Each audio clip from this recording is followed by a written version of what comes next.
Donald Trump from, the tall one with Melania is back at the Space Force base in Greenland, and we have an obvious fake in the White House. Now, I put out the photographs showing that this Trump we're seeing is shorter than the real one, the one who appeared at the NATO meeting.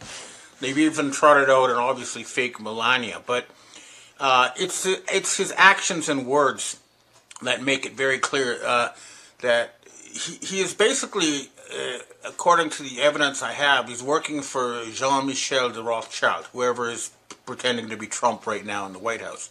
Now, some evidence for this is that on July 2nd, President Macron of France, who is basically a spokesperson for Jean-Michel de Rothschild, had the first phone call with Vladimir Putin since 2022.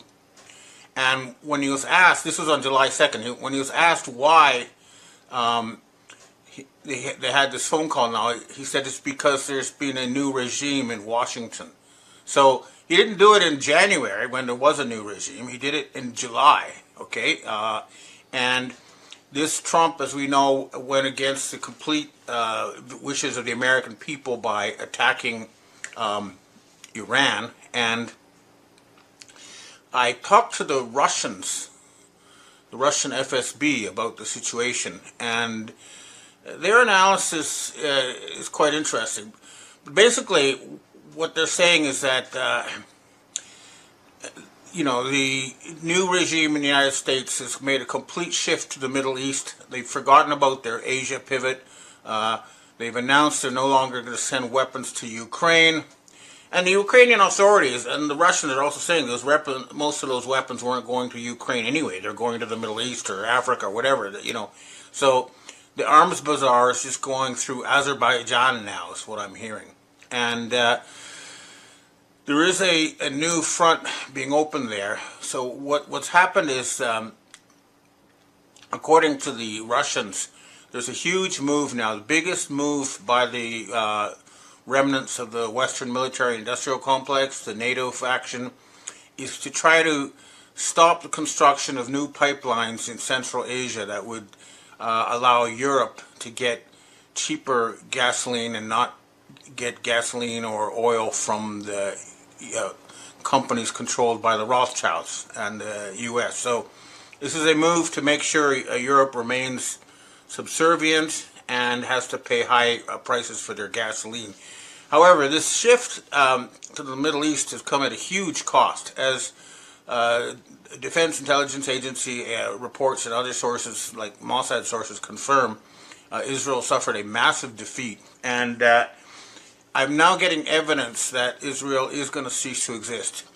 There was an announcement in Israel that they were going to annex the West Bank. Okay, for a lot of people say, "Oh no, well that's horrible," but if they formally annex it, that means all the Palestinians there will become Israeli or Judea citizens and have voting rights and stuff. So it would be, in essence, a move to create a multi-ethnic state of Judea, which is what's happening.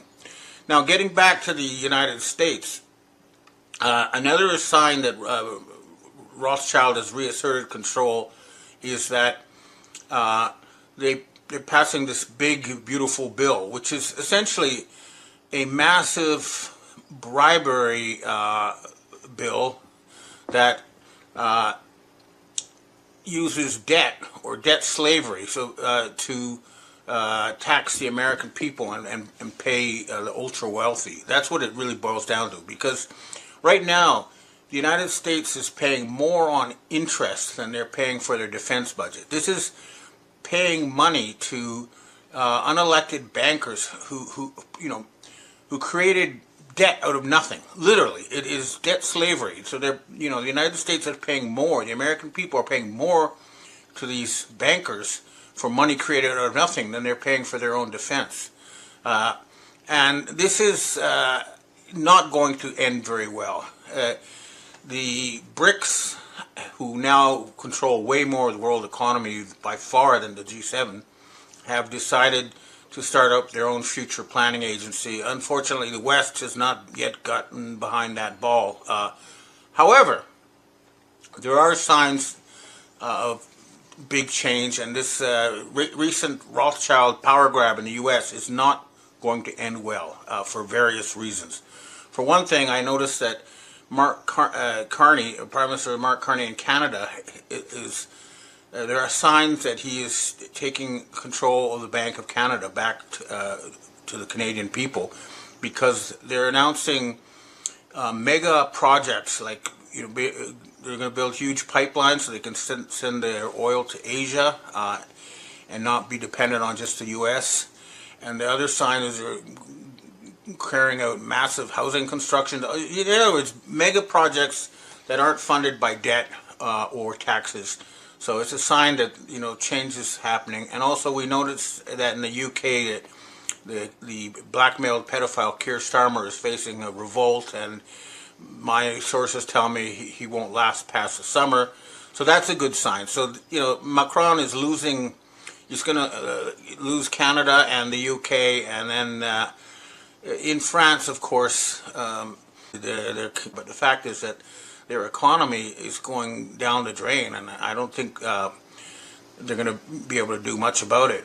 Now, the other thing, of course, that we need to address is this whole Epstein business, because Elon Musk is once again calling for the Epstein files to be released after this big, beautiful debt slavery bill was passed, and this comes as there's an attempt to whitewash the Diddy trial and the Epstein trial. Now it turns out that the prosecutors in both those cases is the daughter of former FBI chief Comey, and even though they're whitewashing, if you watch this clip here from a Texas lawyer, you'll see what I mean. The biggest secret in the entertainment industry that really wasn't a secret at all has finally been revealed to the world. The wall of silence has now been broken, and victims are coming forward. Our team has had at this point more than 3,285 individuals contact us with people claiming to have been victimized by Sean Combs. After vetting, we now represent 120 individuals who intend to bring civil claims in civil court against Sean Diddy Combs, as well as claims against many other individuals and entities that we will name as defendants as we file these individual cases.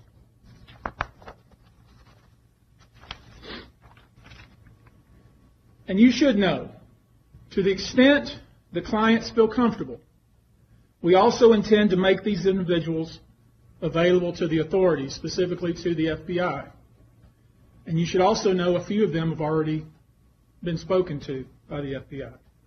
Now, before we discuss the nature of the claims and claimants themselves, let me comment on the large volume of calls we have received since our first announcement. Even before the indictment of Sean Combs, we had received a small volume of calls and had screened a handful of cases. After the indictment of Sean Combs and the announcement that we were pursuing these claims, the floodgates opened. People who wouldn't otherwise, for a variety of reasons, are now stepping forward to make their voices heard and to pursue justice. But no, most of these people are scared. They fear backlash in their communities. They fear backlash in their own families. They are afraid of retaliation from the perpetrators and their associates. They are rightly afraid for their own personal safety. I expect that through this process, many powerful people will be exposed. Many dirty secrets will be revealed. We know what we are potentially up against. And as is always the case in situations like this, when a celebrity is involved, people can be downright mean and nasty. You would be shocked at the length fans will go, no matter the evidence to the contrary, to defend celebrities they love. I mean, there's a reason for this word fans. They're fanatics. I've personally already been threatened multiple times on social media. And when I agreed to pursue this, I expected as much. This isn't my first rodeo. But victims who step forward to have their voices heard should not be subjected to that kind of conduct. They should not be targeted. I want to say this, and I want to be clear about it. Although we are vetting each call as stringently as we can, I always start with a mindset that I believe victims. I believe victims because I understand the tremendous courage it takes to step forward. So if you're watching this, please hear me. If you're out there and you have been victimized, you are not alone. What this is a sign of is that no matter how much they try to cover it up from the top, there's all this pressure, all these different lawsuits and whistleblowers coming out. There's no way they're going to be able to keep their whole pedophile blackmail thing going much longer. And the other big thing that's happened is it looks very much like Japan has declared independence from the Zionists or the Khazarian mafia. In this clip here, you can see former Prime Minister Hatoyama talking about removing all U.S. military bases from Japan. And no politician in the past would have gotten away with saying that, but he did, and it is happening. The American military tell me that from a military point of view, they shouldn't be in Japan. It's not a tenable position. They'd rather have bases further away from the Chinese mainland that they could defend from Chinese missiles in the case of a real war.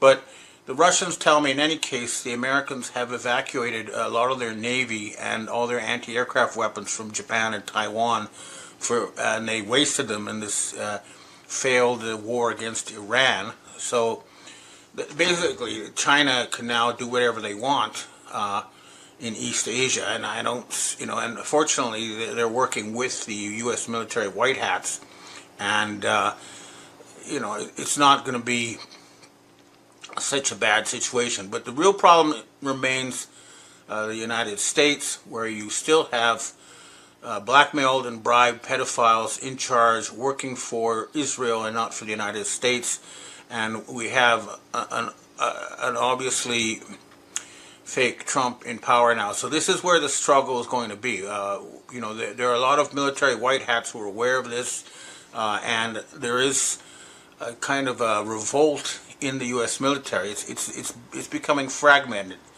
U.S. Central Command managed to work with the Rothschilds for the big power grab and push this big war against Iran, but it blew up in their faces. Now, another thing that's come up, which I thought was very interesting, is that the whole justification for this attack on Iran came from a software called Mosaic that was used by the International Atomic Energy Association that ran a simulation that proved that Iran was making nuclear weapons. In other words, they didn't actually go there. They just ran a computer simulation to create an excuse. And this Mosaic is owned by Palantir. That's right, Peter Thiel's company. That's now getting data on all Americans to enforce kind of a system of modern tech slavery. So all these dots are connecting. We're seeing these oligarchs doubling up, trying very hard to maintain control, arrest people, bribe people, but the drain is, they're circling the drain. They don't control real world economics. This has been made very obvious with the Trump tariffs. They've tried to suppress the news, but the fact is that thanks to the tariffs, the U.S. trade deficit has increased because a lot of people have decided to stop buying American stuff. And the revenue from the tariffs is not anywhere near what is needed to pay for the U.S. Deficit. So, again, I repeat, the Dragon family has an offer on the table with an initial $100 trillion tranche of money to help rebuild the U.S. economy. And this is not debt, okay? You don't have to pay it back. It's credit. It means you get it, you spend it on bridges and roads and schools and infrastructure and whatever else you want, and you don't have to pay it back. Whereas the big, beautiful bill is just, as Ron Paul says, it's an inflation tax on Americans because they create this money out of nowhere. They give it to their military contractors and their bribed politicians. And where does that money come from? At the end of the day, it's taken from the average American people. So it is a debt slavery bill. I don't think this is going to last long, but we're definitely in a major counter-offensive by the cabal, and it is centered around Jean-Michel de Rothschild. He's a person of interest. Obviously, there are other people who are involved are Ursula von der Leyen of the EU. I mean, it's about, they're basically Nazis, and people who understand the real history know that the Nazis are a subdivision of the Chabad Lubavitch cult that wants to kill 90% of humanity and enslave the rest.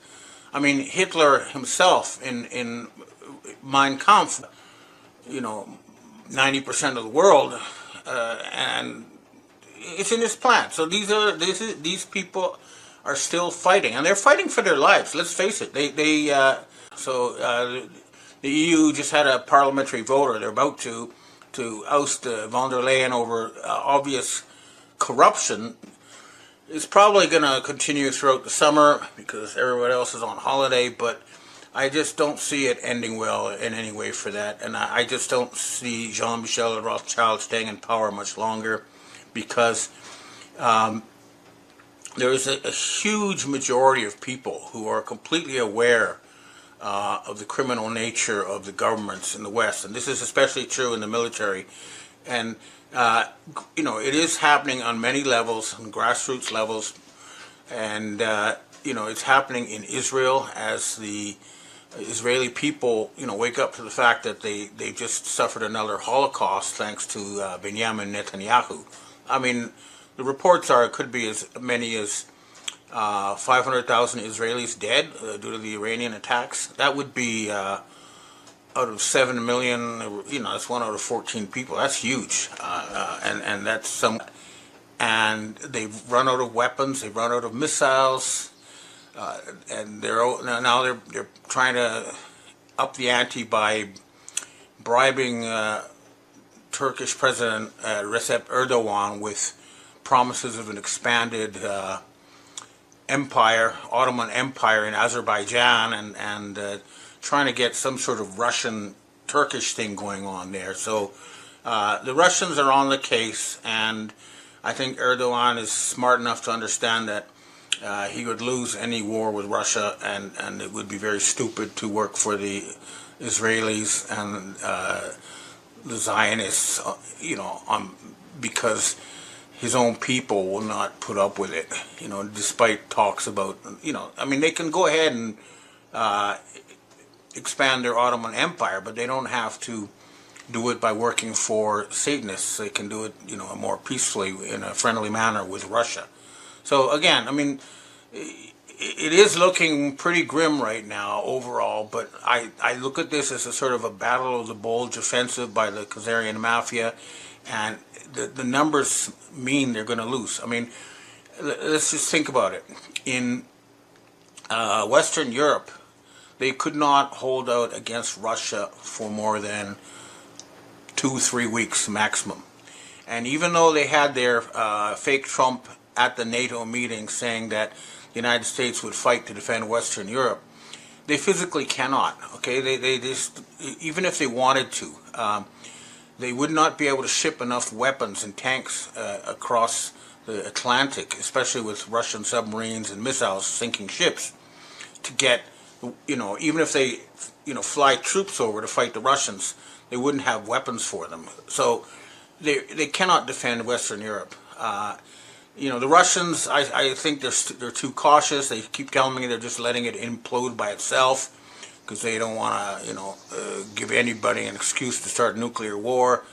Okay, but I think that, they could just order government change in France and Germany at this point without having to actually carry out warfare. But again, we're watching an end game. There can be no doubt about it, and this is not going to end well. But I repeat, many countries, Canada, now soon the UK, Japan, they are leaving the Khazarian fold, which means we're really down to a small rump of bribed and blackmailed politicians in Germany, France, UK, to lesser, and the US, and they're losing Israel as well. So, you know, it's a bit depressing to see them make this big push, but at the same time, they have lost. It's mathematically certain. They don't have the troops, they don't have the money, they don't have any control over real economy. And the other thing, of course, is now Elon Musk is against them, which means that a large portion of the U.S. military-industrial complex, the National Reconnaissance Organization, all those high-tech people have turned against the fake regime now in Washington, D.C., and we do expect the real Donald Trump will return, but my own sources in the U.S. Space Force say they're just letting them, giving them enough rope to hang themselves, and that's why they're not taking action now. So we'll see. But that's sort of the situation. We're in the midst of an offensive that will fail, but in the meantime, they're still trying to cover up the pedophiles. They're still trying to continue their debt slavery system, and they're still trying to start World War III. But I know that sane minds in the military-industrial complex are not going to let them do that, and I'm hoping that they will wake up to the fact that this dragon family offers offers a way out of debt slavery without a catastrophic collapse of the U.S. economy. So they need to take this seriously because it's real. Okay, well, that's what I have to say for myself today. Now I'd like to answer questions from readers and viewers. Hi, Ben. We have our first question for today. Is it possible the fake Trump being seen over in Europe and on the news is a security body double being used by the real Trump? Is it possible that the real Trump does have his own body doubles that he uses, just like the fake Trumps? The real Trump does have body doubles that he uses for high-risk occasions. This is sure. But if you look at past statements from the real Trump about Iran, for example, he repeatedly tweeted that, Obama was trying to start a war with Iran and we should never do that. And to see this one, promoting war with Iran against the will of the military shows that the one that appeared at the NATO meeting and promoted the attack on Iran was not an avatar for the real Trump. Next question. Hi, Ben. About South Korea, the Zionist candidate Kim Moon-soo, a close friend of Jeong Kwang-hun, a mentally insane Protestant leader, was defeated recently. The American military commander in South Korea endorsed him. Does this kind of explain that the U.S. military force in South Korea is a Zionist entity?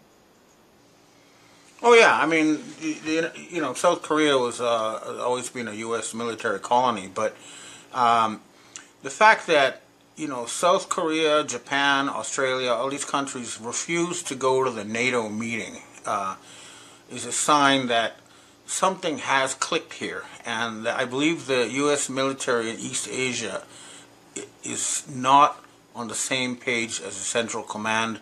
They're very upset that their power has been wasted on this Iran campaign, but they understand that they're going to have to, come to a new arrangement in East Asia, and this will be one that will allow the United States to continue to have a role in the region, but in a more sane and friendly manner. So instead of constant warmongering, it would be more, nation building.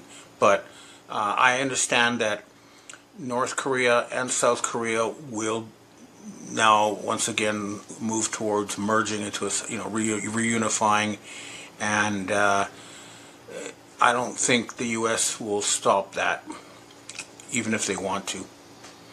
But Yeah, I mean, the government in South Korea is presiding over the biggest population drop in that nation's history, and it's not working for the Korean people. When they have the lowest birth rate on earth, and when a woman does not feel safe having children, that shows there's something wrong with society.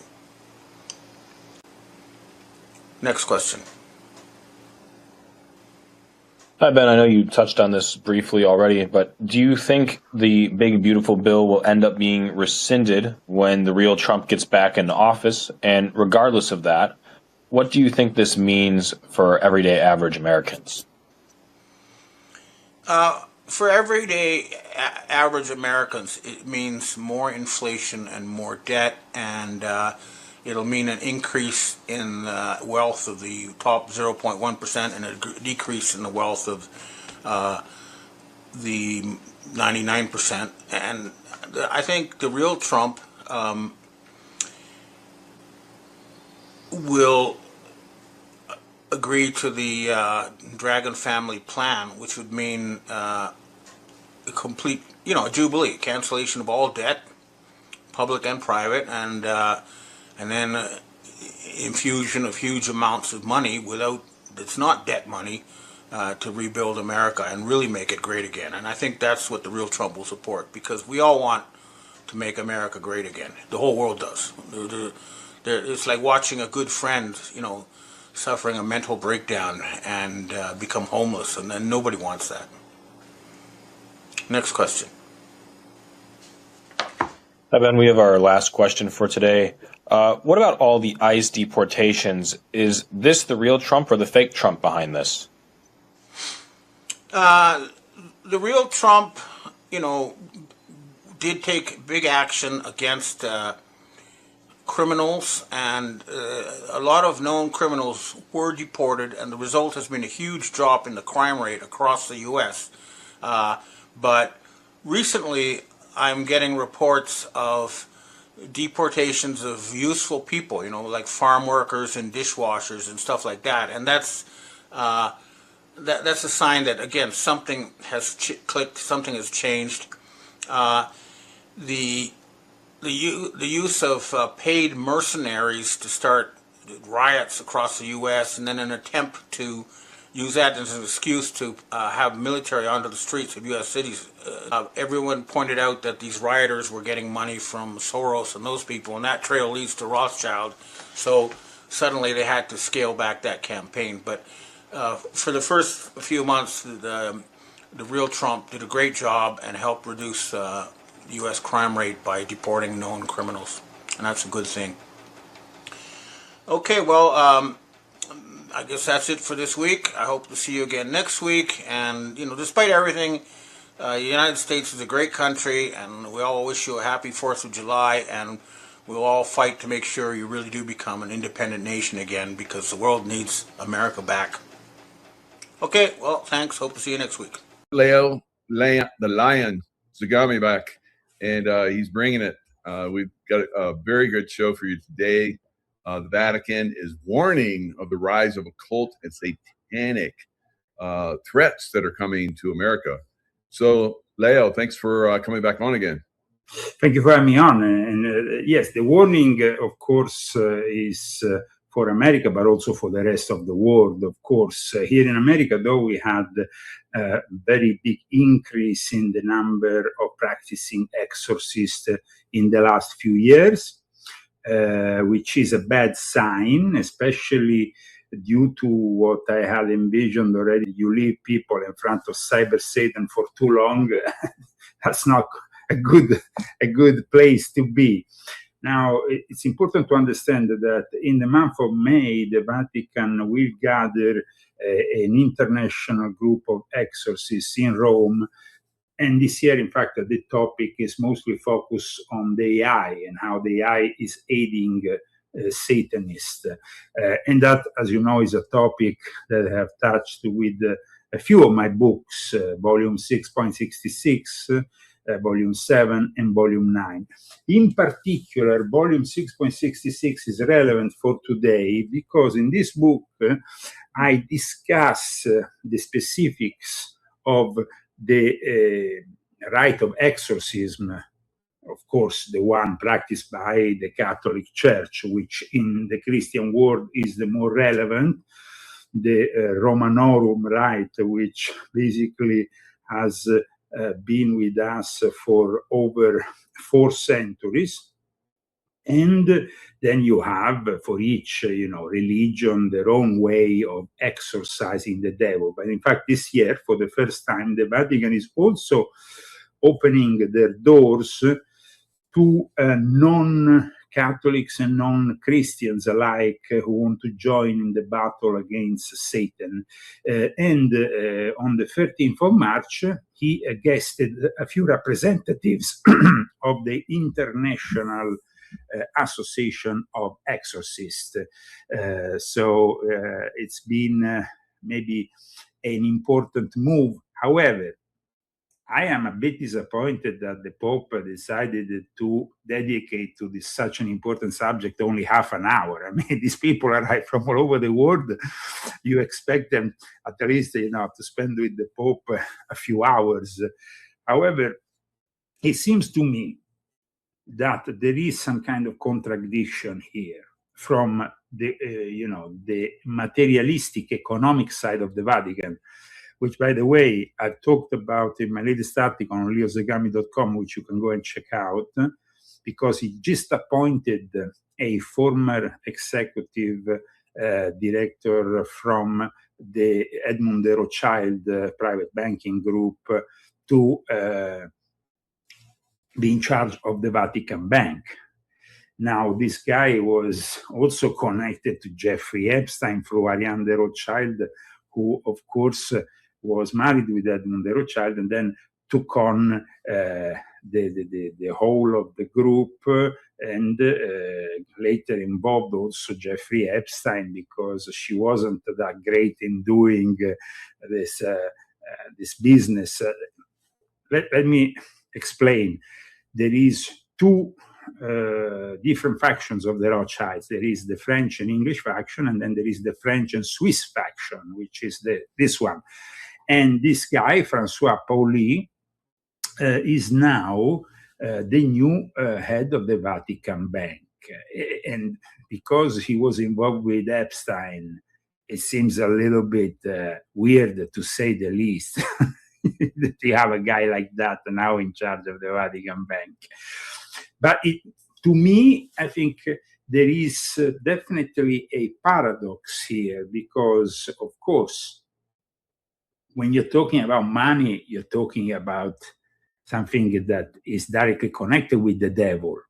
Remember the interview that Steve Bannon made with Epstein? At the end of the interview, he said, "Are you the devil?" Because he was so good with his, business side of things that the guy was wondering if he was actually the devil himself. And he had all the characteristics. So it's like the Vatican is divided between 2 factions. The faction of your ordinary priest, your parish priest, who wants to fight the demonic, which is rising.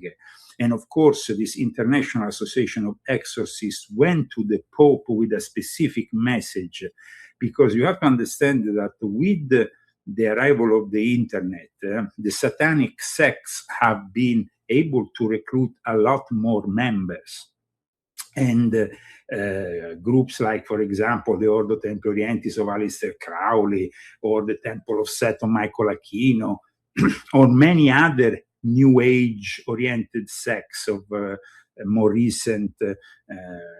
But the exorcists are warning, of course, the Pope that there needs to be at least 1 or more exorcists for each diocese, because the increase in demand has been astonishing, Michael. And actually, when I say Michael, I say a name which is very dear to the exorcist. The Archangel Michael is, of course, very important. Now, when I was emailing with your wife, she told me she was interested in knowing also regarding the fact that, you know, the exorcists make a point when they exorcise to get the real name of the demon they're fighting, because maybe people don't know that, but, and this is gonna probably shock them, but in medieval times, they went even to as far as calculating how many demons were roaming the earth. And if you want to give you an exact number, that I have to get my glasses here because unfortunately at 56 I need my glasses. And we're talking about millions of demons roaming the earth. Okay, so here we are. It will be here.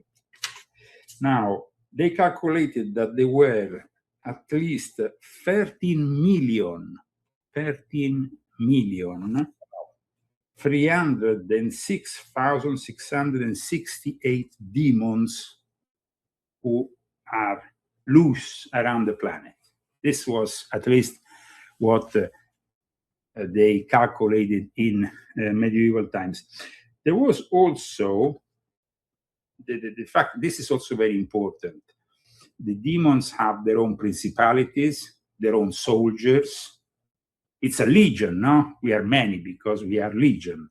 Yeah. And there is a hierarchy. Now, Beelzebub, which is one of the main demons, under Lucifer, under Satan, he has 6,666, of course, demons working for him.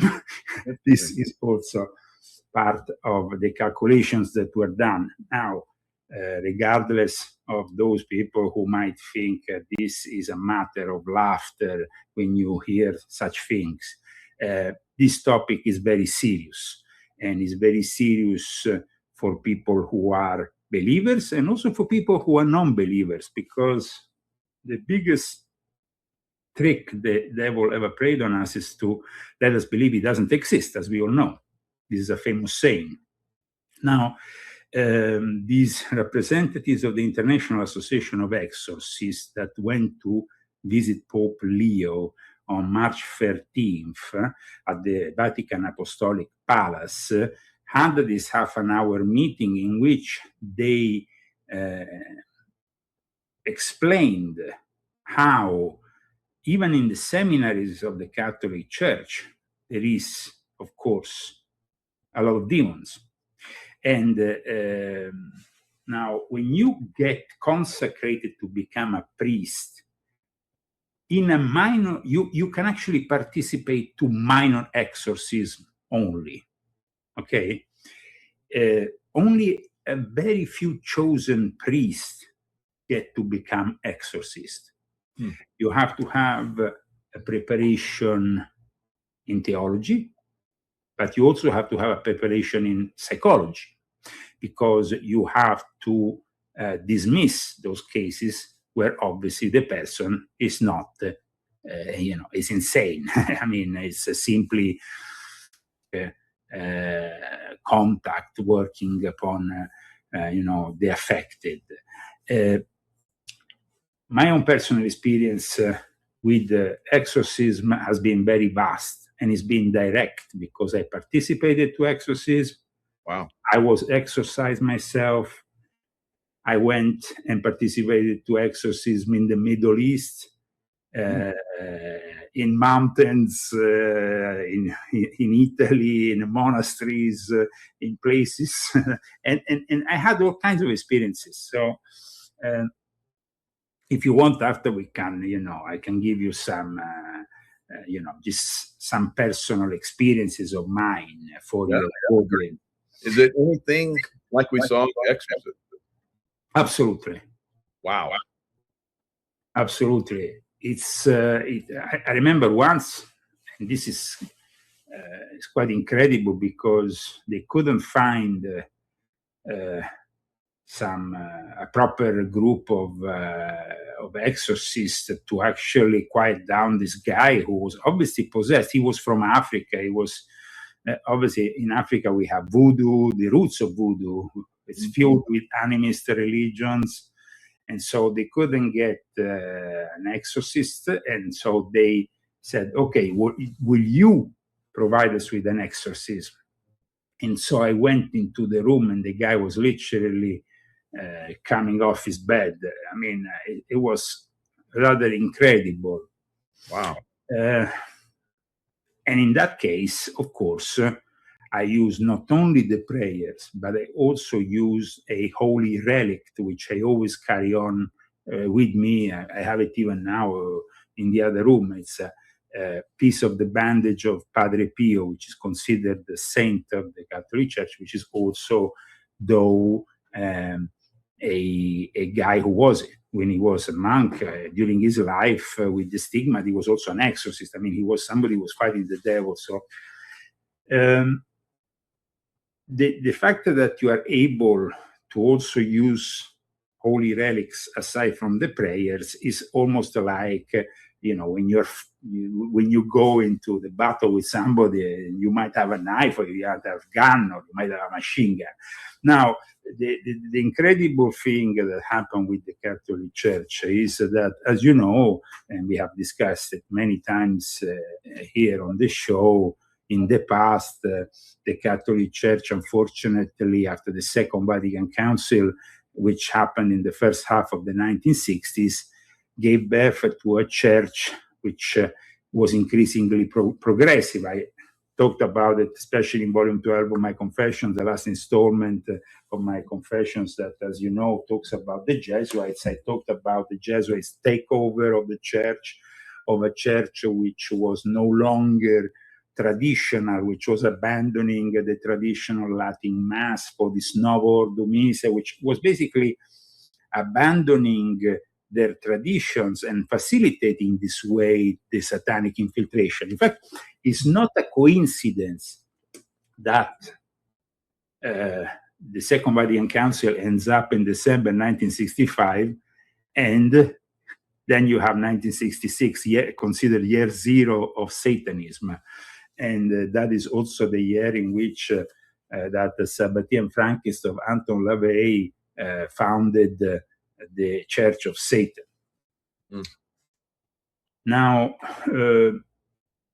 from my own personal experience, I noticed that when, at the end of the 90s, the Vatican in 1999 tried to impose a new form of exorcism, there was generally a rebellion from the base of exorcists, which led, actually, paradoxically, led to the creation of this International Association of Exorcists, because then there was a guy called Father Amort, which is the guy which inspired also that movie. It is not The Exorcist. The Exorcist is another movie, and it's the first of its kind. The Exorcist is a movie which I explain also in my books, was worked out in Hollywood also with the direct support of the Jesuits. So there was a lot of know-how in the way that that movie portrayed the whole thing. Then you have other movies of importance and relevance, like The Rite, for example, that came out in 2011, which is based on a book, The Rite, The Making of a Modern Exorcist, which is also based on real stories. And in fact, there is also a link there to a Welsh Jesuit named Father Lucas.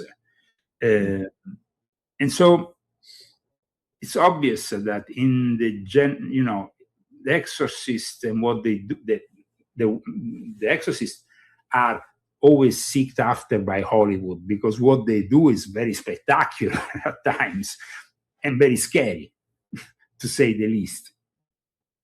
I remember when a few years ago, the the film director of The Exorcist, in fact, did a documentary about Father Amorth filming the real exorcism, and it was pretty scary to actually, have the real exorcists that are, portrayed rather than the fictional ones. Yeah. Because what happens with Satan is that he can get into your body through you opening up to the occult, but also in an innocent way, through the Ouija board, through certain video games, through certain books on the occult that maybe shouldn't be read, and people playing around with the things they don't really know about. Yeah, and I've even heard some people have said that they actually, when they make these movies, sometimes they cast spells in the movies that will, when you watch the movie, will come off if you're not strong, if you're weak or whatever, and you're like easily, influenced, because a lot of people really get scared by these movies, and I think that opens you up.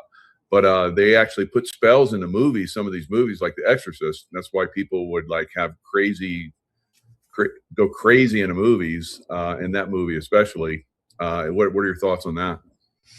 I think that, lately when you go to the cinema, you are bombarded because, I went to the cinema and saw a couple of movies in the last 2 months, and all I could see in the trailers that were before the movie I chose, which was maybe a more tranquil movie compared to the others, but all the movies, they were all horror movies with evident occult symbolism. So it's almost like today Hollywood produces much more than what happened with The Exorcist. At the time of The Exorcist, yes, you had a few movies around.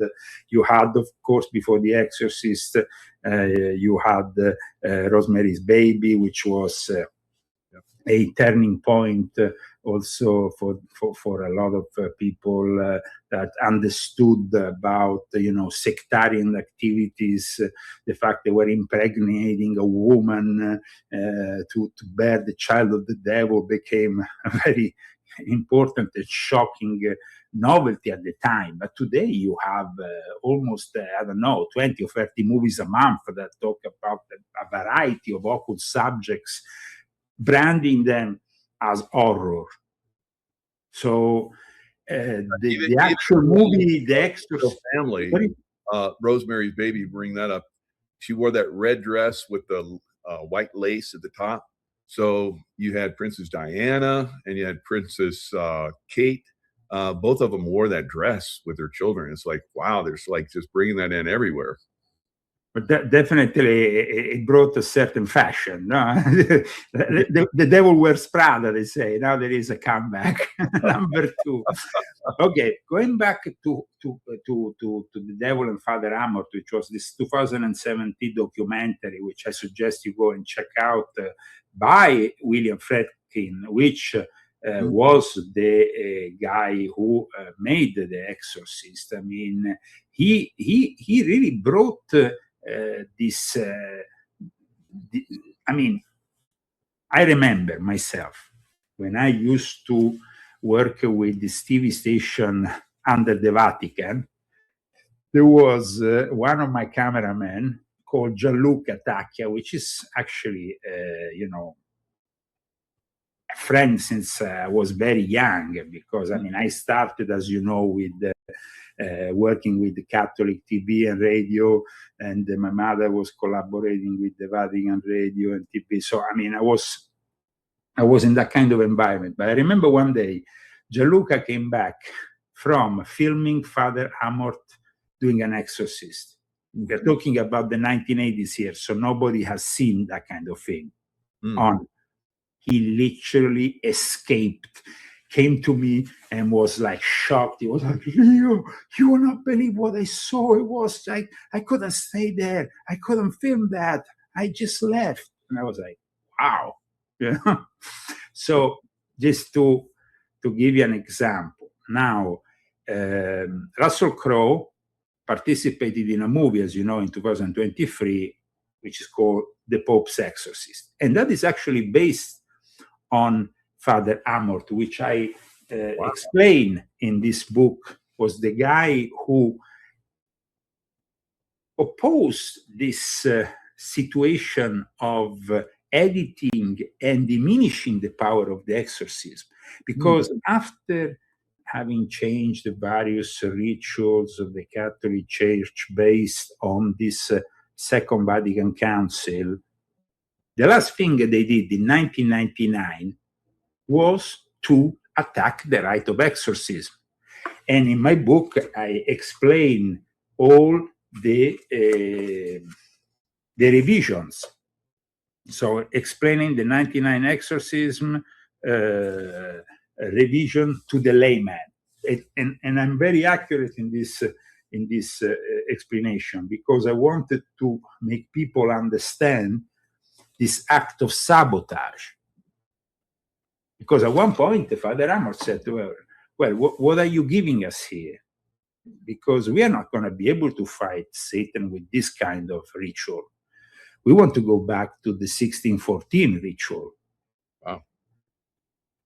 And that eventually what happened. Now, the Pope just received this group of people who follow into the footsteps of Father Amort, and who will meet up once again, like I said, in the month of May of this year, to discuss and to prepare, because every year usually in the month of May, they meet up in Rome, around 170, 200 exorcists, to discuss what is happening, to prepare, and maybe amongst them there can be also some laymen or some Christian pastors from other denominations who maybe will also like to join the battle by using those rituals which are in use in the Catholic Church.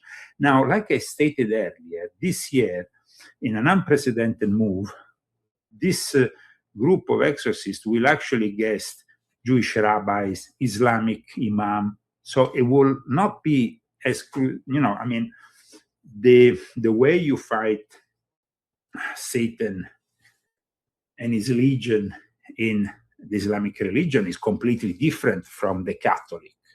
And the Catholic way of exorcising is itself different from maybe the Coptic or Orthodox way. I was able to assist in the Middle East to Madame Fula's exorcism. Madame Fula and I participated, and I was myself exorcised by her.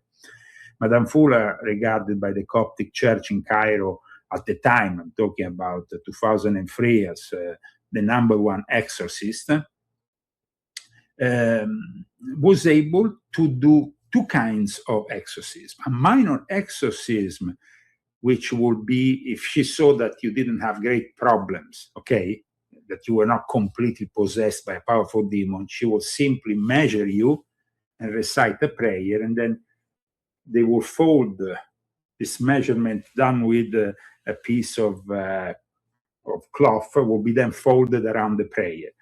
So that is pretty simple. Then you will have those people, like in that case, it was me, who had received a very powerful curse at the time from a black magician. And so he had launched against me something like 123 demons, I don't know, some big number of demons and so on. I think even more. And so she exorcised, and I explained that also, by with dropping liquid lead in a pan of cold water that captures your demon. Wow. Now, it's pretty scary because liquid lead, if it ends up on you, you can imagine, especially on you. So it is a, I mean, when she told me, first she decided who she wanted to bring, and it was a kitchen in Cairo. But people were queuing all the way down to the road. Wow. Come to this old lady and the daughter I remember the daughter had a T-shirt, Army of Jesus. I said, wow, you seem like in America, in English. So we were in the days in which the situation was pretty unstable in Iraq. They had just blown up a base of Italian Carabinieri in Nasiriyah. So it was like the Middle East was pretty dense at the time. But I saw that even if she was Greek and she was working for the local Coptic church, there were Muslims there that will accept the exorcism from this Christian woman. So it was kind of interesting to see that sometimes evil makes us cross all boundaries in a way, you know? Like I stated in regards to the convention that will be held this year in the middle of May in Rome. So the lead was, first she did some purification, cleansing, and then after reciting a few prayers, she put the span on top of my head and she poured the lead. It was incredible what happened after, because literally a demon came in the lead with the horns and it was captured. The image of the demon was in and it was, like I said, hundreds of demons with a big demon. Wow. And the image of the demon actually because of course liquid lead in water, and it gets immediately very hard. And at that point, she said, we captured him. And I was pretty impressed by this technique, because I had 10 years earlier another exorcism by a Franciscan monk in an Italian monastery. And that, of course, was conducted following the criteria of reciting the prayers from the Romanorum Rite of 1614, blah, blah, blah. And in the end, you are, liberated from these demons through the power of prayer, of course. In this case, the power of prayer had also some kind of practical element added to it. Now, I don't know how practical would it be if you had somebody spinning with their head like Linda Blair in The Exorcist and put the finger, because probably that would be a little bit. But another interesting exorcism which I was subject to, because you have to understand, I'm an exorcist because I got trained by other exorcists, but at the same time, because I fought these magical wars within the so-called Illuminati, as I explain in my books, at times I was subject to some really big doses of black magic, which in that case needed some proper exorcism. So I was sent to the city of Konya. And in the city of Konya, there was this exorcist which conducted an Islamic ritual of exorcism. So I also was able to see how they operate. Now, they consider the demons, the jinn or the ifrit, creatures of fire. So they need to freeze them in order to exorcise them from you.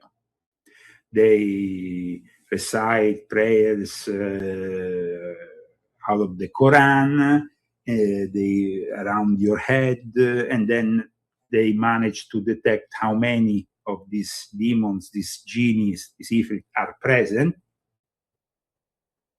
And then they eventually exorcise them. So that was in the city of Konya, which is the city where you have the tomb of Jalaluddin Rumi, the great Sufi. Oh. And it's in Turkey.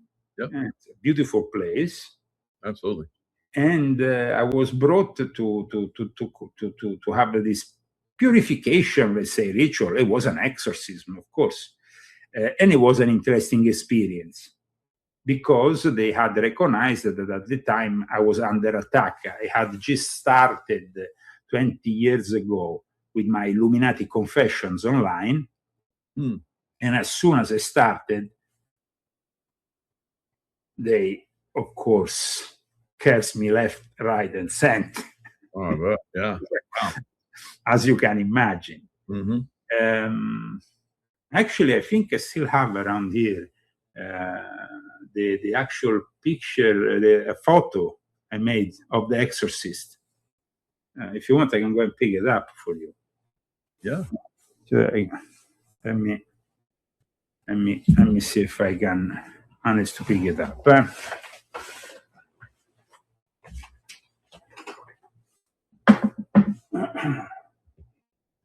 Wow, fascinating subject from somebody that's actually been to exorcisms and has been exorcised as well. Wow. Yeah, in various traditions also, because like I said, it's not only one tradition. Who has the best tradition for exorcisms? This was my exorcist in Konya at the time. I don't know if he's still alive. Probably not. I mean, he was pretty old at the time. This is actually during the exorcism. Wow. He was reciting the prayer.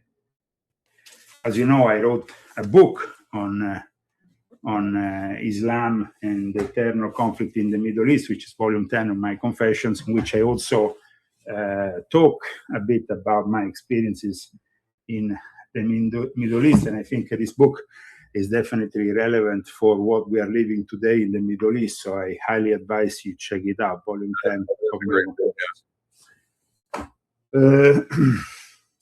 Like I said, it's of course not a joke to approach the occult, and every now and then you can get attacked. So of course, as I have been an insider in this kind of groups and magical wars were fought all the time, then you have to cleanse yourself with an exorcism. I mean, you can cleanse yourself, of course, if it's a minor demonic attack with prayers, with going to church, with some holy water and so on. But when you have a demon which is residing in you, then you really need an exorcism. Now you have to understand, I mean, there is a difference, evocation and invocation. Evocation, you evoke the demon outside. Invocation, you actually end up having the demon inside. So we are now living in a situation in our society in which, like Father Ripperger, I mean, I'm sure you heard about him. He's been very much on the news lately. Father Ripperger is probably currently America's #1 exorcist. Yep. And he himself has said, though, that he feels that it's not the devil to blame for this trend, but rather us, the humans, who are unfortunately playing with things we shouldn't play, and we are not taking seriously maybe this subject. So for Father Chad Ripperger, the blame lies primarily with people themselves. And it's not about the fact that there is more demons roaming the earth, but it's the fact that we are opening up to them more than we used to. So I think that is an interesting thing he said lately in an interview, because the demons are empowered more and more by people who commit evil deeds, but also people who are not aware of the evil they are committing, or are simply not aware of the fact that they are letting Satan in by doing things that are highly moral and dangerous for your own soul. Now, we have noticed that, you see, fortunately, people today, don't seem to believe their actions have consequences in this sense. So at that point, it becomes very easy for Satan to come into their life when you don't believe in Satan. Like I stated at the beginning of the show, then, So according to this exorcist who went to visit the Pope, there is also a blame in the spread of esotericism and the occultism. Now, how this spread happens, it happens like we stated earlier. It can happen even simply playing with the Ouija board, no? Like we see also in the film The Exorcist. It's a great point of entry for the demons once you start playing with divination. So tarots also, tarot cards can become also a point of entry. And of course, today we have an obsession with these various sects and practices that eventually will turn out to be dangerous. Now, apparently, during the meeting that there was at the Vatican on March 13th, Pope Leo publicly appreciated the past work of Father Gabriele Amort, the one we mentioned earlier. Oh, great. And because he founded, like we stated, and like I stated in this book, the International Association of Exorcists back in 1994. And when in 1999, which is, by the way, also the year that great exorcist Father Malachi Martin died, I don't know if you know a little bit about Malachi Martin, about his mission, about what he was.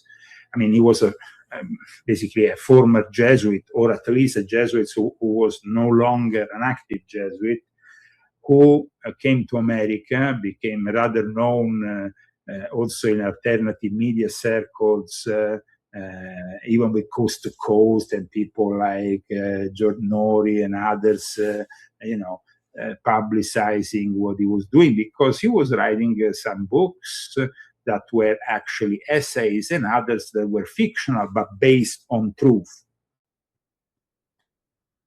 He had been the secretary of Cardinal Bea, who was a Jesuit cardinal of relevance during the Second Vatican Council, but actually, after probably participating in the Second Vatican Council and apparently even being witness to some satanic activities that led to a black mass inside the Vatican, wow. He said, okay, I'm leaving.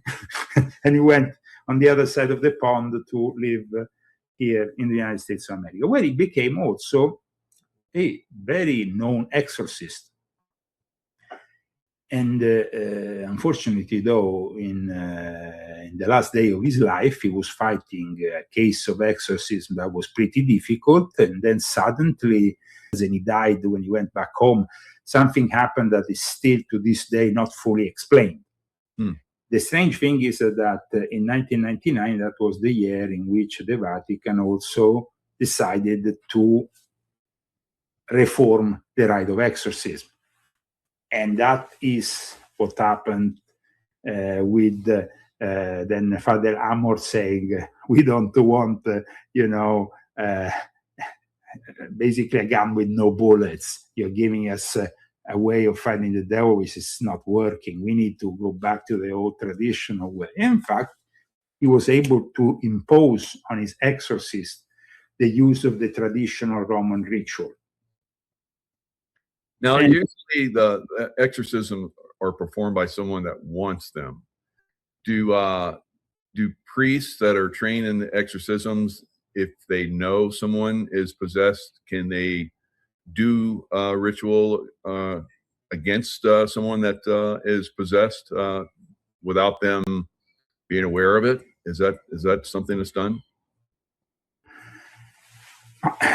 there is been cases in which you can deliver prayers, but those are minor exorcisms. If you are talking about a full-on case of possession, there will not be that kind of approach because it will be obvious to everybody that the person is possessed, and so it needs to be exorcised. Now, we could, of course, force an exorcism on a person who is evidently possessed and out of his mind. In the case when I, for example, delivered that exorcism to that African guy who was literally from Africa and didn't know how to talk Italian, didn't know how to talk, hardly knew how to talk English. But I had to deliver it, of course, in a language also that was close to him. So English, in that case, I did it half in English, half in Latin. So it was a pretty serious affair. It wasn't a, and that is, of course, an experience which I still held, inside me. Because then there is other forms of exorcism, minor exorcism, or at least exorcism, but are not so. There was this guy who was a member of the Supreme Council of the Ancient and Accepted Scottish Rite of Italy, or Piazza del Gesù, who called me and said, Leo, since I joined the Supreme Council, he was the archivist of the Grand Orient of Italy. And, we were chatting one day. He was giving me some of his publications and stuff. And then he said, Leo, I have to tell you that I'm dying of a brain tumor. Since I joined the Supreme Council, I started to be affected more and more physically. And now I've been detected with a brain tumor. So I don't have much left. I would like you and an exorcist to come to my home and deliver me from this evil, because definitely he said there must be somebody within the Supreme Council which has affected me with this evil. Wow.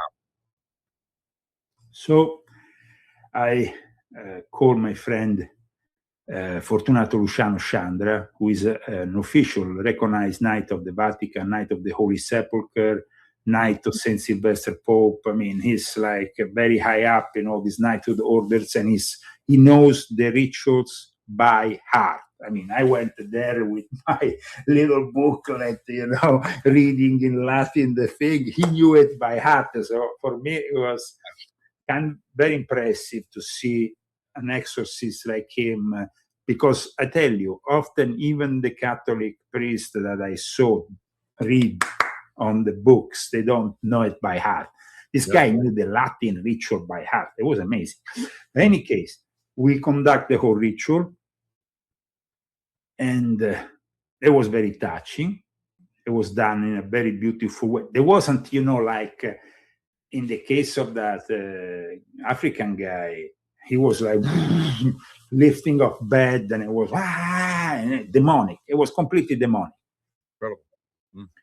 In this case, no. It was simply a guy who wanted to cleanse himself from this demonic element. Now, you have also, I've witnessed in the Jewish ghetto in Rome, Jewish exorcism. Jewish exorcisms are also different. They have developed complex ways for, of course, getting rid of evil spirits. The interesting element in the Jewish exorcism is that they exercise what they call the dibuk, which is basically, in their concept, we are talking here not about a fallen angel, but rather a malicious possessing spirit. That is their concept of a demon that can possess you in the majority of cases. So where you have the jinn, the ifrit, in the Islamic tradition, which can be deemed as simply fallen angels, because in fact they are parallel. It's with the Jewish tradition is a little bit different. Though we have, for example, I think in the New Testament, the devil is referred 52 times. In the Old Testament, we have a number of demons, including Baal, which have a very relevant anti-God role. Baal is the one, which like Moloch, it's like basically Moloch. The two are interchangeable and more or less parallel. And of course, people sacrifice children to guarantee themselves fertility rights during these fertility rights. However, Baal appeared also in the Epstein files, not linked to anything demonic, but apparently to a bank account, which was...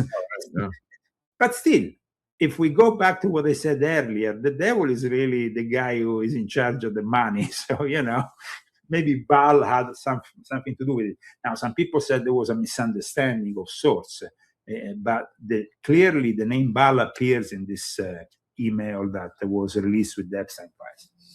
And Baal became the protagonist of Iran's anniversary of the Iranian Revolution, because they built this big Baal effigy and burned it with the flag of Israel and America, and they accused the Western world, of course, of doing a war against them on behalf of the devil and Jeffrey Epstein, who was a worshipper of Baal. Now, if we have to be honest, I mean, Jeffrey Epstein was a worshipper of Baal because he was a pedophile, and what he was doing was monstrous, and we don't know still the entirety of it. I mean, we are still searching for bodies in Zorro Ranch, and who knows if they're going to let us find them. But in any case, during the February 2026 rallies that marked the 47th anniversary of the Islamic Revolution, and we were, about to start then this war, which unfortunately is ongoing, they were referring very clearly to Baal, and they adorned Baal with symbols of Israel, photos of Trump, and of course, they chanted death to Israel. Now, Iran is a very particular place because Iran apparently has fought Satanism in the last few years. Imagine that there was in 2024, Iran arrested 250 people for Satanism.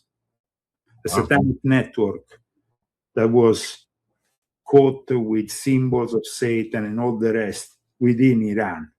They were arrested, they even confiscated their cars, they confiscated everything, but apparently it was a big deal, and it came out, the Iranian police announced it, that they arrested 146 men and 115 women who were in an undesirable and obscene condition with emblems, signs, and symbols of Satanism. This is, like I said, in Iran. At the same time, Iran has been claiming, even their official state media, that, of course, there is in act what they define as Zionist sorcery. Now, if we go back to my latest book on Jeffrey Epstein, as you know, I explain the various branches of Zionism, the relationship ultimately with the Sabbatean Frankists, and the Sabbatean Frankists are now being increasingly discussed in relation to Jeffrey Epstein And I'm glad that I was the first one to write this book to expose such connection, because it's a very important connection. Official commentary about what they defined as the work of occult sciences that was moved by the Zionists. So we're talking about people who are very into that kind of thing. The Mer news agency reported at one point in, I think at the beginning of this month, that the confrontation with Israel, and so with America, extends beyond military, cyber, and diplomatic and cognitive fronts. And that's why they called it, again, a war of occult sciences. And the rhetoric that they are pushing is that the enemy is not simply human, but that these are humans who are mixed with genies. Now, what does that mean for the ordinary folk who has never heard about genies or never heard about Islamic beliefs? And so it's a bit confusing. Now, the jinn, it's a very particular thing, because a little bit like the angels, you have the angels who are fallen and the one who are not fallen. In the case of the Quran, there is genies who actually converted to Islam. And in fact, if you go to Mecca, there is actually an entire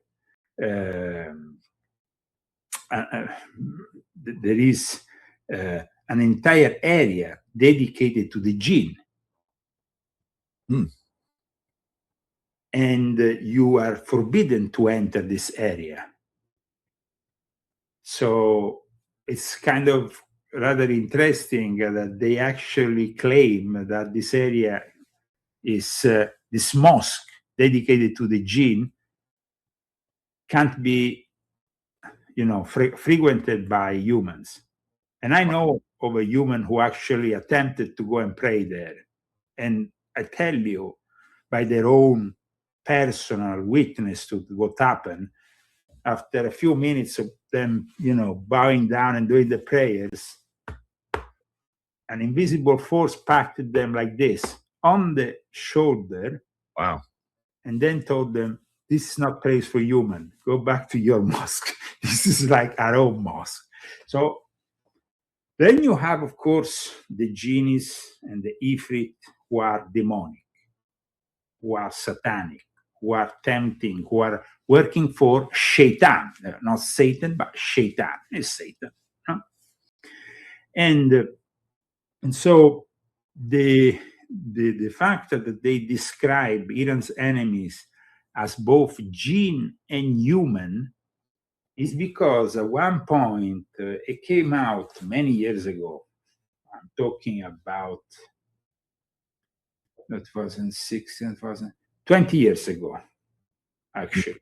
When I started my Illuminati confession, this news came in that the leader of this important Islamic group, which actually resides here in Pennsylvania, Fethullah Gulen, who works for the CIA, and in fact is protected by the CIA, even after their own, because he has an immense and powerful Turkish cult operating worldwide, of Sunni Muslims, and he's part of the chain of 40, of the golden chain. It's a whole thing, descendants of the prophet, and blah, blah, blah. In any case, this guy said that the CIA was working with the jinn. He actually stated that officially during, one of his public talks. And because his public talks were being recorded, and so this became an official statement.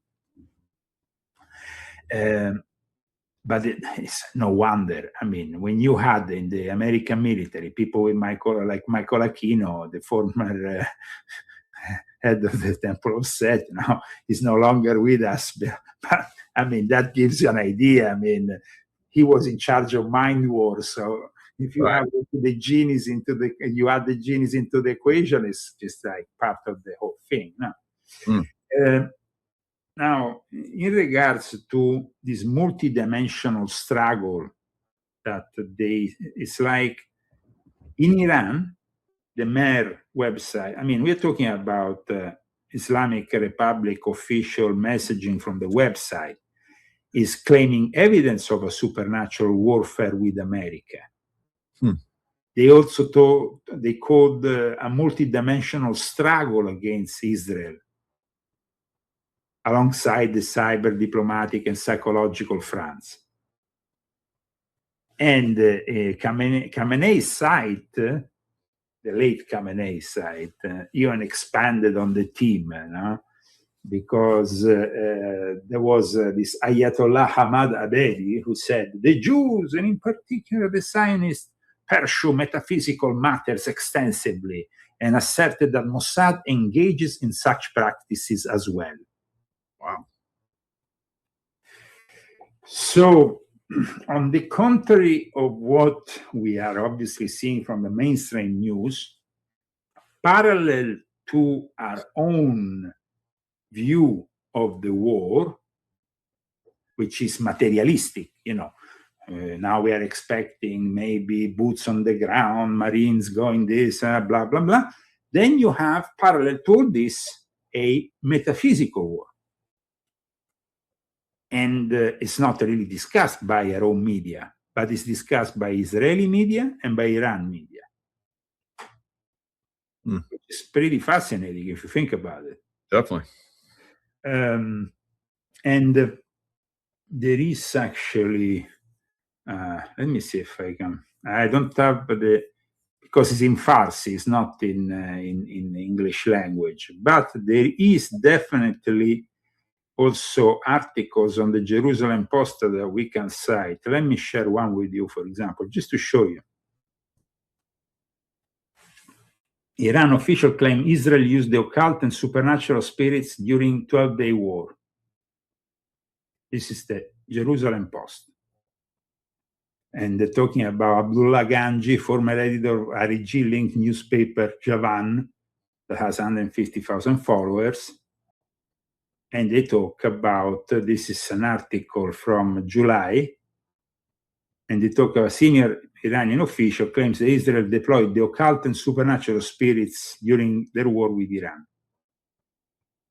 This is an old article. Now I'm going to show you a more latest one, if I find it. Always from the Jerusalem Post. Do you believe that, or is that disinformation? No. In the Middle East, this stuff, it's taken very seriously. It's no joke. I mean, we here in the West are gonna, have a more pragmatic attitude. But let me show you here this article that just came out, I think, a few days ago. Iran revives its Zionist sorcery claims in propaganda against it. Now, they claim it's propaganda also. No, watch. This is an article from March 19th. So pretty recent, 10 days ago. Wow. Look at that. So there is a parallel war going on that is not really, and I think that today in our show we were able to at least touch on this, because most people don't really want to discuss these topics. Yeah, but I think with your direct experience, that really was very enlightening. I never talked to anybody with direct experience. I had direct experience even with Iranians, as Turks. I mean, the Middle East is for me. I personally find the Middle East a great place to hang out. But, I mean, maybe because of my ancestry, maybe because I'm from south of Italy and we used to be an emirate of the Sicily. But I find it like a place where certain things, especially the metaphysical world, the fight against evil, is taken much more seriously than here in the Western world, especially in America. America, that was described even by Aleister Crowley as a spiritual desert. It's very difficult here in America to explain certain things, because you have been there in the Middle East. You know that believing God is a very serious thing. Oh yeah. I mean, you can't offend God in those countries. So on the metaphysical realm, I think a lot of people have awakened. Let's get your thoughts on this. The adrenochrome, Hollywood really into adrenochrome and, very high level. There's, that movie Fear and Loathing in Las Vegas with Johnny Depp. And Yeah. When at one point he comes up with the what is this group called? The Hollywood Vampires. So it's a lot of that seems like it's in our face, but people don't, like you're talking about. We're here in America, it's just like a spiritual desert. People just don't accept that that's probably real. Yeah, they don't accept that it's probably real, but now we have this incredible increase of evil, which is facing even the Vatican, and they have actually said that there has been an enormous increase in the request for exorcism. So because the exorcists, like I explained, they have to be highly specialized. Here in America, up until 6 years ago, you didn't have many. You could actually not count them on two hands, but you might have had only a few in the whole of America. Now, apparently, there is been a rise in actually presence of even exorcists in the diocese, and there are hundreds now of exorcists already, and they want more. Oh, Because wow. okay, this demonstrates that yes, the facade is the facade of a spiritual desert, but at the same time, it seems like this demonic problem is really affecting people and affecting them to a point that they are requesting their bishops to intervene and to have on-duty exorcists basically on call 24/7. This is what they are requiring the Pope to give them. Mm. It's not just there's been like a 600% increase in the numbers of exorcisms. Do you think there's more demons now, or do you think that that the demons are just getting flushed off one person and going to somebody else, or what do you think? I don't think like Chad Ripperger said, like Father Chad Ripperger said, who is himself a great exorcist. I know that he's a wealth of knowledge, also theologically speaking, so I have a lot of respect for him. It's not really about more demons. It's about how the demons reach you, how they are able to reach you in a much more easy way thanks to the internet. If, for example, I don't know, you have a youngster who wants to simply wander around and find a group of Satanists who want to maybe spend the weekend sacrificing a black cat. I'm not here making up this, of course. I'm not saying it's, but maybe sometimes they can even sacrifice something else, which is much worse. There has been cases in which they push themselves, and of course, at that point, they get to human sacrifice. But in any case, it's more easy to connect. In fact, that's the reason why the International Association of Exorcists this year is focusing so much on the artificial intelligence also. Because artificial intelligence apparently has been able to help pedophile Satanists in particular by even like they make videos using the AI in which children are exposed to these shocking satanic rituals. Of course, it's fiction, but it is a diabolical fiction. Apparently, this year, what they will be discussing in May in Rome is the fact that the AI is providing also a new way to cover up their activities. So, and they also, there is another thing that this year they want to discuss also in relation to the AI, the Order of the Nine Angles. I don't know if you ever heard of them. Mm-hmm. I've discussed them in my books, discussed them in particular in volume 5 of my Confessions.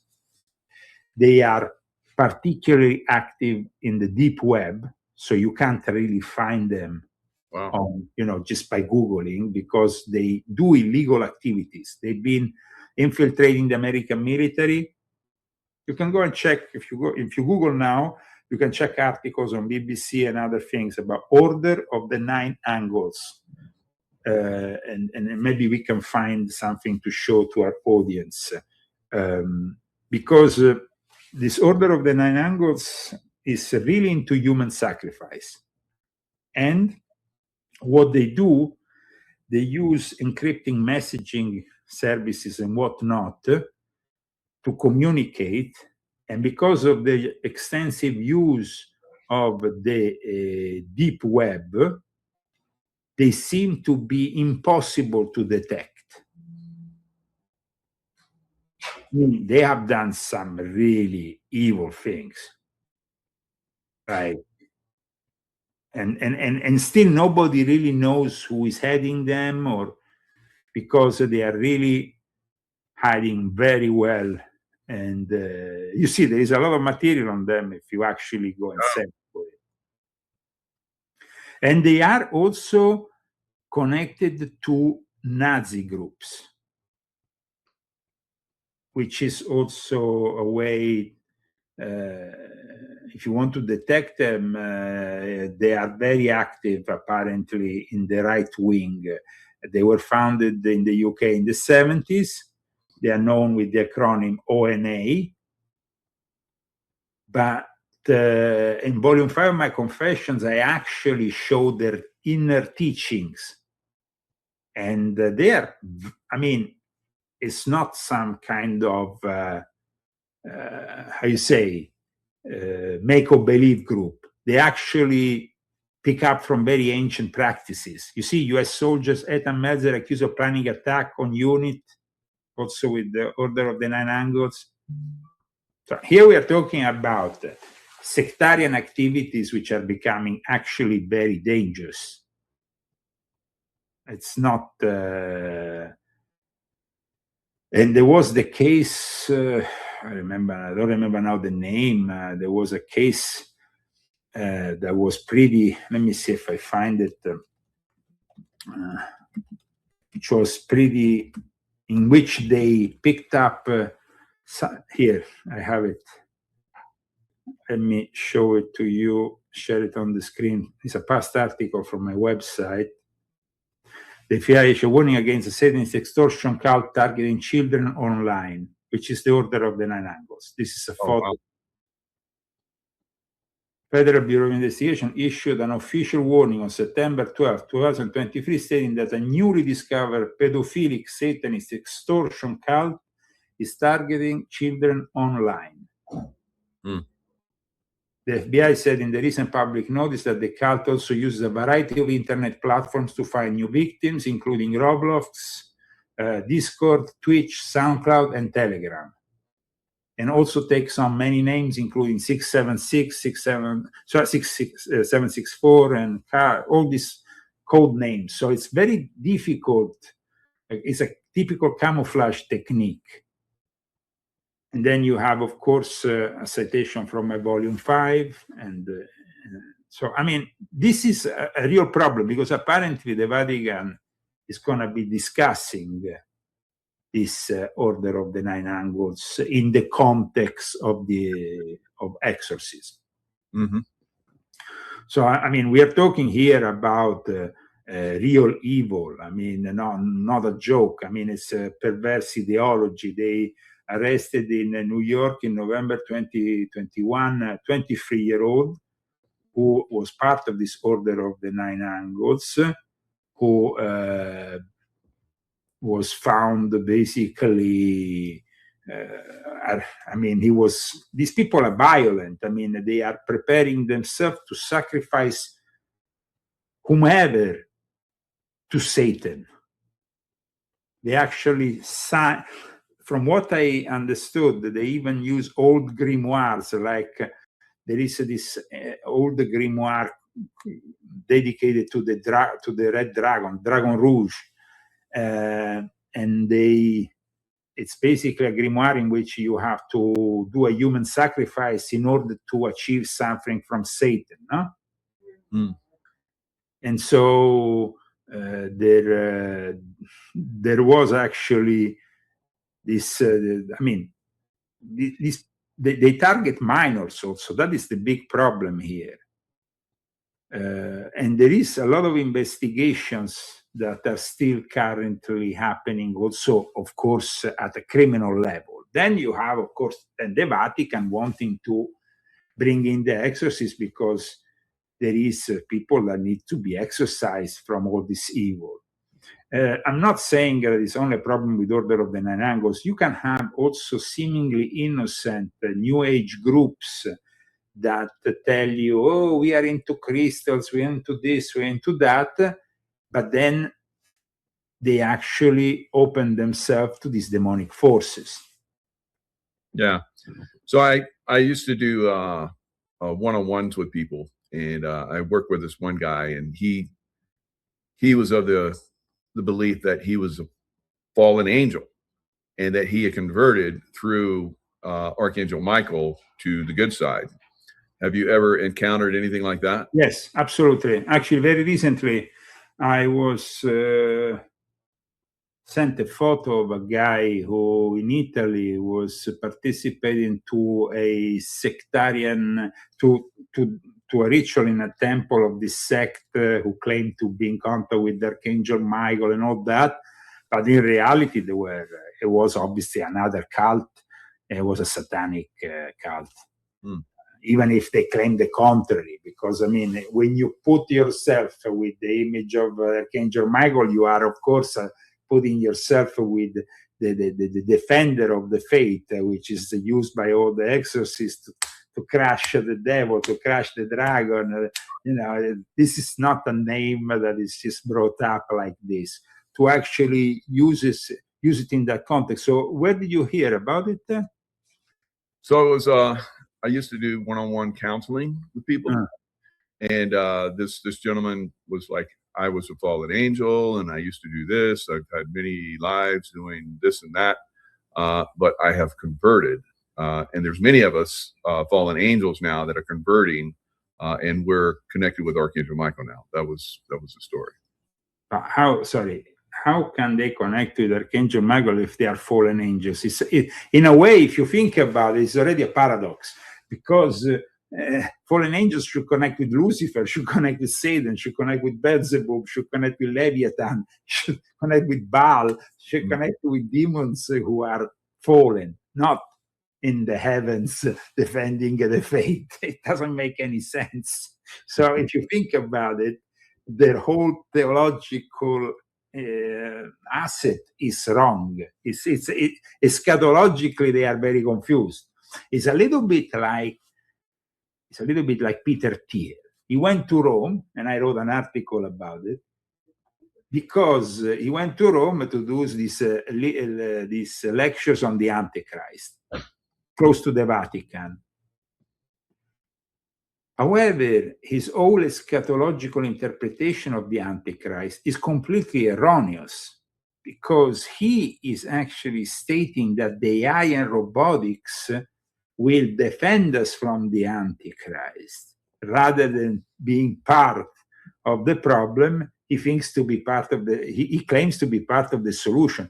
And like Alexander Dugin said, it's a completely erroneous interpretation. Because it's like saying Cyber Satan is good, let's embrace Cyber Satan. And Peter Thiel, unfortunately, is part of the problem. I explain in my book his connection with Epstein, and now his connection with Epstein, after the latest files came out, was even more clear in relation even to the possibility of starting together a secret society and so on. Peter Thiel is from Frankfurt. He's not a Jewish person, but he is from a family of Christians connected to the Sabbatean Frankists who historically were present in Frankfurt. In my book, I explained that Jacob Frank created in Offenbach, which is in the outskirts there in Frankfurt, in the metropolitan area of Frankfurt, a court. He was given a castle in which he then molded and crafted the future of the banking cartel, including the Rothschild, the Schiffs, and all the rest. So Peter Thiel is very dangerous, and that is a big problem also for somebody like J.D. Vance, who claims to be so righteous and so Christian. I don't understand this guy. I mean, how can you associate with somebody who is absolutely the opposite of anything you are, publicly you're stating that even the UFOs and the aliens are all demons, but then after you hang out with Peter Thiel, it doesn't make any sense. I'm sorry. It's just like a little bit confusing. Yeah, definitely. So, Statue of Liberty, the bringer of light, and of course, Statue of Liberty is chained, like the fallen angels are supposedly chained. What are your thoughts of Statue of Liberty? Is that Lucifer, or? Statue of Liberty was donated by the French Freemasons. Right.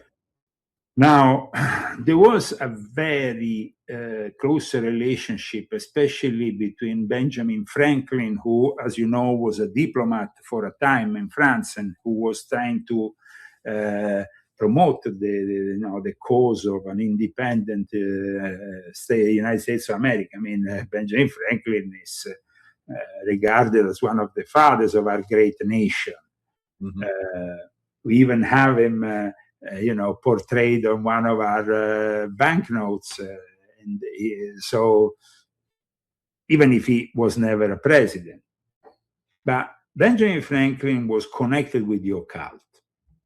Benjamin Franklin was connected with the occult. Benjamin Franklin was connected with a lodge, the Lodge de Neuf Sources, which itself in France at that time was very much connected also with people who, he was very close to, for example, Count Cagliostro, who himself in his lodges was trying to evoke the seven angels through scrying and through the use of little children and virgins that will eventually become the mediums of these spirits.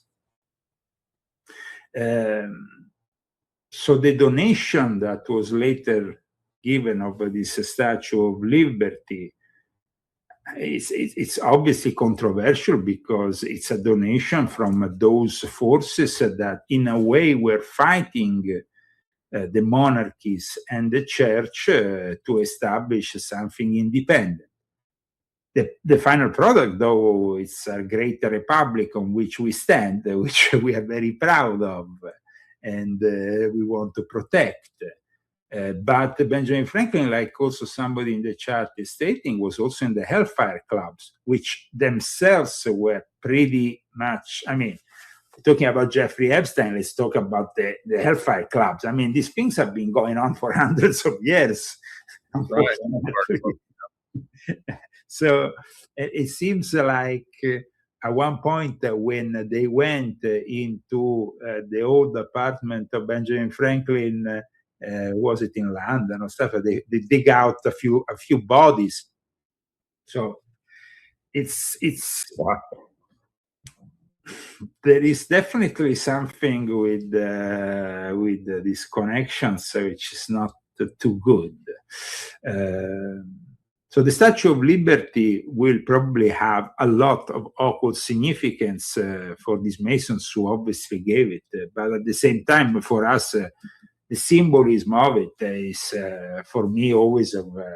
When I went there in 1982, it was my first time in the United States of America. I went up at this 151-foot statue. It was still possible to walk. I don't know if you ever went there up all the way up, walking in this ladder that goes around. Oh yeah. And then you get all the way up, and at the time you could actually go all the way into the thing. It was pretty scary because it was an old statue made of material that, it wasn't a modern thing. So I thought it was a little bit precarious. In fact, after that, I remember they closed it And I think they worked on it for a few years, and I don't think you are allowed anymore to go all the way into the. But definitely the symbolism and everything, I mean, represents the libertas, the goddess of freedom. And I think that for me, that is more important than any other occult connections that might be ascribed to it. Yeah, that Ole Demogard on, he basically pointed out that it was Lucifer. It's like, it looks, you go with the Rothschilds, they have that statue of Lucifer. It looks very similar. It's got a strong jawline. The boobies are very, like Lucifer, I guess, is, trans. So, well, I mean, there is a Masonic legacy. It's an American landmark, but actually it's 305 feet tall, the whole thing. So it's pretty taller than what I stated. But it is definitely symbolic of, I think, the alliance with French Freemasonry. And in fact, the guy involved into the donation, I mean, it belonged to the Lodge Alsace-Lorraine in Paris. So it was actually an official Masonic donation to the United States of America. It wasn't just like, an object. Right. There was something a little bit deeper in it. I mean, the idea that they commissioned this great gift and this whole thing for the century of the Declaration of Independence. I think it was very important for the French, because in a way the French had helped the American independence against the British, and so in a way they were reiterating that support. And it was, by the way, very interesting the fact that in the exact period in which the Statue of Liberty was donated by the French Freemasons in the 1870s, the actual French Freemasonry, the Grand Orient of France, was breaking from the United Lodge of England. They were actually going their own way by no longer recognizing in the regularity of Freemason, you have to have God, and you have to have a volume of the sacred law, which is either the Bible or another holy book. From that moment onwards, they shifted towards a more agnostic version of Freemasonry, without the obligation of, you were not subject to believe in God any longer. When you enter a French Masonic lodge, it broke Freemasonry into two distant traditions that still exist to this day: the continental Freemasonry, which is connected to the Grand Orient of France, and instead the regular Freemasonry, which is traditionally connected to the United Grand Lodge of England, which still requires the belief in God in their lodges. So it's rather interesting that in that period of time, this gift was given to the United States of America. But the interpretation of it as something satanic, that I prefer to stay with my more traditional symbolism of it, because I think it's a great symbol for the United States of America.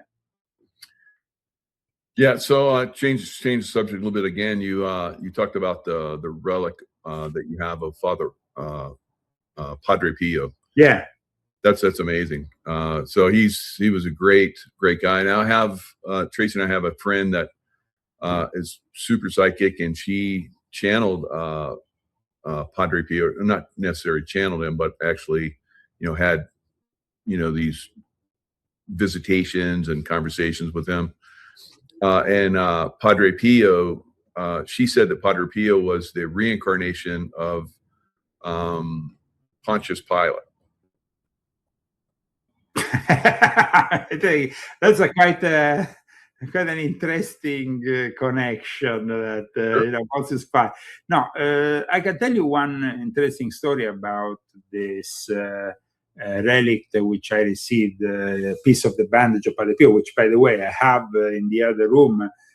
Christy, let's see. Can you give me the Padre Pio thing? Oh, so The cool. Padre Pio thing.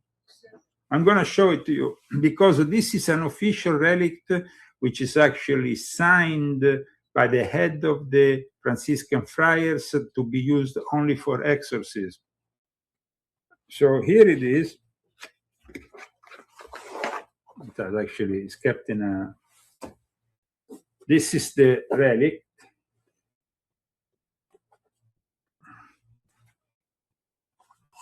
So here you have the officiality of it.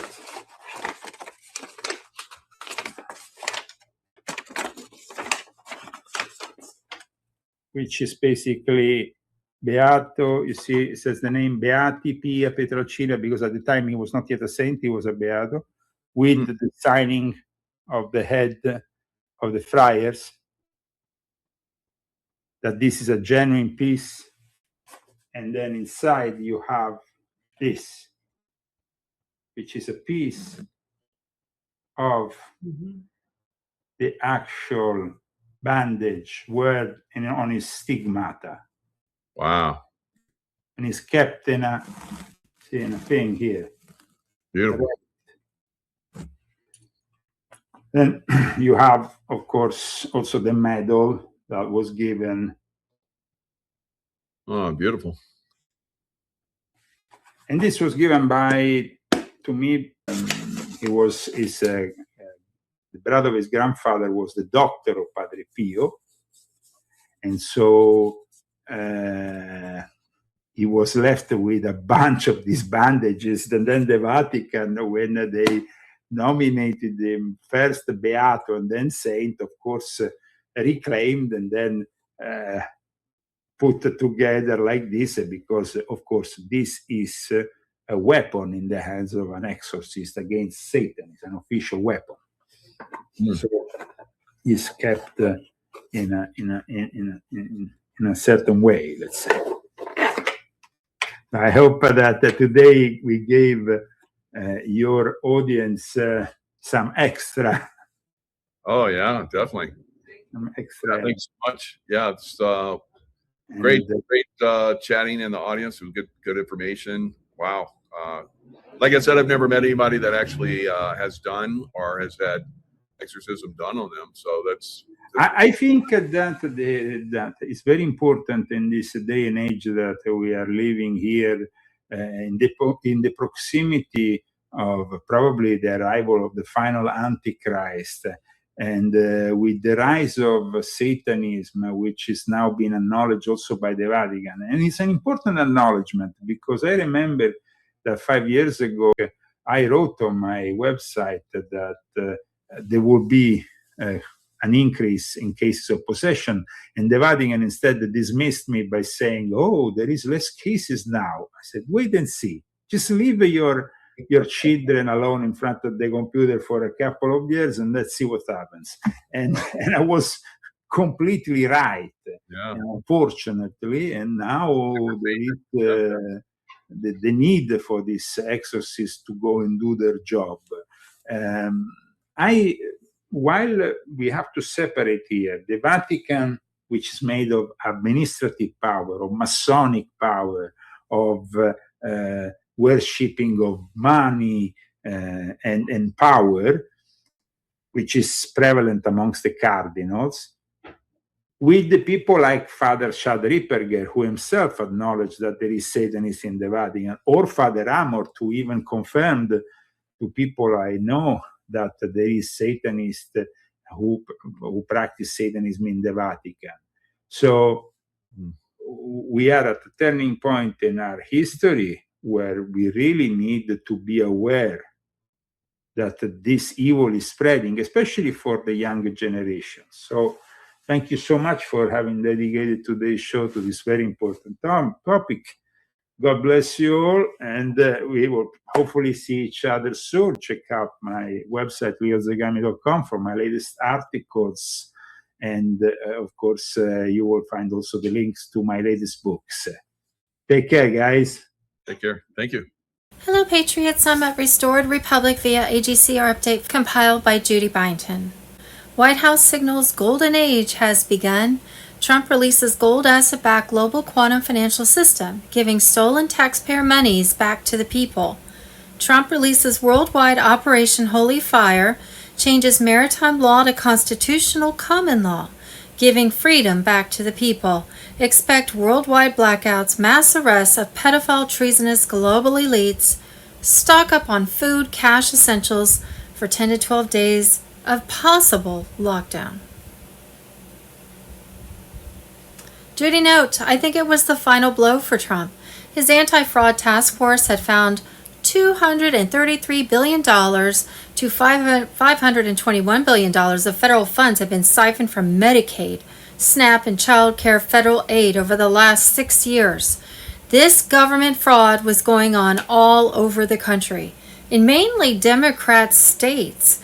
In Minnesota alone, the money was laundered to individuals to buy luxury homes, cars, properties, and even luxury resorts in faraway places like Kenya, Nairobi, and Turkey. And the Biden administration had ordered the states not to investigate. So, at 0200 hours on Saturday, March 28, 2026, from the Temple Mount in Jerusalem, President Trump gave an order to the U.S. Army to unleash Operation Holy Fire protocol worldwide. In this historic moment, President Trump stood shoulder to shoulder with the returning JFK Jr., alongside loyal allies as the old guard's empire of lies collapses. At that point on Saturday, March 28th, the White House in Washington, D.C. lit up in yellow, glowing under a triumphant sunrise, indicating that the golden age had begun. The American flags proudly as the emergency broadcast system prepares to deliver the truth in the state has hidden for decades. On Saturday, thousands were convulsing in the streets of D.C., New York, and L.A. as black entities exploded into ash under military spotlights.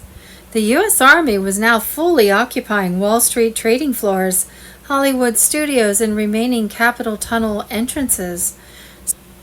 Every TV, radio, and internet worldwide will simultaneously receive the same message in 77 different languages. At the same time, 7 trumpets will sound, announcing that the world was under temporary martial law. For 72 hours, everyone will receive a continuous stream of declassified information. 3 times daily, 8-hour documentaries will be broadcast globally. The real history of the last 100 years, and information on all corruption in government, banking, and military. The comprehensive documentaries will air across all stations, providing full disclosure of recent developments, the stolen technology, the financial system that enslaved you, and the crimes committed against humanity by those who claimed to protect it. On February 20th, 2026, the U.S. Congress had passed a bill and President Trump signed it, mandating that the United States would no longer recognize the fiat U.S. dollar as the national currency. It would be replaced by the gold asset-backed U.S. Treasury note with a start date of Wednesday, April 1st, 2026. According to 107, on Wednesday, April 1st, the Nassar-Jassar laws would fully activate across 209 nations, wiping out all illegitimate debts from the deep state bankers. The deep state is in total panic, knowing their depopulation agenda has been exposed and defeated forever by President Trump.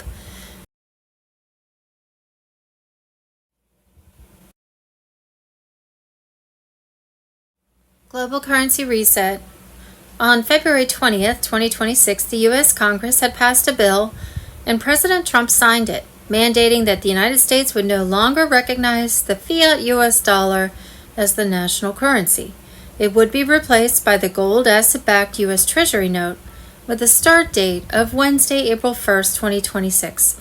On Friday, March 27th, 2026, full QFS activation and a 48-hour blackout rolling for Jassara wealth distribution across 209 nations.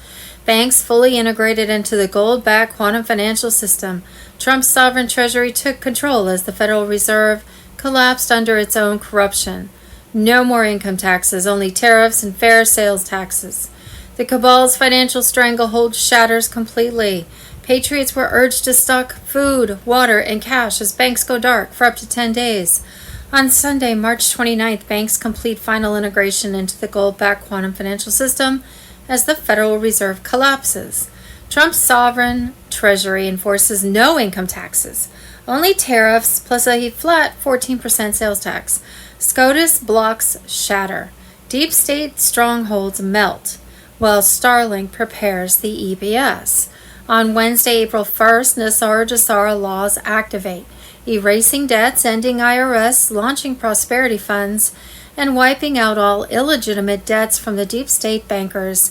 Redemption centers open as Zim and currency exchanges flood humanitarian projects. Global Financial System, Saturday, March 28, 2026. As of today, SWIFT, Society for Worldwide Interbank Financial Telecommunication, says that all messages about financial payments must only be sent in the ISO 20022 format. This format works with a number of payment and settlement methods such as wire transfers across borders and securities transactions. This has an impact on over 11,000 banks, 200 countries, and $5 to $7 trillion worth of transactions every day. Tier 4B ISO 20022 on Telegram.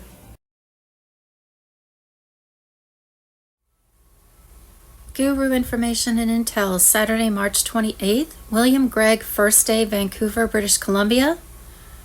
Look for Greg First Day on Facebook. I believe on April 1st, 2026, we will see truth, justice, freedom, sovereignty, and a return to common law. President Trump returned to office in 2025 but never left. He was 46 all along. The Global Military Alliance has been making arrests since 2017. They number between 7 and 8 million. They report having used over 200,000 actors from essential casting or clones. On May 31st, 2024, U.S. military jets did the letter Q over my apartment in South Vancouver. Back in 2020, I was sent a picture of President Trump shaking JFK's hand. JFK was in his full-dress Marine uniform.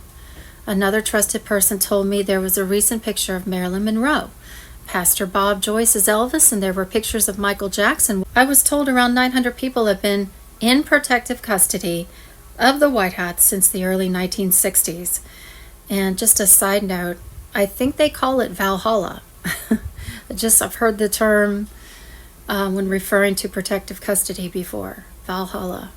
And there is an actual place called Valhalla in Australia, but I'm not positive. JFK 35, Q, President Trump, Q plus 45, 46, 47 with JFK Jr. VP equals a wartime president under the rules of war and continuity of government. After the USA 2020 election fraud, the U.S. military did a 45-day investigation and found that at 8 p.m., when the counting stopped, President Trump had already won re-election. He was sworn back into office in March 2021. Smartmatic voting machines controlled by outside computers changed the counted votes.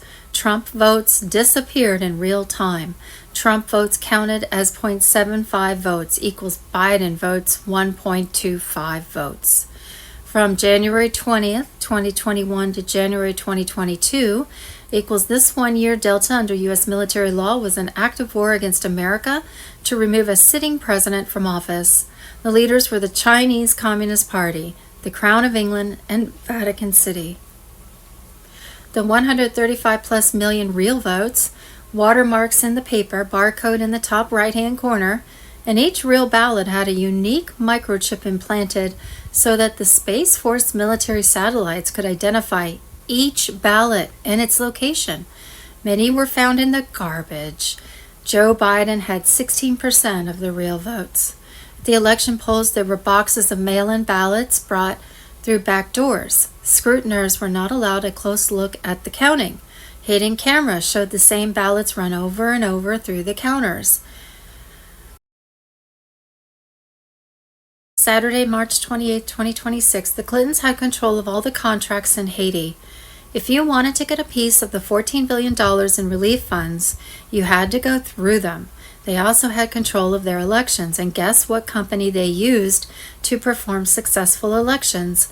According to the unclassified email, Smartmatic, Bill Clinton also used a middleman to be involved in other countries' elections because he could not publicly be seen or known to be engaging in any elections out in the open. This is yet another connection, part of the history of the global election fraud cartel. The Chiffon Telegram.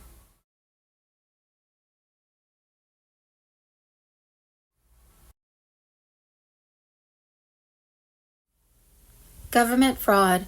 Saturday, March 28, 2026, the money flown out of the Minneapolis airport by fraudsters has been tracked and used to purchase, Project Donut on Telegram, resorts in Kenya, apartment buildings in Nairobi, properties in Turkey, luxury homes, luxury cars, $790 million American tax dollars flown from Minnesota and sent overseas.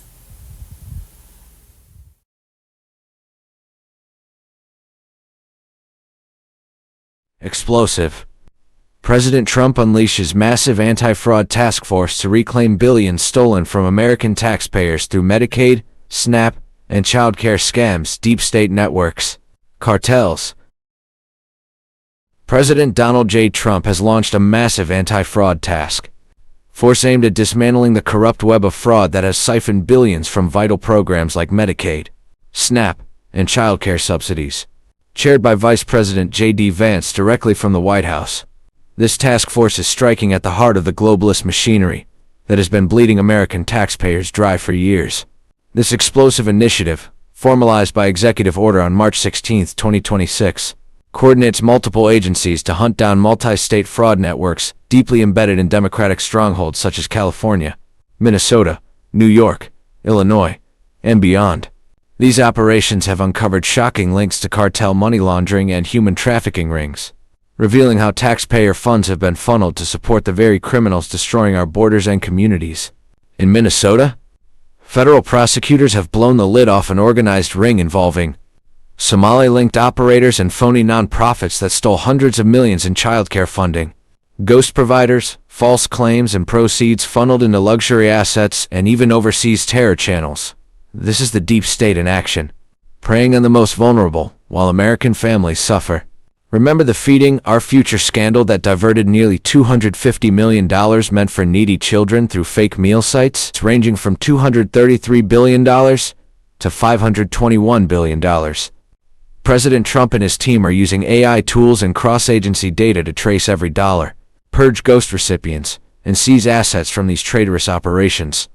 Upcoming raids on luxury nonprofit headquarters in major cities promise to expose the elite protectors who have shielded these criminals. This is more than just fraud recovery. It is a direct assault on the globalist agenda that has weaponized welfare programs to create dependency, fund political loyalty, and facilitate human trafficking under the guise of compassion.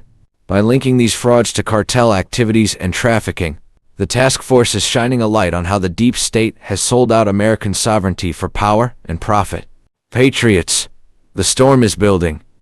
With Stephen Miller as senior advisor in coordination with the America's Counter-Cartel Coalition, including military strikes against narco-terrorists, the White Hats are in full control. Recovered funds will bolster border security, reduce debt, and restore resources to true American citizens. Trump is delivering on his promises, and the day of reckoning for these fraudsters and their high-level enablers has arrived. The reclamation of our nation is underway, and nothing can stop what is coming. July 29, 2025, Byington Bombshell Report, Trump's Global Military Alliance Purging Deep State Elites. 2,900 plus elite executions confirmed. Global Military Alliance raids across 71 nations and 14 oceanic zones have shattered the globalist infrastructure. 2,900 plus elite level executions have been confirmed. Gitmo has been expanded to black sites in Alaska, Diego Garcia, Greenland, Iceland, and Svalbard. which were now processing nonstop interrogations and takedowns. Monday, July 28th, Byington bombshell report. Trump orders pedophile Obama arrested.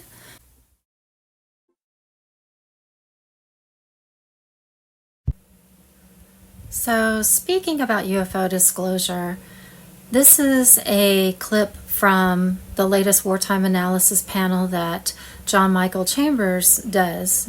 I think he does it every 2 weeks. And this is Lieutenant Colonel Lennox.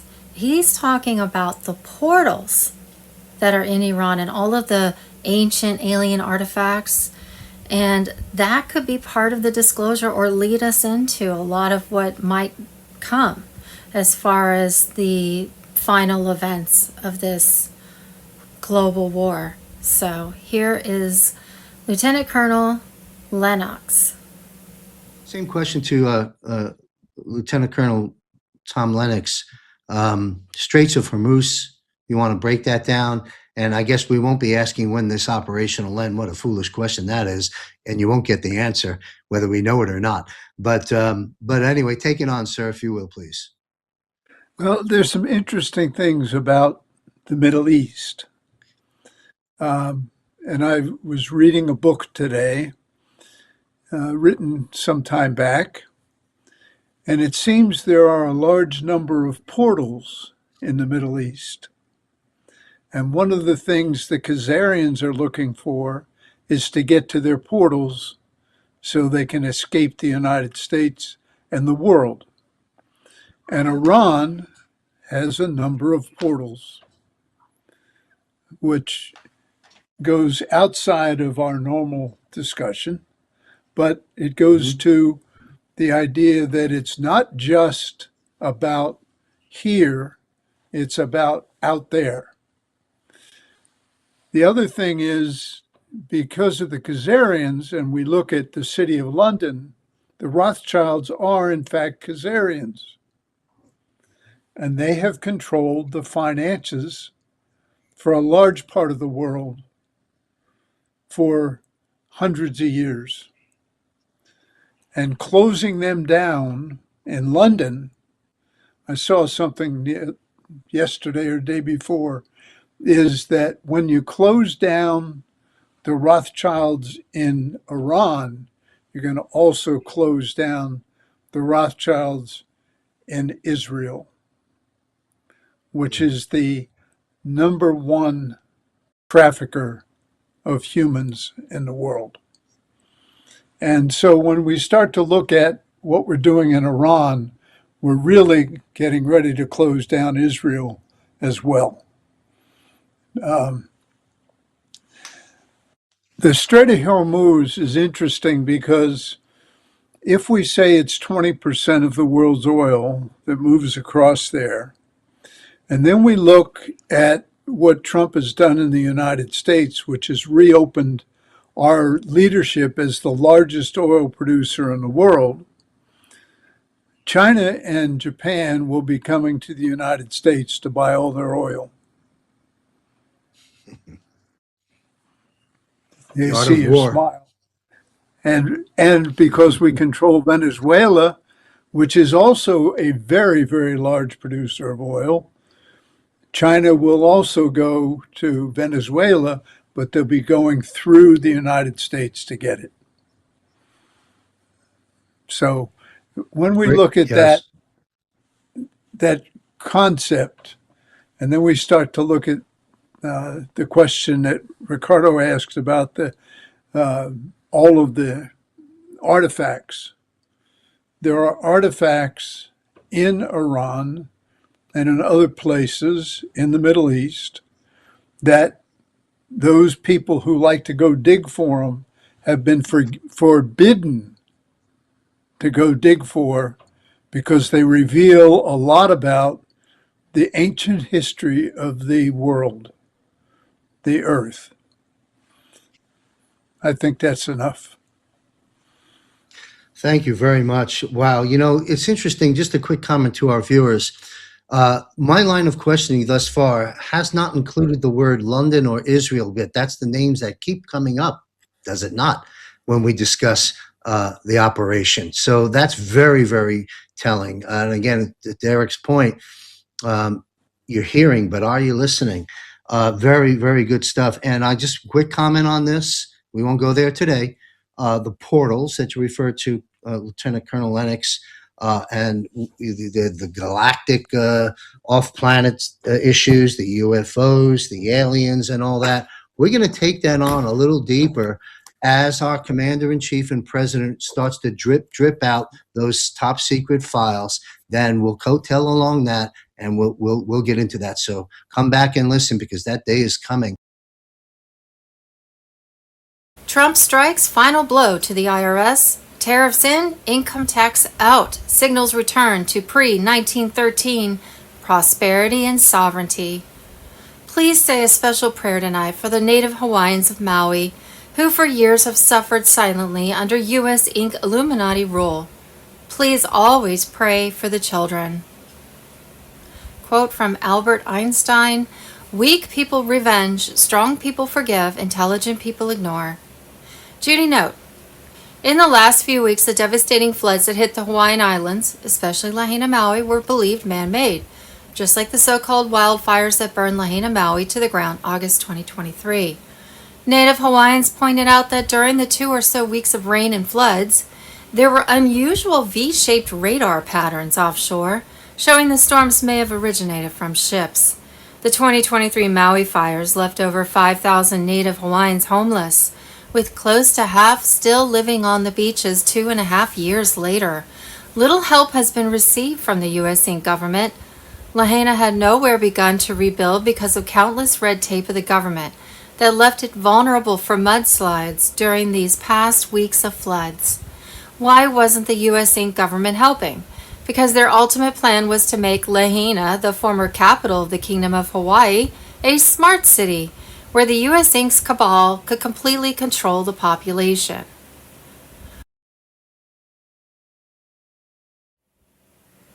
March 27th situation update. Byington bombshell report. U.S. Treasury declares U.S. insolvent. Over $41 trillion in debt. Trump activates global currency reset before its news. Friday, March 27th. We the People News situation update featuring Restored Republic.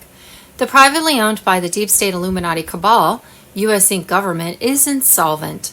Over $41 trillion in debt. That's the conclusion of the Treasury Department's own 2025 financial statements, released last week to near total media silence. The number, $6.06 trillion in total assets against $47.78 trillion in total liabilities as of September 30th, 2025. The private banker corporation has controlled U.S. taxpayer monies since 1913, drove America into bankruptcy in 2008. Don't forget, this was on purpose because they had the Great Reset, the central bank digital currency system coming in, making the fiat U.S. dollar status official. The plan was to drive America's financial status into the ground so the people would accept a digital currency backed by nothing. Thus, the cabal would have complete control over everyone. They called it the Great Reset. Everything was going as planned for the cabal until along came the BRICS nations accompanied by Trump and the Q plan to save the world. That plan was about to unfold with a worldwide EBS.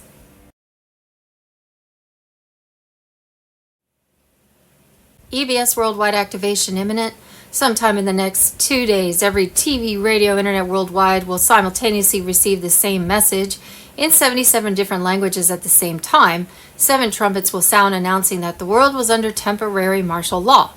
For 72 hours or 3 days, everyone will receive a continuous stream of declassified information. 3 times daily, 8-hour documentaries will be broadcast globally. The real history of the last 100 years and information on all corruption in government, banking, and military. A global lockdown will commence and last 10 to 12 days. Everyone will be asked to stay at home during a specific 5-hour window. During those 5 hours, comprehensive documentaries will air across all nations or stations, providing full disclosure of recent developments, the stolen technology, the financial system that enslaved you, and the crimes committed against humanity by those who claim to protect it. The old world ends with a broadcast. The new world begins as you explain to those around you what has been going on. Global Currency Reset on February 20th, 2026. The U.S. Congress and President Trump approved the quantum financial system and the primary financial system for the nation, with global activation including release of Nasara Jasara funds set for Wednesday, April 1st, 2026. Thursday, April 2nd, 2026, notification to set appointments. The overwhelming majority of my bond people are telling me that they will be done between now and April 2nd. The overwhelming majority of my groups and banking contacts believe they will go between the 2nd of April and the 15th of April. I don't know the timing, but that is what they are being told. Mark Z on Tuesday, March 24th, 2026. Tuesday, March 24th, Wolvie says the bondholders are receiving notifications. He hopes for Tier 4B notifications today or tomorrow. Payments will start Wednesday, April 1st. We were waiting for ISO 20022 to happen, and it has. And it is working very well, Wolvie says. It has been 100% successful. Lady at a bank called Wolvie, crying, saying that this is the news we've been waiting for. Wolvie cannot say more due to NDAs. In a few days, he will be fully under NDA and will be overseas. Forwarded from Ginger Doucette. Thursday, March 26th, Bruce, the big call. QFS has a node for cryptocurrency. The central banks around the world are buying up gold to back their currencies. 4 different sources say Tier 4B notification could happen on Friday the 27th or 28th of March, which is today. Tier 4B should get started with appointments before the end of the month on Tuesday, March 31st, 2026. Global Financial System, Friday, March 27th, 2026, bombshell announcement. Trump's dollar, signature, gold, and power for the American people. No more fiat, no more lies. Game over for the globalists. Friday, March 27th, 2026. Boom. 1913 exposed. Trump strikes final blow to the IRS. Tariffs in, income tax out. Trump's signature on the dollar signals a return to pre-1913. Friday, March 27th, QFS destroys the central banking system. QFS halts the deep state in its tracks. Global Currency Reset, trust the plan. Tier 4B, martial law and telegram. The quantum financial system stands as the most decisive force ever introduced against the central banking debt machine, built to release everyday people from a cycle of financial control that has lasted for generations. What once seemed out of reach has been strategically prepared. A parallel monetary framework designed to replace hidden fiat dominance with transparent, asset-backed transactions. This is not speculation or wishful thinking. It is calculated reset aimed at restoring direct control of wealth back into the hands of the people. At its foundation, QFS operates through advanced quantum level verification that cannot be altered, securing every transaction with absolute integrity and traceability. Only currencies backed by real audited assets and supported by digital gold certificates are allowed to circulate within the system. This structure eliminates theft, blocks covert manipulation, and makes unauthorized financial activity impossible to conceal. The principle is clear: a financial system that cannot be quietly manipulated for personal or institutional gain. The legacy system relied on shadow accounting, untraceable flows, and complex shell structures that concealed misuse while penalizing transparency for decades.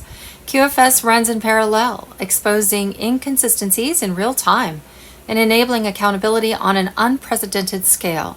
Once illicit transactions are identified, those responsible can no longer shield themselves behind bureaucracy or delay tactics. The system itself becomes undeniable proof, forming the foundation for action, recovery, and enforcement. The era of invisible control is rapidly closing. This marks a turning point, a structural transformation intended to restore economic balance and human dignity. Implementation requires precision, validation, and time, but the objective is undeniable: to replace artificial scarcity with asset-backed stability, dismantle centralized control mechanisms, and create a pathway toward restitution and broad prosperity. The direction is intentional, and the outcome is rooted in fairness. Stay alert, demand transparency, and prepare for the transition from a system built on debt to one grounded in value. The Genius Act, Guiding and Establishing National Innovation for U.S. Stablecoins Act, passed in 2025, establishes the first comprehensive federal regulatory framework for U.S. payment stablecoins. Effective by January 18, 2027, it mandates one-to-one reserves, strict AML KYC compliance, and limits issuance to authorized entities to enhance financial stability.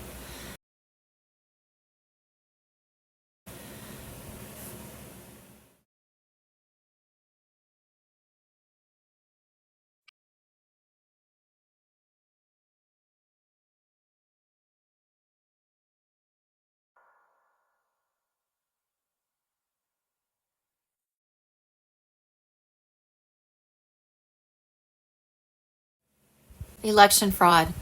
Friday, March 27th, the election fraud that's occurring in the United States is not only a massive national security threat, and happening in 100 plus countries around the world, including places like South Korea, Canada, Australia, Brazil, Ecuador, the Philippines, Republic of Congo, and many more. This needs to be investigated by military intelligence because of this global election fraud cartel's resources, capabilities, and players involved, which leads to a massive criminal conspiracy that can topple and take control of countries around the world and install whatever regimes that they choose. Mr. Poole on Telegram. Friday, March 27th, White House gave order not to enforce fraud allegations happening all over the country. Shocker. The reason they did not investigate any fraud is because they were all involved, stealing taxpayer dollars through front companies and NGOs, and plus getting kickbacks, I'm sure. This is money laundering 101. Government fraud. Friday, March 27th, Minnesota Representative Krista Knudsen says they just found out the state turned off tracking for money being sent overseas. They turned it on for 2 weeks, saw all the money leaving, and Democrats quickly shut off tracking to allow it to keep happening. Today in the fraud committee, the Department of Human Services testified that they have not been tracking the IP addresses of money that's being literally flown out of our state and where it's going. They did turn on that reporting for 2 weeks, and they found that yes, a lot of those IP addresses were tied to overseas computers. And then they quickly shut it off after just 2 weeks of seeing where this money's actually going. Every time we turn around, it's just more and more fraud scandals in our state.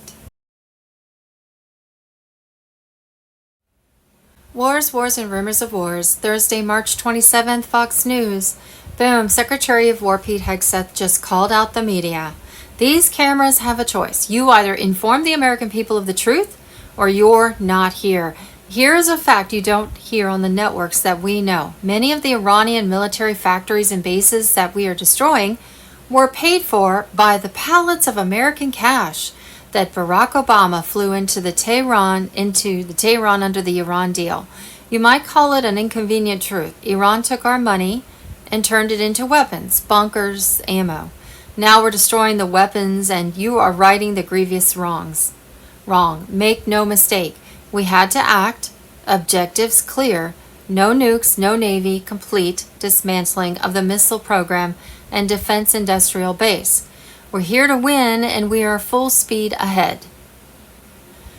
And just a side note, to me, when I look at some of the corporate media stories, like from CNN and MSNBC and ABC, they're outright lies when it comes to Iran and what's happening there.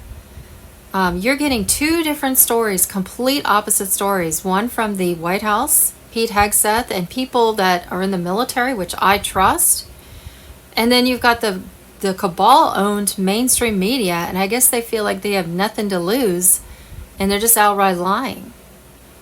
Thursday, March 27th, please let this statement serve to represent that I am pausing the period of energy plant destruction by 10 days to Monday, April 6, 2026 at 8 p.m. 10 days, interesting number, and I think this falls after Easter. 8 p.m. Eastern Time. Talks are ongoing, and despite erroneous statements to the contrary by the fake news media and others, they are going very well. President Donald J. Trump. And just another calm He said that the Iranians asked for 7 days, but he gave them 10 days, and you add those two numbers, you have 17, and that always says patriots are in control. Following the cascading activities around the planet at the tactical level, operational level, campaign level, and strategic level, and even the grand strategy, and people are having difficulty putting the picture together. That's by design. We know that. That's, of course, the reason. But where we're at right now, and if you could put a title, I guess, on this phase of the operation, this is for the people. And the title would be this: The Price of Failure to Act. The price of failure to act. And the reason I say that is because the people, it's already started now, the alleged reasons, the Straits of Hormuz and the blockage, and then the interference with the flow of oil, therefore the prices have spiked, and we'll talk in detail later. But that is the supposed trigger to all the drama that's going on right now, but that's not it at all. This is the price of the failure to act. All the things that are going on around the planet, and they can be related to Hormuz, they could be related, completely unrelated to Hormuz, but this is what the people now have to experience for not holding their people to their representatives to account, for not keeping an eye on what was going on, for trusting too many people for too long without sticking their nose into somebody else's business and saying, hang on a minute, you didn't promise me this, you didn't promise me that, and why are you delivering it to it? So this is the moment in history where the Australian people, because I can tell you that from personal experience, it's hurting down here, but it's also hurting around the world. And the people are going to start to feel the squeeze. It's going to be painful. It's going to be excruciating. They're going to get very, very angry. And I'm not hoping for this, but I can imagine there's going to be some violence occur. Sporadic, not necessarily organized, but sporadic, geographically dispersed. But people are eventually going to realize what's happened to them, what's been done to them. And I hate to be the bearer of bad news, but we've been saying this for so many years now. If we don't stand up, it'll be taken from us. We didn't stand up. It has been taken from us. Everything's been taken from us. And the people are about to find that out. Now, this is the key moment for this operation as far as the people are concerned. None of this would have happened had the people stood up, but they didn't. And there's a lot of many reasons for that. They've been demoralized. They've been brainwashed. They've been MK Ultra. They've been gassed. You name it, everything. There's a million reasons why it occurred. But at every point, the people failed to stand up and claim this sovereignty they claim they have, to say, this is my country. I am the source of law. What I say goes. But as we know, if you throw something out in the trash, anybody can come and collect that trash and take it away. That's evidence that you're not interested. And the sad reality is most of the planet, and some are more culpable than others because they don't have a history of personal sovereignty or the rights coming from the people. But those nations that do, we should have stood up and we didn't. And now we're going to feel the pain. There's nothing that can stop what's coming. We've been saying that a long time. We've been warning about for a long time, many years now. Get some gas in your garage, get some tin food, get some cash, buy your precious metals, and get ready to hunker down. For how long? We don't know. All we know is that if it goes for too long, the black hats win, so the white hats won't let it go too long. But the pain you're about to feel, and don't shoot me, I'm just a piano player. The pain we're all about to feel is a result of our complacency, our docility, our imbecility, all of those things. It's on us. We're going to have to pay the price. President Trump reminds me of a friend who has a sister who is a drug addict. And she borrowed money from all her relatives and friends and everybody until the well went dry, and they wouldn't lend her anymore. And now she says that she won the lottery and she's going to pay back everyone with interest. The problem is she didn't win the lottery. It's delusional. The same thing is happening with the fake President Trump. This has been going on for a while now. He says he's got $18 trillion in investment promises from around the world. This is just not true. It's not happening. Nobody's investing anything. Then he says he's got $18 trillion in revenue from tariffs, when in fact his revenue is $238 billion, which is not even enough to cover a month's deficit, trade deficit, or budget deficit for that matter. And now we're seeing some similar delusional behavior as far as Greenland is concerned. He thinks that somehow by grabbing Greenland, which is part of a NATO allied state, that it's going to solve all his monetary problems because they've got all these rare earths. Again, the problem is, even if they do, it'll take 7 to 8 years to develop, and he's got bills coming due on January 31st, so it's not going to be on time. The same with Venezuela. He says, oh, we got all this Venezuelan oil. Yeah, all right, they've been stealing oil tankers, but guess what? U.S. has also had oil tankers stolen from them in the Middle East, so that's not working. And the big attempt to grab Iran's gold, has failed.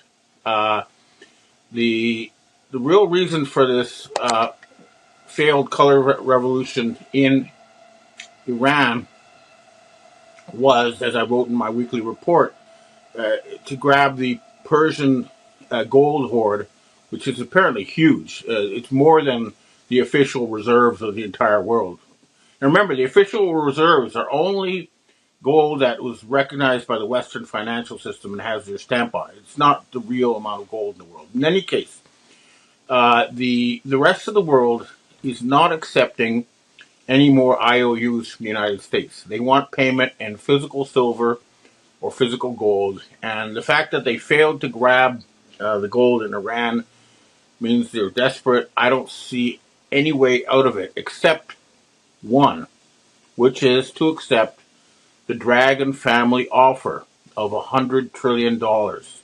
This would be used to finance the Jubilee, to cancel all debt, public and private, in the West, to finance a huge rebuild of U.S. infrastructure, for example, a high-speed train network connecting the whole country, all sorts of things. And also, we would promise that we would cancel all debt, public and private, and everybody would become the owner of their current residence.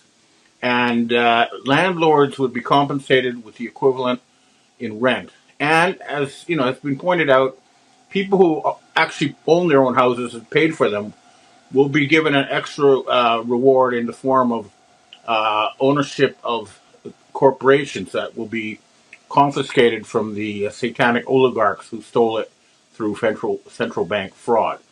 So all that is going to happen, but in the meantime, we still have this delusional megalomaniac who thinks he's Donald Trump. He's trying to invoke the Insurrection Act, and here you can watch the head of the Israeli Homeland Security. Remember, Homeland Security's headquarters is in Israel, and we have Christine Noem in this clip. You can watch her talk about the Insurrection Act. What this means is they want to use the military to shoot American civilians in order to impose a dictatorship ruled by their fake Trump. That's what it means. And unfortunately, there's people also working against legitimate law enforcement to try to create a crisis to justify this military takeover. I do believe we need a military takeover, but not one controlled by the satanic Zionists. And you can spot them because they're the ones who are covering up all the Jeffrey Epstein files because they're in them. So, anybody like Pam Bondi or anybody in the current regime that you're seeing on your screens does not belong in public office, okay? Now, another thing that's going on is just like when the Romanian regime fell with Ceausescu, he kept ramping up repression and ramping it up until him and his whole family ended in front of a firing squad.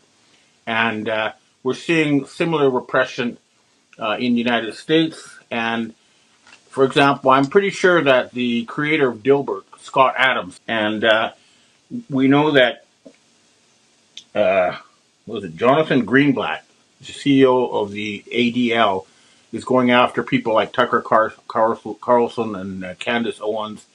And As a result, I've been told that a death warrant has been placed on him and trying to suppress the truth. So another person who I've heard a death warrant has been put on is Lindsey Graham, because he's been calling for the assassination of Vladimir Putin, the sitting head of state.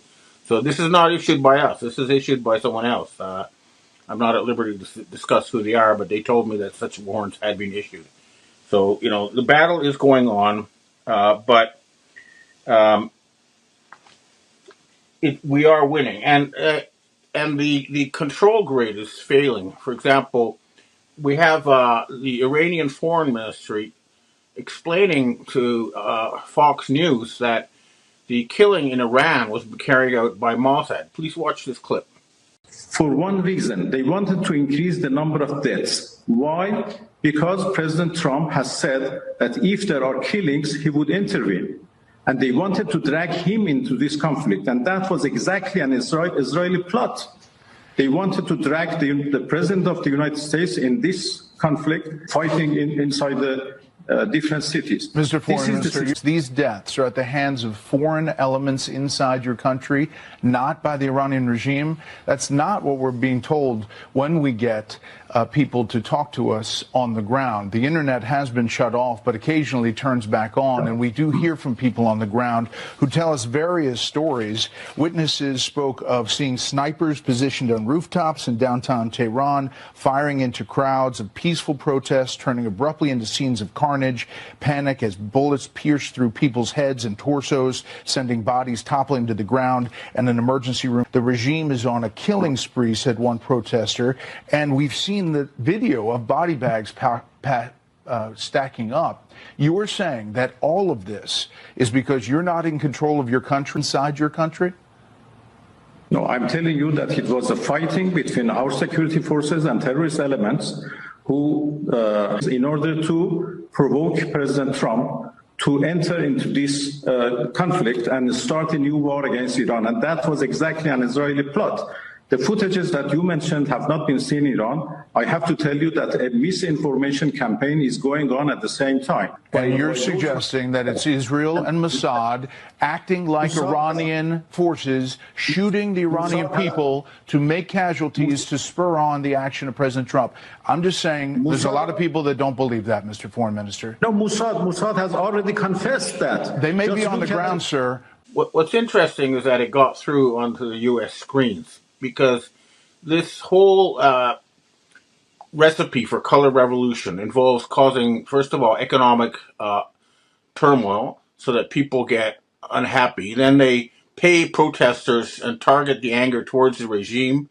And then they have people shooting both the police and the protesters to try to get them to fight each other. And they tried this, and instead what happened was the Mossad snipers were taken out, and the Iranian armed forces were able to protect their country and their people. And of course, you won't see that on your Western screens, because unfortunately, these criminals still control the mega corporations, and that's what needs to be taken away from them. We need to remove their control of Google, Microsoft, all the big high-tech companies. They need to be removed from that control.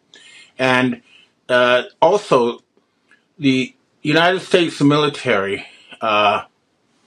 really, really does need to get back to the real world and live within its means, because right now it is a gigantic parasite. For example, take a look at this clip of a so-called rocket company that got $4 million from the U.S. military. That's the sort of thing that happens when you have a magic money machine. But ultimately, it's parasitical. It sucks from the strength of the country you're supposed to be supporting, and that's no way to run a military. If the military was run by sane people, one of the first things they would do is get rid of all those aircraft carriers, because, as the Chinese have pointed out, the Russians can sink them all within half an hour if they want to. They've got the missiles to do that. So militarily, they're expensive white elephants, and they need to be removed. And the money saved should be put on, building hypersonic missiles. This is the sort of thing that needs to be done as soon as we get sane leadership. And again, the last time we offered this $100 trillion from the Dragon family, the forensic trail led to Barack Hussein, Thunder of Satan Obama, who blocked this money from being used to help rebuild America. And this time, the money is being blocked by the Rothschild family, who are using the fake Trump who's been around since June of last year. And that's what's blocking it now. So, we have Jean-Michel de Rothschild posing as Brigitte Macron. We have Nathaniel Rothschild. We have the Edmund de Rothschild Bank. We have Barclays Bank. And we have the Vatican Bank. These are the people who are preventing the rebuilding of the West and refusing the generous offer from the Dragon family to help rebuild Western industry and rebuild Western civilization. But it will happen anyway. We're going to have to let things collapse a bit more. It looks like Israel is being abandoned. Ehud Barak has been spotted fleeing the country. Benjamin Netanyahu has left. And I was told by the Iranians that the satanic, racist state of Israel is going to be replaced by the nation state of Judea, which will be a multi-ethnic, multi-religious state, and that the temple will be rebuilt once Judea is established. And the Jewish people will be freed from thousands of years of satanic slavery. This is, to the U.S. military and to the law enforcement agencies. The same is true of 90% of the cheese.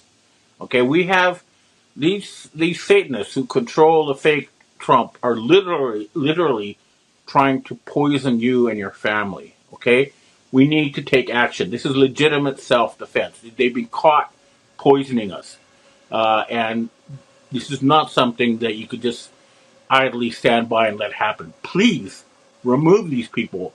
We're all waiting for you to get off your butts and do it. I'm personally doing everything I can. I want everyone else listening here to do the same. We've got to end this.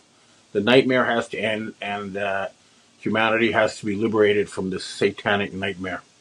Okay, that's what I have to say for myself today. Now I'd like to answer questions from readers and viewers.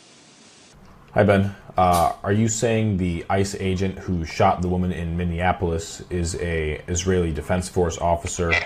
Your quote from last week, is that what you meant? Well, I've been provided with evidence that a lot of the ICE agents are actually Israeli Defense Force soldiers, and that most of them have been trained by the Israelis. But as far as that particular agent is concerned, I have no idea. He may well be an American citizen, but he's been filmed. Next question. Hi, Ben. We'd like to get your thoughts on the current mayor of Minnesota. You know what? I'm going to skip on that one because I don't have enough knowledge to give you an informed comment, but I will try to do some research on that and talk about it in my next weekly report. Next question. Hi, Ben. Weekly, you tell that the Chabad death cult is going to be removed, but could you list the names of the individuals running this cult and where their operations are conducted from, if you are aware? I believe that you could actually look it up online. They're openly listed, and the names are available. But what you have to understand is that Chabad are the army, the brain control army, but the real leadership is the Octagon Group, the Rothschild family, the people at who control the World Economic Forum, but Chabad centers, they for years they say, oh, we're just a harmless Jewish group. We mean good, but the reality, as can be seen in their own writings, is that they have been working to kill 90% of humanity. But again, it's all public information. Just look up Chabad and you'll find a list of all their locations. Next question. Hi, Ben. Apparently, there's a video by Stuart Lowe being interviewed by Nino Rodriguez, states they are wishing to make 3 superstates, Russia, China, and the US. They are very much pushing the synagogue of Satan to be in charge, as they speak about some sort of dome. I have zero desire to be ruled by no-hide laws up here in Canada. What are your thoughts about this? That's not going to work. This plan will fail. We are definitely headed for a multipolar world. So it'll be like any village where we have certain rules. You don't go into your neighborhood, and we all get together to deal with things that we share in common. But it's not going to be some kind of centralized dictatorship like these people are planning. That 3 group idea is not going to work. And personally, since you're in Canada, I'm pushing for Canada to liberate the United States and restore democracy there and good government. I want Canada to take over the United States. Next question. Evan, we have our last question for today. Since famous entertainers are usually compromised with unpleasant circumstances to make them servile, is it possible actor Timothy Busfield acted against his handlers and is being exposed as punishment? Any evidence that he may be helping the White Hats? You have to judge from what he's saying. If he's been talking about pedophiles and stuff, then yeah, he's been targeted. But I don't know the details in this case either. Okay, well, that's what I have to say for myself this week, and I hope to see you again next. Restored Republic via GCR. Judy note, I think it was the final blow for Trump. His anti-fraud task force had found $233 billion to $521 billion of federal funds had been siphoned from Medicaid, SNAP and child care federal aid over the last 6 years. This government fraud was going on all over the country in mainly Democrat states. In Minnesota alone, the money was laundered to individuals to buy luxury homes, cars, properties and even luxury resorts in faraway places like Kenya, Nairobi and Turkey, and the Biden administration had ordered the states not to investigate.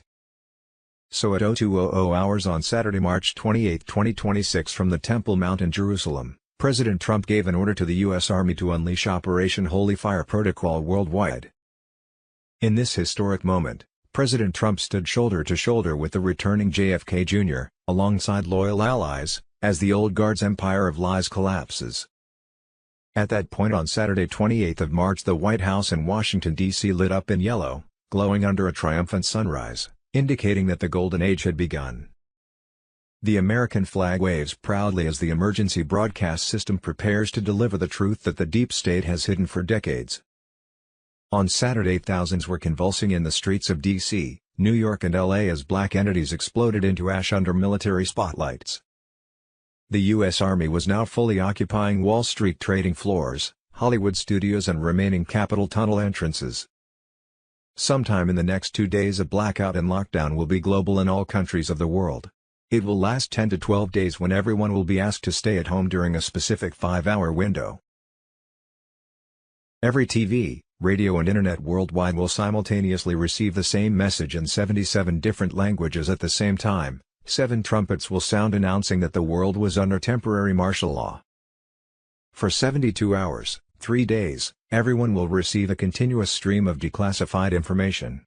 3 times daily, 8-hour documentaries will be broadcast globally, the real history of the last 100 years and information on all corruption in government, banking, and military. The comprehensive documentaries will air across all stations, providing full disclosure of recent developments, the stolen technology, the financial system that enslaved you and the crimes committed against humanity by those who claim to protect it. On February 20, 2026 the U.S. Congress had passed a bill and President Trump signed it, mandating that the United States would no longer recognize the fiat U.S. dollar as the national currency. It would be replaced by the gold/asset-backed U.S. Treasury note with a start date of Wednesday, April 1, 2026. According to WANO Saving on Wednesday, April 1, 2026 the NISARA/JAZARA laws would fully activate across 209 nations, wiping out all illegitimate debts from the deep state bankers. The deep state is in total panic, knowing their depopulation agenda has been exposed and defeated forever by President Trump and the Q Alliance. The corruption is coming to an end. The old world would end with a broadcast. The new world would begin as you explain to those around you what has been going on. A possible timing: on February 20, 2026, the U.S. Congress had passed a bill and President Trump signed it, mandating that the United States would no longer recognize the fiat U.S. dollar as the national currency. It would be replaced by the gold/asset-backed U.S. Treasury note with a start date of Wednesday, April 1, 2026. On Saturday, March 28, 2026, White Hat insiders and 107 released explosive confirmation of the schedule unfolding as follows. On Friday, March 27, 2026, full QFS activation and a 48-hour blackout rolling for Jazara wealth distribution across 209 nations. Banks fully integrated into the gold-backed quantum financial system. Trump's sovereign treasury took control as the Federal Reserve collapsed under its own corruption. No more income taxes, only tariffs and fair sales taxes. The cabal's financial stranglehold shatters completely. Patriots were urged to stock food, water and cash as banks go dark for up to 10 days. On Sunday, March 29, 2026, banks complete final integration into the gold-backed quantum financial system as the Federal Reserve collapses. Trump's sovereign treasury enforces no income taxes, only tariffs plus a flat 14% sales tax. SCOTUS blocks shatter. Deep state strongholds melt while Starlink prepares the EBS. On Monday, March 30, 2026, 10 days of darkness ignite with Starlink emergency broadcast system airing cabal crimes in 77 languages. Martial law secures cities for pedophile roundups. Stock food and cash as fiat dies. On Wednesday, April 1, 2026, Nizara/Jazara laws activate, erasing debts, ending IRS, launching prosperity funds and wiping out all illegitimate debts from the deep state bankers. Redemption centers open as Zim and currency exchanges flood humanitarian projects. The Black Swan event triggers a new golden age. See Global Currency Reset. On February 20, 2026, the U.S. Congress had passed a bill and President Trump signed it, mandating that the United States would no longer recognize the fiat U.S. dollar as the national currency. It would be replaced by the gold/asset-backed U.S. Treasury note with a start date of Wednesday, April 1, 2026. On Friday, March 27, 2026, full QFS activation and a 48-hour blackout rolling for Jazara wealth distribution across 209 nations. Banks fully integrated into the gold-backed quantum financial system. Trump's sovereign treasury took control as the Federal Reserve collapsed under its own corruption. No more income taxes, only tariffs and fair sales taxes. The cabal's financial stranglehold shatters completely. Patriots were urged to stock food, water and cash as banks go dark for up to 10 days. On Sunday, March 29, 2026, banks complete final integration into the gold-backed quantum financial system as the Federal Reserve collapses. Trump's sovereign treasury enforces no income taxes, only tariffs plus a flat 14% sales tax. SCOTUS blocks shatter. Deep state strongholds melt while Starlink prepares the EBS. On Wednesday, April 1, 2026, Nizara/Jazara laws activate, erasing debts, ending IRS, launching prosperity funds and wiping out all illegitimate debts from the deep state bankers. Redemption centers open as Zim and currency exchanges flood humanitarian projects. Saturday, March 28, 2026 confirmed, Tier 4B protocol now active, quantum financial system on Telegram. What was once dismissed as rumor or fantasy is now moving into controlled execution. Iraq and Zimbabwe are quietly driving a financial shift outside public markets, built on structure, security, and discretion. The revaluation of the IQD, VND, and Zim is no longer speculation, it is operational reality. For years, holders of these currencies faced skepticism, while institutions prepared behind the scenes. Today, whispers have become verified bank appointments, tiered access systems, and private exchange processes routed through U.S. banking channels. The global currency reset is underway, and Tier 4B represents the first point where the public can participate. This is not a public forex event. It is a controlled, classified restructuring conducted under a strict, tiered framework. Tier 1, sovereign governments and central banks. Tier 2, multinational corporations and elite financial trusts. Tier 3, high net worth entities with pre-negotiated contracts. Tier 4B, private citizens with legally acquired currency holdings. Tier 4B is now live. It is the entry point for those who have held through years of delay and silence. Major U.S. banks have begun private operations. Exchanges occur by appointment only, through secure centers with identity verification, proof of purchase validation, NDAs, and post-exchange wealth structuring. There are no walk-ins, no leaks, no spectacle, discretion is mandatory. Internal banking systems are already reflecting new exchange values for the IQD and VND, invisible to public Forex platforms. Tier 4B operates entirely separate from public markets, moving capital quietly. Iraq leads this reset. Long-standing sanctions have ended, digital banking aligns with international standards, and UN/U.S. oversight has formally concluded. Anti-corruption operations have recovered stolen assets, converting them into revaluation leverage. Iraq is fully activated. Zimbabwe are following with resource-backed, gold-supported frameworks and project-based valuation models, scheduled for phased integration through 2025 to 2026. The rollout is deliberate, high-volume holders go first, mid-tier participants next, and broader access expands in the coming weeks. Every step requires verified identification, proof, NDA compliance, and absolute discretion. This is the culmination of years of planning for a controlled monetary restructuring. The reset arrived quietly, but correctly. Tier 4B is live. The silence is intentional. The system is moving. Global Financial System, Saturday, March 28, 2026. As of today, SWIFT, Society for Worldwide Interbank Financial Telecommunication, says that all messages about financial payments must only be sent in the ISO 20022 format. This format works with a number of payment and settlement methods, such as wire transfers across borders and securities transactions. This has an impact on over 11,000 banks, 200 countries, and $5 to $7 trillion worth of transactions every day. Tier 4B ISO 20022 on Telegram. Judy note, we have been told that Wells Fargo, which is owned by the Chinese elders, the ones who own the gold behind the global currency reset, will send out emails to currency and bondholders worldwide telling them how to set redemption and exchange appointments. It is advised to exchange/redeem your foreign currency at an official redemption center, RC, rather than a bank. You can only redeem ZIM at RC, the dinar contract rate can only be given at RC, and banks will offer you lower exchange rates than what you can obtain at RC. You can only set up your new wallet, bank account, at RC. It was my understanding that most banks were under control of the cabal and would soon play a different role in the global financial system. Constitutional Republic of the United States, Constitutional Republic of Canada, H2s. March 10, 2026 bombshell announcement, President Trump declares restoration of the American Republic, U.S. Incorporated dissolved, common law sovereignty returns, Mr. Poole on Telegram. Patriots, the storm has hit and it's magnificent.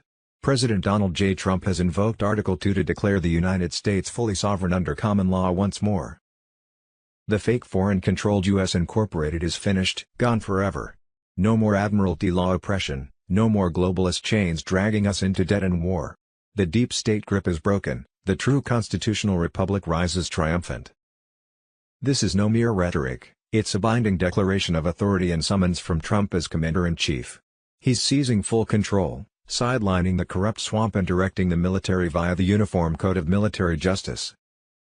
Every flag officer is oath-bound to obey lawful orders from the legitimate president. No more excuses, no divided allegiances.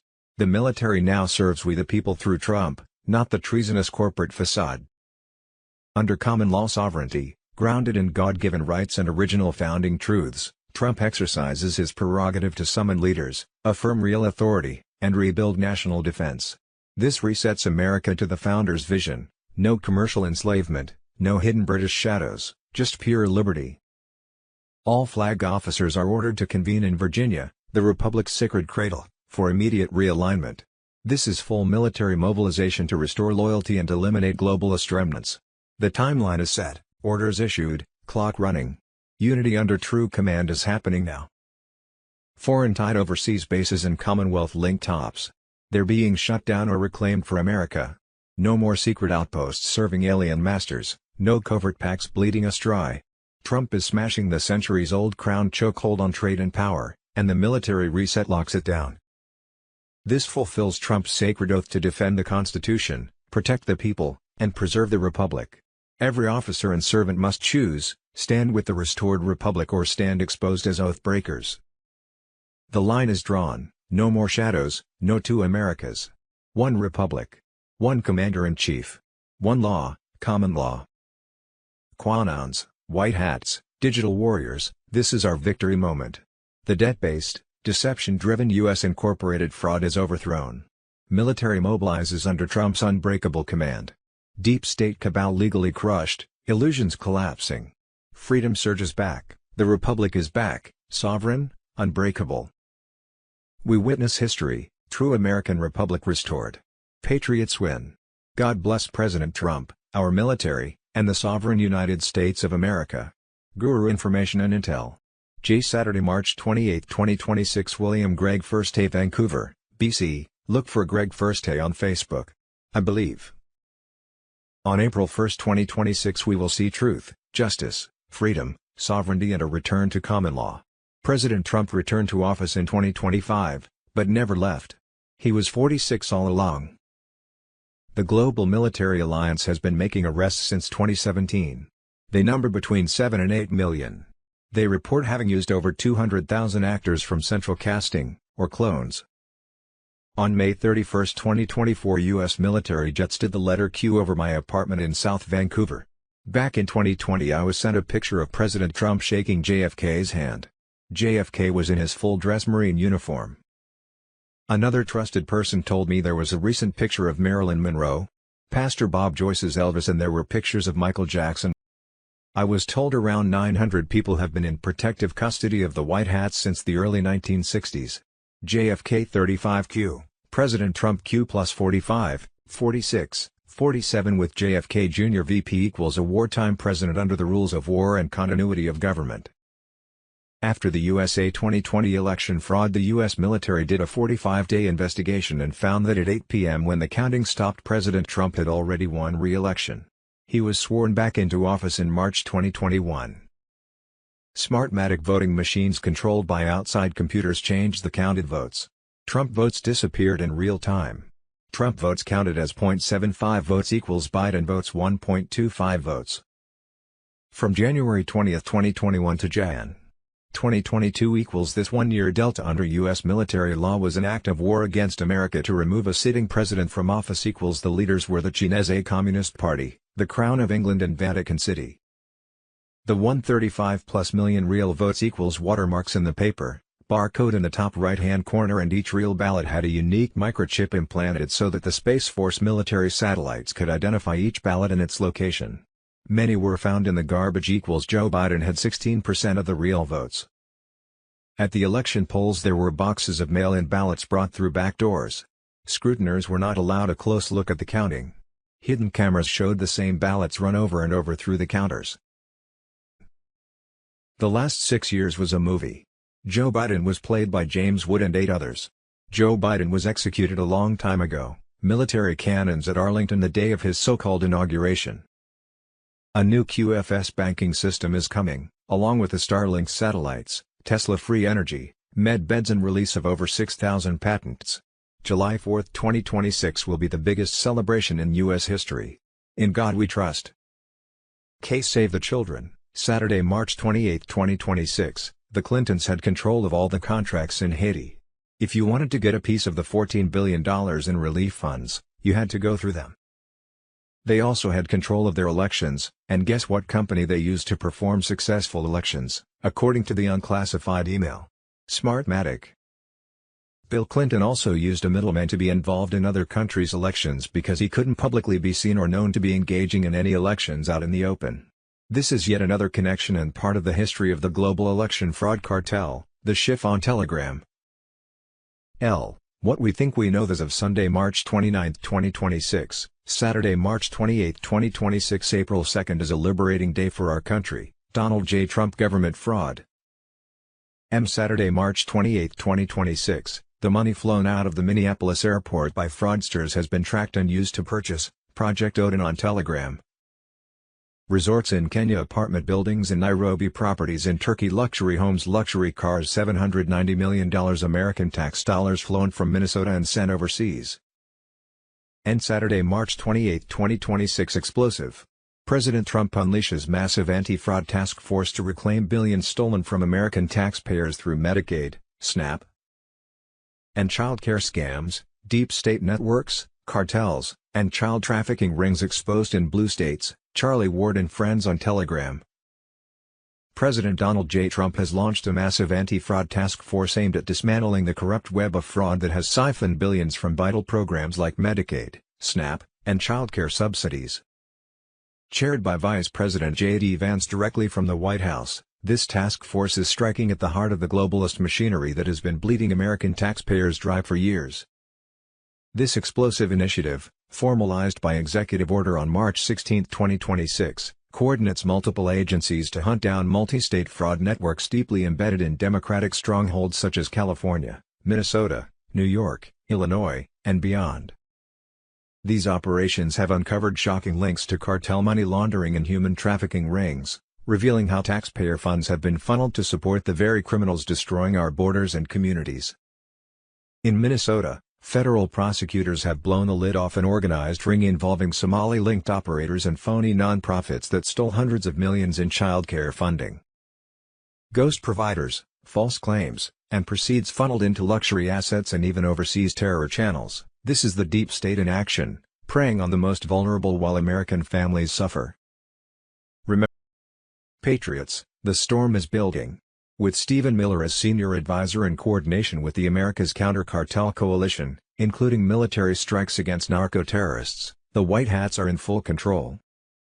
Recovered funds will bolster border security, reduce debt, and restore resources to true American citizens.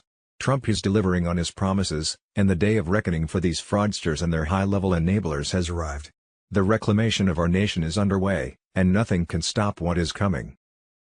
Oh, what we thought we knew, but didn't really know and now am supposed to know but don't have a clue. With clones, doubles, made-up movies Hollywood style and Trump's military alliance throwing more popcorn at us, it gets so confusing. Official word was that early morning Tuesday, March 24, 2026 the White Hats took Joe Biden into military custody. We thought the White Hats took him into custody back in December 2020 after raiding his Ukraine property. Monday, March 30, 2026, Hillary Clinton will be arrested. We thought she already was, underwent a military tribunal and hanged years ago, with doubles and clones representing her in public ever since. Her double from the UK already confessed to that, so don't think they are arresting the double because they already did. Maybe they are arresting the last of Clinton clones. They were malfunctioning anyway. Also on Monday, March 30, 2026 Barack Obama would be hanged, along with Hillary. On Wednesday, 25th of March it was reported by the martial law platform on Telegram that Obama was arrested. The Antichrist vessel is in chains. Raid teams recovered original 1963 documents in his hands. EBS footage live, he confessed on camera. Arrest complete. Trial tomorrow. Public hanging at Gitmo March 30th, same day as Hillary. Previous reports from Gitmo stated that Obama had been arrested and taken care of years ago, while his clones were still out there. So what's the truth? So much game playing going on it's hard to tell. In the last few weeks the devastating floods that hit the Hawaiian Islands, especially Lahaina Maui, were believed man-made, just like the so-called wildfires that burned Lahaina Maui to the ground August 2023. Native Hawaiians pointed out that during the 2 or so weeks of rain and floods there were unusual V-shaped radar patterns offshore, showing the storms may have originated from ships.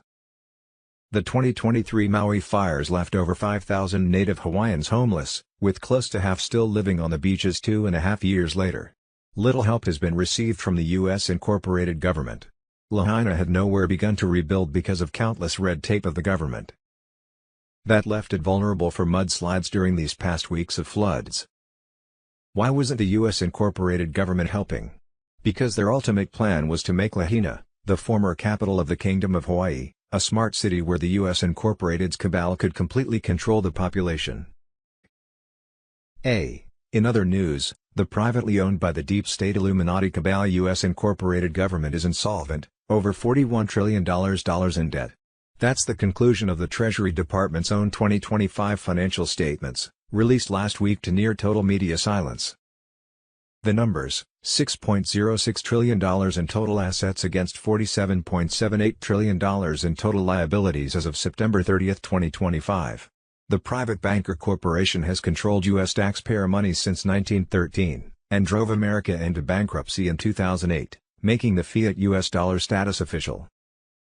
The plan was to drive America's financial status into the ground, so the people would accept a digital currency backed by nothing, and thus the cabal would have complete control over everyone. They called it the Great Reset.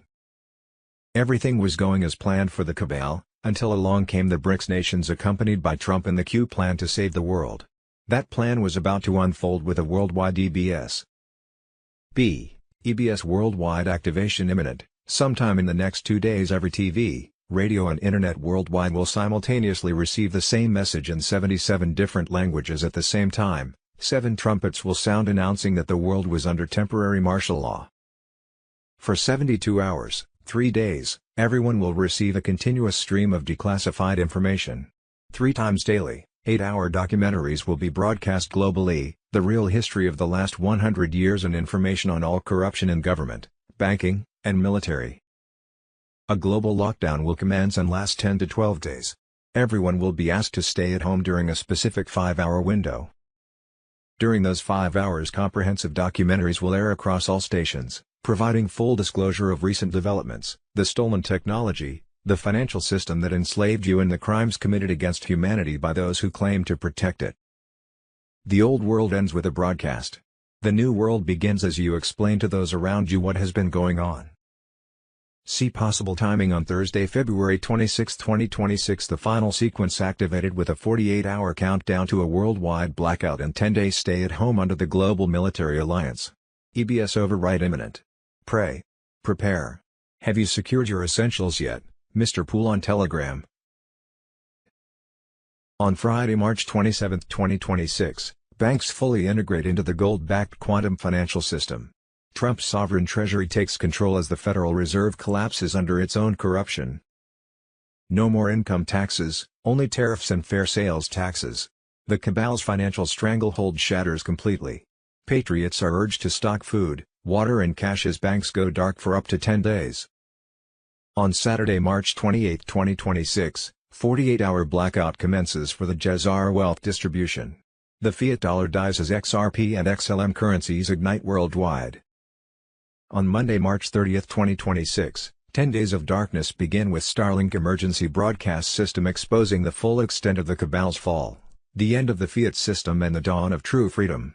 Martial law secures mass arrests of pedophiles and Satanists globally.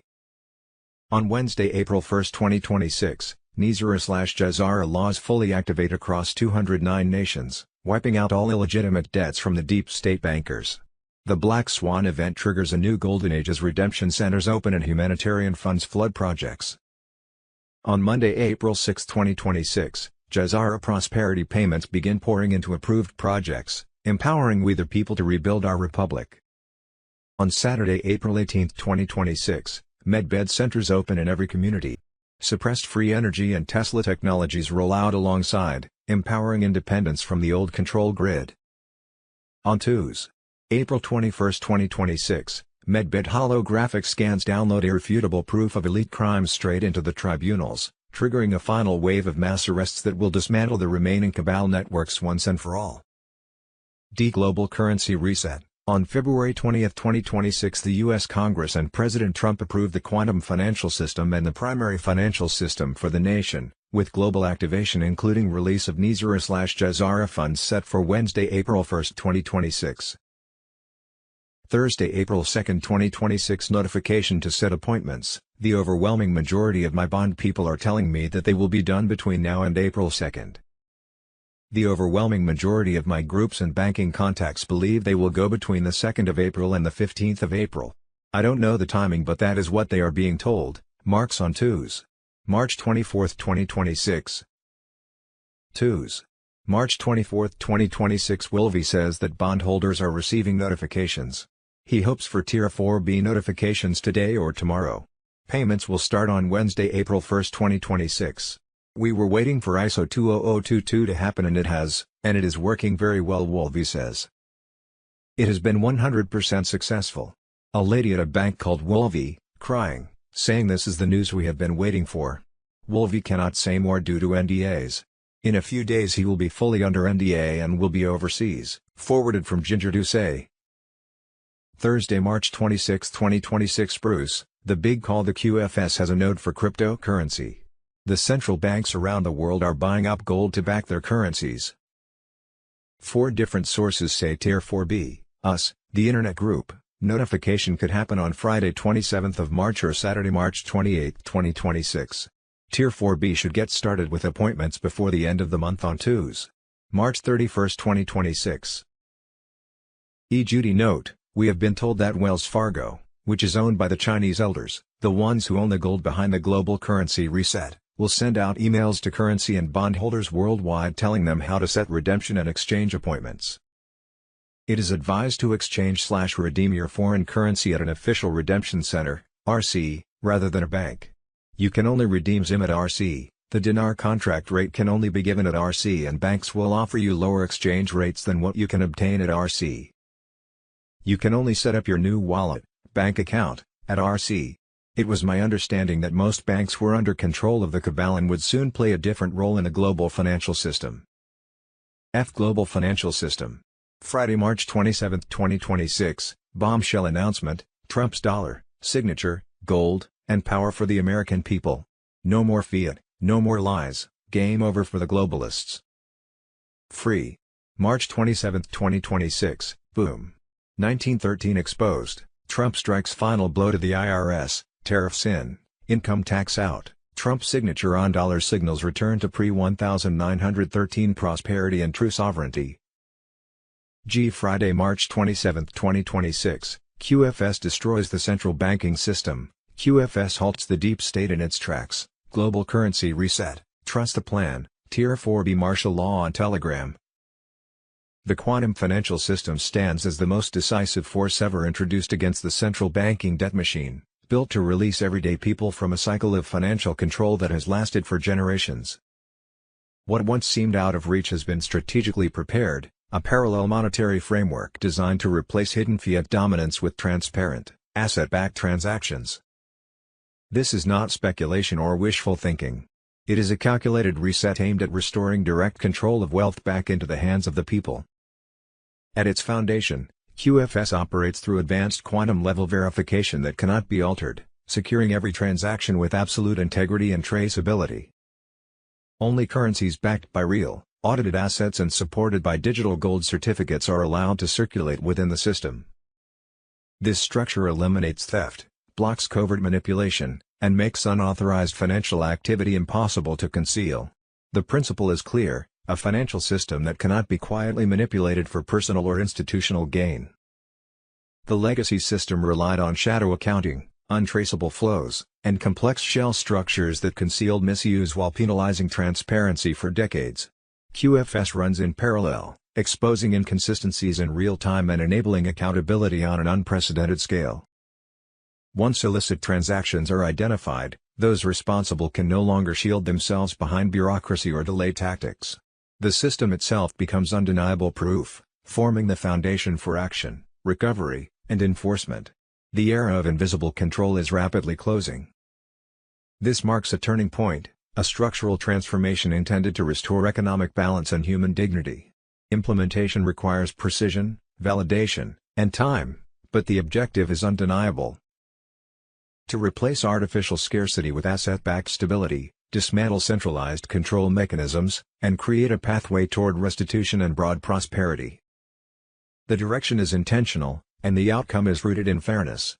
Stay alert, demand transparency, and prepare for the transition from a system built on debt to one grounded in value. The Genius Act, Guiding and Establishing National Innovation for U.S. Stablecoins Act, passed in 2025, establishes the first comprehensive federal regulatory framework for U.S. payment stablecoins. Effective by January 18, 2027, it mandates one-to-one reserves, strict AML/KYC compliance and limits issuance to authorized entities to enhance financial stability. Constitutional Republic of the United States, Constitutional Republic of Canada. March 10, 2026 bombshell announcement. President Trump declares restoration of the American Republic, U.S. Incorporated dissolved, common law sovereignty returns, Mr. Poole on Telegram. Patriots, the storm has hit and it's magnificent. President Donald J. Trump has invoked Article 2 to declare the United States fully sovereign under common law once more. The fake foreign-controlled U.S. Incorporated is finished.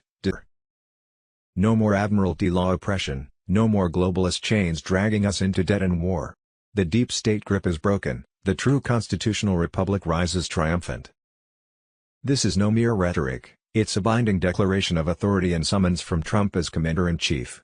He's seizing full control, sidelining the corrupt swamp and directing the military via the Uniform Code of Military Justice. Every flag officer is oath-bound to obey lawful orders from the legitimate president. No more excuses, no divided allegiances. The military now serves we the people through Trump, not the treasonous corporate facade. Under common law sovereignty, grounded in God-given rights and original founding truths, Trump exercises his prerogative to summon leaders, affirm real authority, and rebuild national defense. This resets America to the founders' vision: no commercial enslavement, no hidden British shadows, just pure liberty. All flag officers are ordered to convene in Virginia, the Republic's sacred cradle, for immediate realignment. This is full military mobilization to restore loyalty and eliminate globalist remnants. The timeline is set, orders issued, clock running. Unity under true command is happening now. Foreign-tied overseas bases and Commonwealth-linked tops. They're being shut down or reclaimed for America. No more secret outposts serving alien masters, no covert pacts bleeding us dry. Trump is smashing the centuries-old crown chokehold on trade and power, and the military reset locks it down. This fulfills Trump's sacred oath to defend the Constitution, protect the people, and preserve the Republic. Every officer and servant must choose, stand with the restored Republic or stand exposed as oath breakers. The line is drawn, no more shadows, no two Americas. One Republic. One Commander-in-Chief. One law, common law. Quanons, white hats, digital warriors, this is our victory moment. The debt-based, deception-driven U.S. Incorporated fraud is overthrown. Military mobilizes under Trump's unbreakable command. Deep state cabal legally crushed, illusions collapsing. Freedom surges back, the Republic is back, sovereign, unbreakable. We witness history, true American Republic restored. Patriots win. God bless President Trump, our military, and the sovereign United States of America. K-Wars, Wars and Rumors of Wars. Thursday, March 27. Secretary of War Pete Hegseth just called out the media. These cameras have a choice. You either inform the American people of the truth or you are not.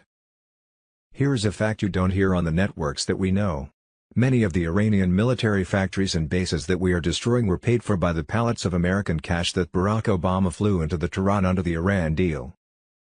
You might call it an inconvenient truth.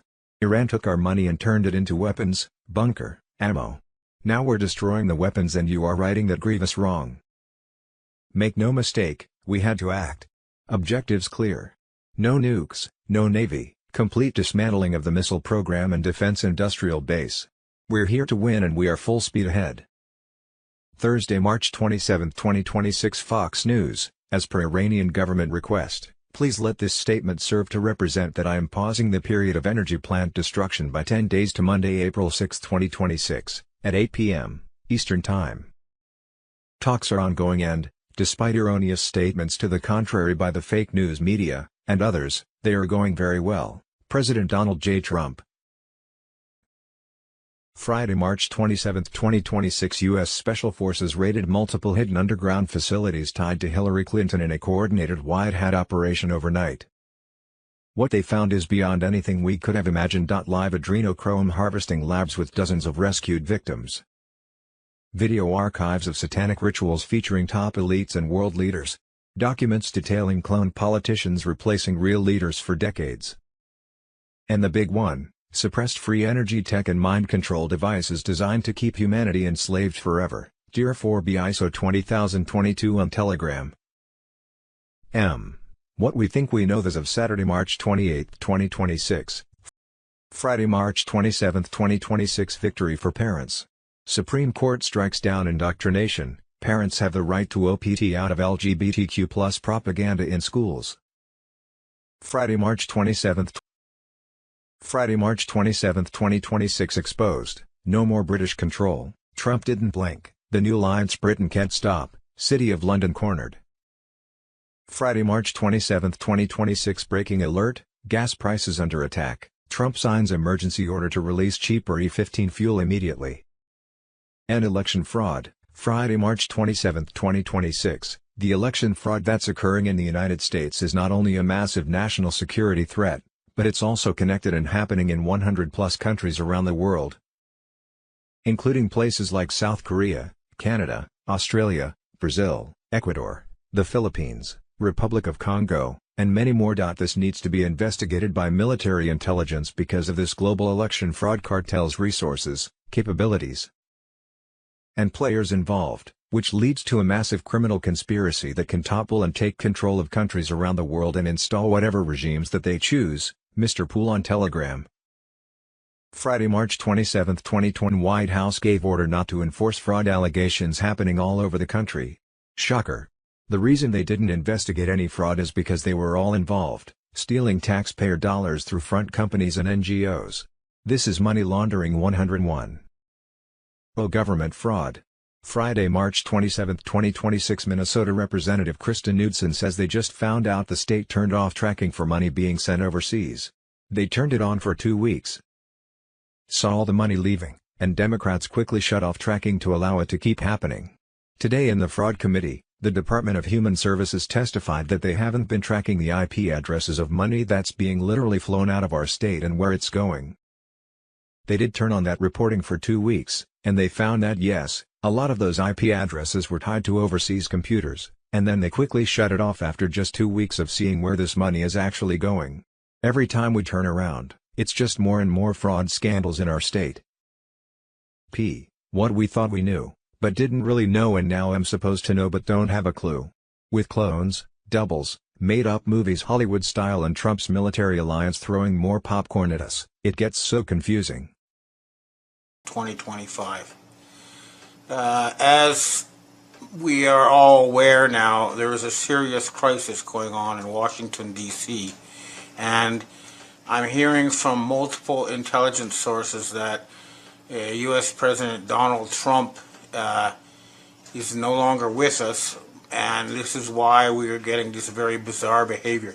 Here, let me read you a message I got sent by U.S. military intelligence. Trump has been compromised. The deep state is holding something that will bring his presidency to an end, threatening to release it if he does not comply with their demands. And we got the same confirmation of this from MI6. And by the way, MI6 now has a new top as of October 1st, and I've heard that this will lead to a lot of big changes in the Five Eyes. But the gathering of the U.S. 800 admirals and generals in Washington, D.C. for a bizarre rant by both Trump and this reality TV actor pretending to be Secretary of War, Pete Hegseth, was kind of the last straw that broke the camel's back for a lot of people. But if you don't think Donald Trump has been compromised, then there's no way you can explain his actions other than outright criminality, because the thing that really got to me is he had dinner with Albert Bourla of Pfizer, and suddenly he offers Pfizer $70 billion taxpayer money and he promised that he would protect them from any legal repercussions of what they're doing. So, this is a company that was engaged in mass murder of more than 20 million people around the world, and a very large number of Americans too, not to mention making all these people sick. And he should be in jail for war crimes. Instead, Trump is offering him $70 billion to make more of these poisons. Why would he do something like that? It does not make sense.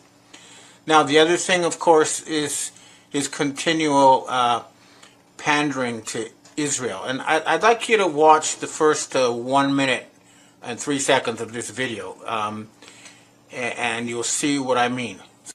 Basically, Trump is involved in a genocide for the sake of a real estate development project involving his son-in-law. Again, that's not what a president of the United States is supposed to be doing. This is out and out war crimes, and it's not something that should be allowed. And the other thing, of course, is that lots of people are noticing that Trump is showing signs of senility and making mistakes, repeating himself. They're trying to censor this, but there's something very, very wrong with him. His speech at the United Nations was an international embarrassment for the United States. So what we have now is Donald Trump is either compromised or has been replaced and is obeying a known criminal and Satanist by the name of Benjamin Netanyahu. In the real world, Netanyahu should be dragged out of his office and hung from the nearest lamppost. And he's continuing his mass murder, and he brags repeatedly about controlling Donald Trump and the U.S. military. That's not what the military is supposed to be about. Now, the other thing that's going on is clearly the United States is bankrupt, and that's why the government is shut down. Not because of some kind of fake fight between the Democrats and the Republicans, who are all part of the same team, as you know. And it's not going to happen, okay? This time I'm hoping they will really shut it down. Now, I'll repeat again because it's very important. We do have an offer of unlimited financing for the United States to rebuild its infrastructure and to completely write off all debt, public and private, as a one-off deal for the American people, and then build a new capital somewhere in the Midwest as a condition for getting rid of the criminal cesspool that Washington, D.C. has degenerated to. It is now the world's pariah state. It's the leading source of terrorism and drug dealing, human trafficking. It is a black hole. It is a stain on the planet Earth, and there's been a collective decision that this has to end. And I'm hearing it will end. And any leader who's opposed to it is definitely not, a real leader, but rather a compromised agent. And I want to show you what a citizen journalist did in Romania to the Romanian president, because that's what any person with a camera, with a phone, can, if they see one of these people in public, turn on your camera and confront them like this person did. Now watch this little clip.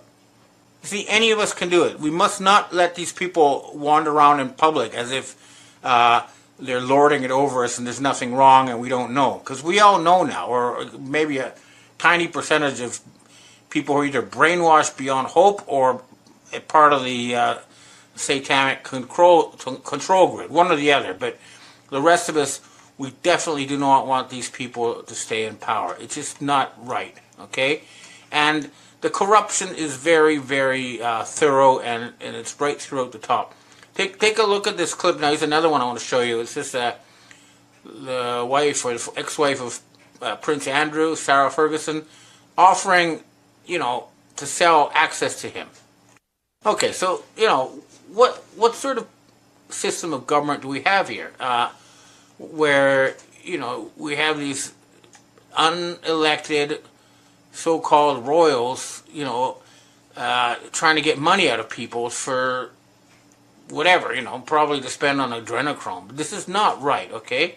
And also, another thing I'd like to point out, this has, come up again, but, the fact is that there still hasn't been any accounting for crimes like 9/11, which was a mass murder of American people to justify the mass murder of Iraqi people, and nothing's been done about it. But here you can see U.S. network TV airing once. This clip aired only once after 9/11, but it's saying very clearly a plane did not hit the Pentagon. It's because we need to hold their feet to the fire over all these things.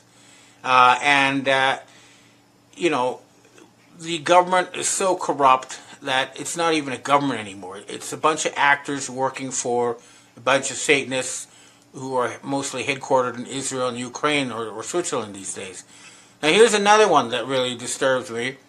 Did you know that FBI Kash Patel's Director Kash Patel's girlfriend is a Mossad agent.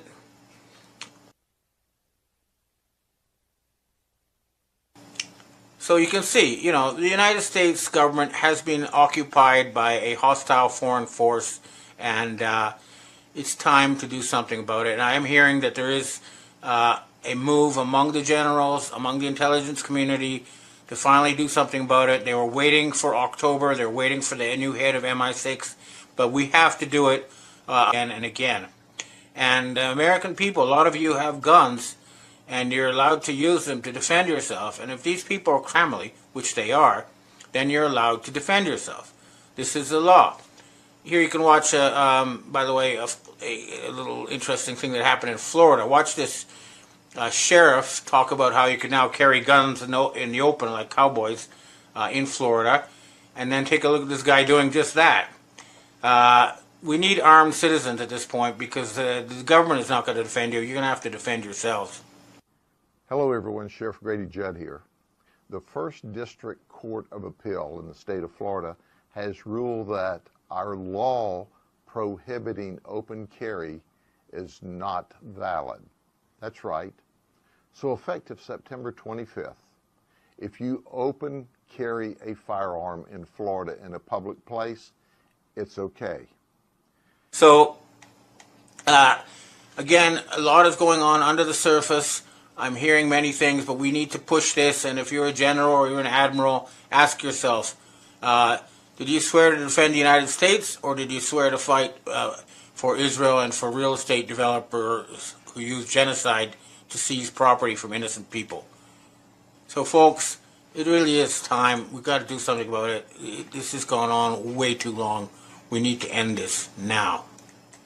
Okay, well, that's what I have to say for myself today. Now I'd like to answer questions from readers and viewers. Next question. Hi, Ben. Can you please explain what you mean when you refer to the term Khazarian Mafia? What constitutes the Khazarian Mafia? The original and more accurate term I was using is called Sabbatean Frankist Jews. This is a group that basically they openly say it's up to them, it's up to carry out the end times prophecies of the Bible. And I stopped using Sabbatean Frankist Jews because it just didn't click with people. And I started calling them Khazarian Mafia because I don't want Jews who have nothing to do with this to be, smeared with the same brush as these criminals. And that's why the phrase Khazarian Mafia is being used. And these people, they don't worship God or Yahweh, they worship Baal, otherwise known as Molech, Set, or Satan. And they really are trying to kill us or enslave us. Next question. Hi, Ben. The U.S. Was supposed to be bankrupt at least 100 times, yet it still exists and stands. How is this occurring, and where are they finding this money? Also, the Charlie Kirk story, Snake Eye 1988, Nicolas Cage movie, is definitely a psyops, as you reported. No question about it. Now, Carney, he is bankrupting Canada for sure. Affordable housing for $3.2 million per house is a joke. Of course, his company Brookfield is profiting hugely from the suffering of Canadians. What would be his next move? What can we expect from Carney? Digital ID, just like we're now seeing in the UK. More taxes. What are your thoughts? Carney, we've reached out to Carney repeatedly, tried to make him an offer to have Canada make a friendly takeover of the United States and build a new capital somewhere in the Midwest, and he is ignoring our requests. We've come to the conclusion that he is being blackmailed and compromised and should not be in charge of the country. As far as the U.S. government always being able to kick the can down the road, each time they use some trick or another to get money. Sometimes they steal Japanese pensions. Sometimes they fool the Chinese into handing over more. Sometimes they steal gold from somewhere. But this time we're hoping, and everybody, we got to do our best to make sure it happens, that we really do bankrupt them this time. Because the Washington, D.C. Regime is a curse on this planet. They're the source of terrorism, war, drug dealing, human trafficking. They need to be shut down, and I've repeatedly asked the Chinese and everybody else, do not finance them. At present, it seems they're being financed by Japan, the UK, and by printing money in a circle, but it won't last. They've been doing it for a long time. We're hoping this time it really does go bankrupt. But the whole world is sick and tired of the rogue regime in Washington, D.C., which does not represent the American people, as the American people have already figured out finally. It doesn't matter if you call them Republican or if you call them Democrat, they all work for the same team. Next question. Hi, Ben. Question I had today is, how is Trump not compromised? He was Epstein's best friends for years, but however, considering you already mentioned Trump is compromised, I'm going to change it a little bit. You did mention he was compromised today. Do you believe this is in relation to Epstein?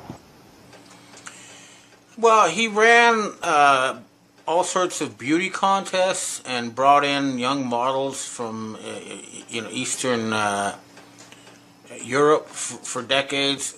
There's got to be all sorts of skeletons in his closet. I mean, my understanding was that they would help him cover these up if he would go after the deep state, but since he hasn't done that, all he's done is go after a few of his own enemies, but not go after the real source of the problem. I think it's time to lift that protection. The other thing is, right now, he is using these hired goons brought in from the third world as an excuse to send troops into U.S. cities and declare martial law. But this isn't about expelling illegal aliens. This is about turning the United States into a fascist dictatorship. Be aware of this. The real enemies are okay. The illegal immigrants are a problem that was paid for by Soros and those people, and they do need to be shut down.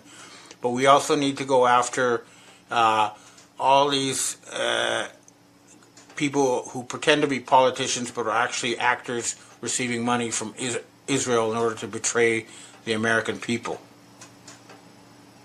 Next question.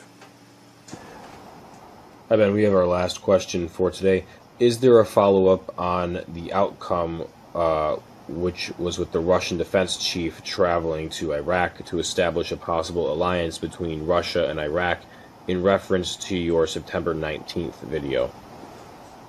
I have been in touch with Russian intelligence this week, and I've also got reports from French intelligence and U.S. military intelligence that Russia is planning some really, really big move. We are hoping that Egypt and Turkey and Russia will go in and into Israel and arrest Netanyahu and put an end to this horror show.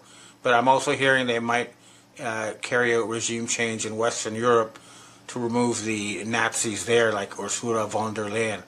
Let us see what happens. But I have been told, everyone who's waiting for October is here, and let's make it count this year. Let's try to really finish them off. This has gone on far too long. Okay, well, that's what I have to say for myself this week. I hope to see you again next. Hello, Patriot Summit Restored Republic via a GCR update compiled by Judy Byington. The U.S. Treasury declared U.S. Inc. a private corporation, insolvent. The mainstream media missed it. Make way for the era of financial freedom. As Trump paves the way for sovereign citizens to own their own monies, let the mainstream media try to dismiss that. Judy note, the U.S. Inc. government is insolvent. Over $41 trillion in debt. That's the conclusion of the Treasury Department's own 2025 financial statements, released last week to near total media silence. The numbers, $6.06 trillion in total assets against $47.78 trillion in total liabilities as of September 30th, 2025. And there's a link to an article at fortune.com. The Treasury just declared the U.S. insolvent. The media missed it. The article in the respected Fortune magazine was by Steve H. Hank and David M. Walker. Steve Hank is a professor of applied economics, Johns Hopkins University, and member of the board of directors. the Federal Fiscal Sustainability Foundation. David Walker's the former Comptroller General of the U.S. and Chairman of Board of Directors at the Federal Fiscal Sustainability Foundation. Both were appalled that the mainstream media failed to pick up the dramatic story that affects the entire nation and the world. The question is why? Why? Why didn't the media care? Reason? U.S. government that is insolvent is really U.S. Incorporated, or deep state Satan-worshipping Illuminati cabal, private banker corporation which has controlled U.S. taxpayer monies since 1913, and which drove America into bankruptcy in 2008, making the fiat U.S. dollar status official. Reason: U.S. Inc. has controlled the mainstream media forever. The plan was to drive America's financial status into the ground, so the people would accept a digital currency backed by nothing, and thus the cabal could have complete control over everyone. They called it the Great Reset. Klaus Schwab wrote a book about it. Everything was going as planned for the cabal until along came the BRICS nations accompanied by Trump and the Q plan to save the world. While the BRICS nations evaluated 209 countries' currencies to be gold, asset-backed, and planned a global currency reset, Trump went around the world and organized the Global Military Alliance to arrest the bad guys. Then he flew 650 plane loads of gold out of tunnels beneath the Vatican where the bad guys had hidden it, and put it back into its rightful place in the new U.S. Treasury, located on an Indian reservation near Reno, Nevada. On February 20th, 2026, U.S. Congress and President Trump approved the quantum financial system as the primary financial system for the nation. The global activation, including release of NESARA funds, set for Wednesday, April 1st, 2026, same date the fiat U.S. Inc. dollar would be officially dumped. Even though most in Congress had been blackmailed by the cabal to vote otherwise, they were forced into the decision by the Supreme Court's recent positive decision on the NESARA law. So, the bottom line was that on Wednesday, April the 1st, 2026, NESARA law activation will ensure that people worldwide will be debt-free from the deep state Satan-worshipping Illuminati who have had control of the global monetary system since at least 1913, according to Juan O'Savin, whom some say was JFK Jr., VP of the Restored Republic. This clandestine cabal, comprising the mega-rich elites, has not only controlled the world's financial institutions, but also controlled the media narrative that shaped our perceptions. An imminent black swan financial event, along with the help of the Global Military Alliance, was expected to dismantle their stranglehold and spark 209 countries transition to gold, asset-backed XLM, and XRP digital currencies. From the beginning, that cabal has been headed by the pretend Jews of the Khazarian Mafia. From the Trumpist forum on Telegram, we learned that 85 to 90% of those calling themselves Jews were in truth Khazarian Ashkenazis, whose ancestors supposedly converted from Satan worship to the Jewish faith in 740 AD. By taking control of the world's monetary banking system, they have ruled the earth for a very long time. In return for false promises of riches, power, and glory.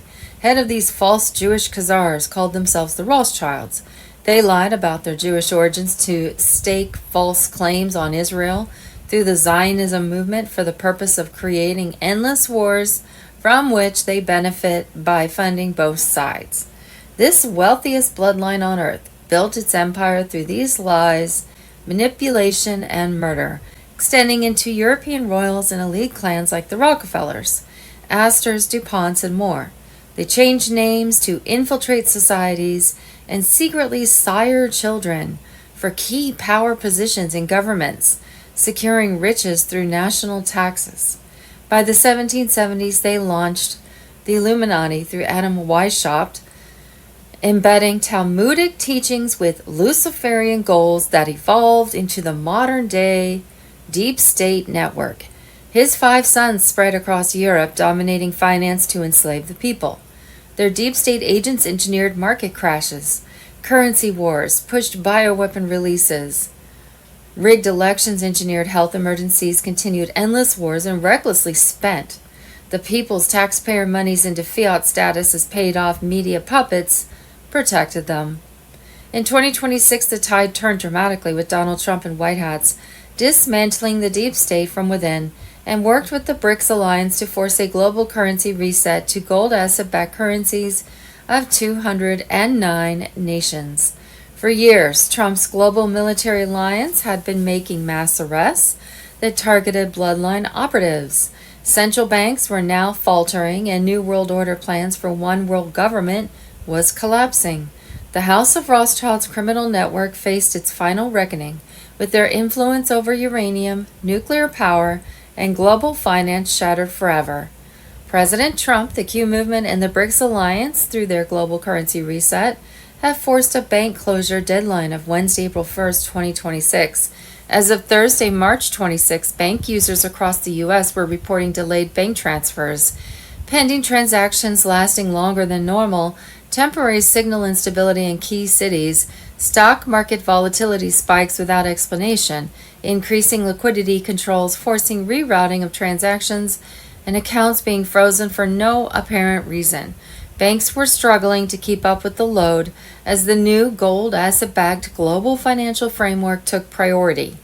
In other words, the worldwide Rothschild's banks that were used functioning on the fiat US dollar were now failing because they could not back up their fiat money. It was advised to withdraw your monies from banks before they froze your account, which some banks have begun doing in their own desperate need to keep afloat. After Wednesday, April 1st, 2026, all adults on Earth will be invited into an official redemption center to set up your new gold asset-backed money account on the new Starlink satellite system. There you will have full sovereign power over your monies. Martial law. Thursday, March 26, 2026. Military is the only way. Shadow of Ezra 2.0 platform on Telegram. During these upcoming days, 3 times daily, 8-hour documentaries will be broadcast across the globe in 77 different languages. These revelations will expose mass arrests, military tribunals, election fraud, corruption at the highest levels, and the darkest crimes against humanity. This was a binding declaration of authority and summons from Trump as Commander-in-Chief of the Global Military Alliance. Trump was seizing full control, sidelining the corrupt swamp, and directing the military via the Uniform Code of Military Justice. The military now served we the people through Trump, not the treasonous corporate facade. Global currency reset. On February 20th, 2026, the U.S. Congress and President Trump approved the quantum financial system and the primary financial system for the nation, with global activation including release of Nisara Jisara funds set for Wednesday, April 1st, 2026. On Friday, March 27th, 2026, the QFS goes live. Tier 4B notifications are already queued. The 800 numbers have been tested. The redemption centers are staffed. The deals are signed. The gold has moved. They've migrated the ledger, $23 trillion in U.S. debt, $8 trillion in offshore accounts.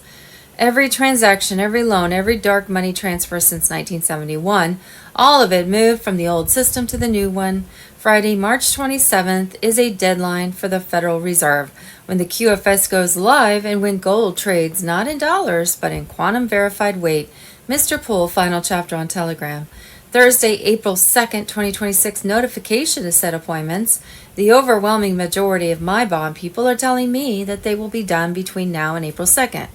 The overwhelming majority of my groups and banking contacts believe they will go between the 2nd of April and the 15th of April. I don't know the timing, but that is what they are being told. Mark Z on Tuesday, March 24th, 2026. Tuesday, March 24th, Wolvie says the bondholders are receiving notifications. He hopes for Tier 4B notifications today or tomorrow.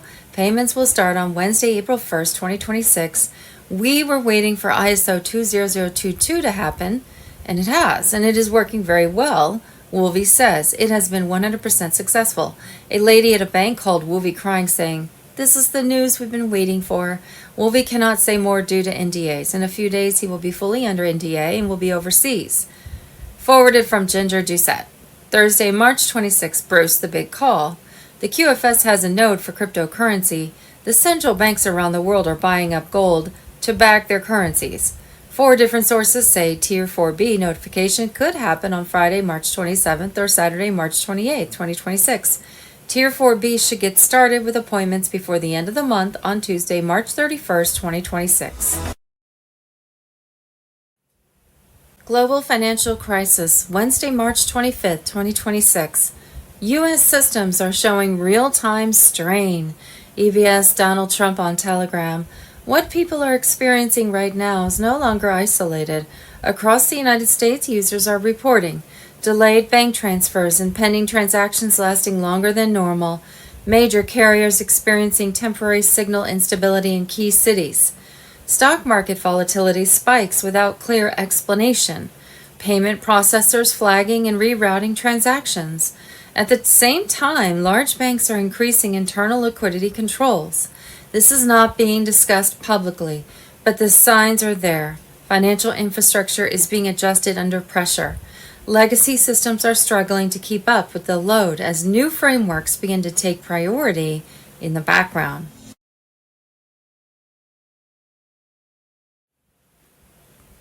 Thursday, March 26th, the complete history of the House of Rothschild, the Trumpist on Telegram.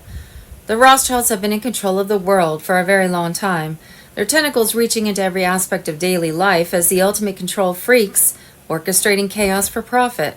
Claiming Jewish roots, they are in truth Khazarian Ashkenazis.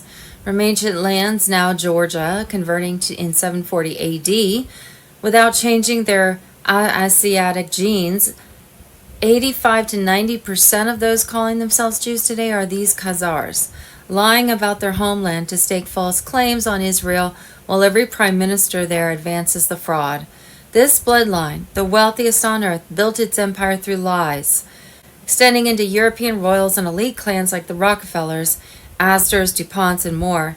They changed names to infiltrate societies and secretly sire children for key power positions. In the foundational era, leading straight into today's battles, Mayor Amschel Rothschild rose by loaning massive sums to Prince William of Hesse and governments, securing riches through national taxes while funding wars on both sides. By the 1770s, he launched the Illuminati through Adam Weishaupt, embedding Talmudic teachings with Luciferian goals, and evolved into the modern deep state network. His 5 sons spread across Europe, dominating finance and sparking conflicts to reap endless harvests. In 2024 and 2025, their agents engineered market crashes, currency wars, and global resets, buying assets for pennies while pushing bioweapon releases and rigged elections to depopulate and enslave populations under digital control grids. Their hand appears in every major crisis, from engineered health emergencies to endless foreign wars, installing central banks in resistant nations and leaving only a handful free by 2026. Media puppets and hate speech laws protect the cabal, silencing truth seekers.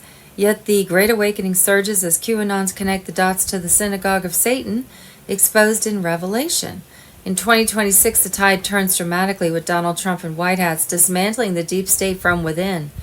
Mass arrests target bloodline operatives, central banks falter, and New World Order plans for one world government collapse in panic. Patriots worldwide rise against the satanic enterprise, exposing media complicity and elite rituals. The Rothschild empire, built on centuries of tyranny, crumbles as humanity reclaims sovereignty. Tribunals loom in 2027, promising justice in a golden age free from their grip. The light exposes the darkness and freedom prevails. The House of Rothschild's criminal network faces its final reckoning. With their influence over uranium, nuclear power, and global finance shattered forever. Stay vigilant, patriots. The storm is here, and victory is certain. What we think we know as of Friday, March 27, 2026. Thursday, March 26, President Trump. The International Olympic Committee has officially banned biological men identifying as transgender women from competing in all female sports. Thursday, March 26, the illegal alien in Pennsylvania caught voting in 5 presidential elections also committed fraud, stealing $260,000 in rental assistance, $100,000 in Social Security, $43,000 in SNAP and a citizen's identity. Thursday, March 26, this explosion reported at Texas' largest oil refinery in Port Arthur. Thursday, March 26, Iran gifted the U.S. 8 boats of oil. Then they apologized for something and sent 2 more boats. It was 10 boats. I said, well, I guess they were right. They were real. I think they were Pakistani flagged. I said, well, we're dealing with the right people. They said, to show you we're real, we'll let you have 8 big boats of oil. Iran has pledged to never pursue a nuclear weapon as negotiations continue. They are caving. It all starts with never getting a nuclear weapon. They've agreed. They will never have a nuclear weapon. And don't forget, the mainstream media is feeding us a lot of misinformation and outright lies. Thursday, March 26, Tucker Carlson, Netanyahu took to American television to announce he had nothing to do with Charlie Kirk's assassination after Charlie Kirk had rejected $150 million. Now Netanyahu is threatening Tucker Carlson and his family. Thursday, March 26, it's over. Trump and Iran rewrite the rules. UK and NATO left behind. The old world order ends. Thursday, March 26, Code Red. Military and DARPA behind toxic geoengineering. Dane Wigington stuns Tucker Carlson with what's being sprayed in U.S. skies. Voter fraud. Thursday, March 26, Edward Snowden. The U.S. government knew about Smartmatic's foreign connections and its built-in remote backdoor features to steal elections since at least 2004 and did nothing. Did bad actors in the CIA purposefully ignore the massive amount of red flags in order to incorporate a system to rig elections? The answer is most likely yes. Joe Biden also had one of Smartmatic's own board of directors on his transition team named Peter Neffinger. You just can't make this stuff up. Prior to that, Neffinger was appointed in 2015 by Obama to lead the Transportation Security Administration until 2017. This was engineered from the beginning. 2020 was the year that the world woke up. Foreign countries planned to help steal the 2020 election and supplied the hardware and software. The CIA oversaw the operation and the FBI covered it up. The evidence is overwhelming. It's time to hand out prison sentences. President Donald Trump.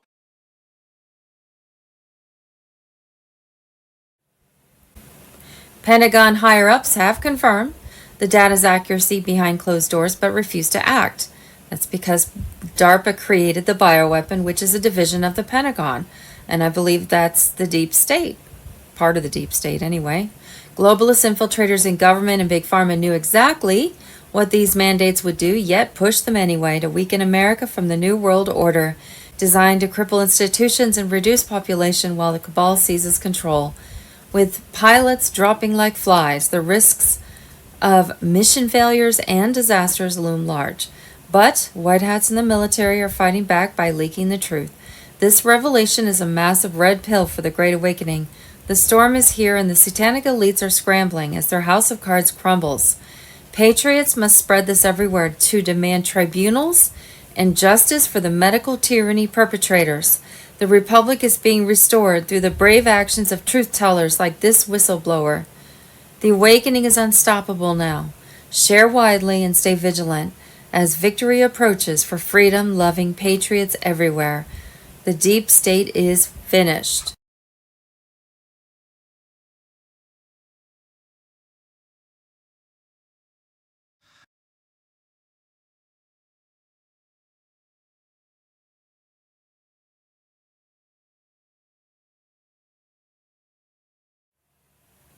Thursday, March 26, Russia collusion coup against Trump. DNI Gabbard, Commander-in-Chief on Telegram. DNI Gabbard blows the lid off the Russia collusion coup. Obama, Hillary Clinton, John Brennan, James Clapper committed treason, and they know it.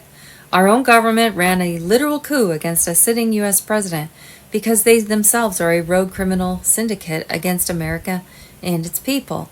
In 2016, the Hillary Clinton campaign and DNC via Perkins Coie and Fusion GPS secretly paid ex-British MI6 spy Christopher Steele over $160,000 to compile the infamous Steele dossier, a collection of unverified, salacious, and largely fabricated claims alleging Trump-Russia collusion. Steele's intelligence came from second- and third-hand Russian sources.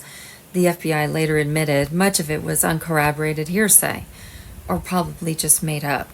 FBI Director James Comey's team took the dossier, hid its Clinton funding from the FISA court, and then used it as the core justification to spy on Trump campaign advisor Carter Page. I'm still trying to process what just happened. The highest ranking U.S. intelligence official just released smoking gun docs proving that Obama and his underlings committed treason, sedition, meaning Trump was right about everything. The news is fake and the deep state is real, meaning that all of us conspiracy theorists were right about the conspiracy against Trump. It wasn't a theory, meaning the shadow war is real and all our efforts over the last 10 years were not part of a LARP, meaning that we are not crazy, we were right, it was all real. Thursday, March 26th, the world is entering a new phase. The transition has begun. QAnon, the Great Awakening on Telegram. Corruption is being challenged and the old fiat system is losing control as a new financial structure begins to emerge. The quantum financial system is described as activating across multiple nations, marking the start of a shift toward asset-backed value and transparency. Nasara Jasara is now being discussed as the foundation of this transition, the beginning, not the end. This transformation is presented as a global shift led by various figures and alliances working towards sovereignty and structural change. For many following the movement, this is seen as the opening moment of a larger process, a reset that unfolds step by step. The message remains clear. The old system is fading. The new system is starting.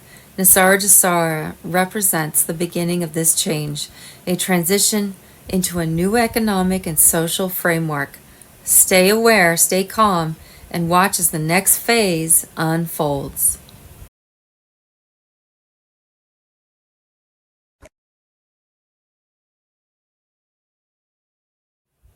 On Thursday, March 26, the emergency broadcast system on Telegram reported that Obama was arrested as a foreign operative and that he was to undergo a military tribunal for high treason, subversion, and crimes against the Republic. I'm assuming that's what's going to be in the documentaries they show next week, maybe not.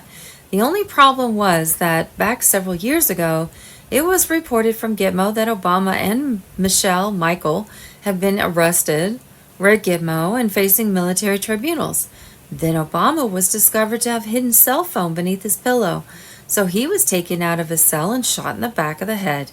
His clones had been acting for him ever since. Wonder which versions will be shown in the documentaries. Friday, March 28, 2026, King Charles III will die. At least that was reported over a year ago. Monday, March 30th, Hillary Clinton will be arrested. We thought she already was, underwent a military tribunal and hanged years ago, with doubles and clones representing her in public ever since. Her double from the UK already confessed to that, so don't think they are arresting the double because they already did. Maybe they are arresting the last of Clinton clones. They were malfunctioning anyway. Also on Monday, March 30th, 2026, Barack Obama would be hanged along with Hillary. On Wednesday, the 25th of March, it was reported by the martial law platform on Telegram that Obama was arrested. The Antichrist vessel is in chains. Raid teams recovered original 1963 documents in his hands. EVS footage live. He confessed on camera. Arrest complete. Trial tomorrow. Public hanging at Gitmo. March 30th, same day as Hillary. Previous reports from Gitmo stated that Obama had been arrested and taken care of years ago, while his clones were still out there. So what's the truth? So much game playing going on, it's hard to tell.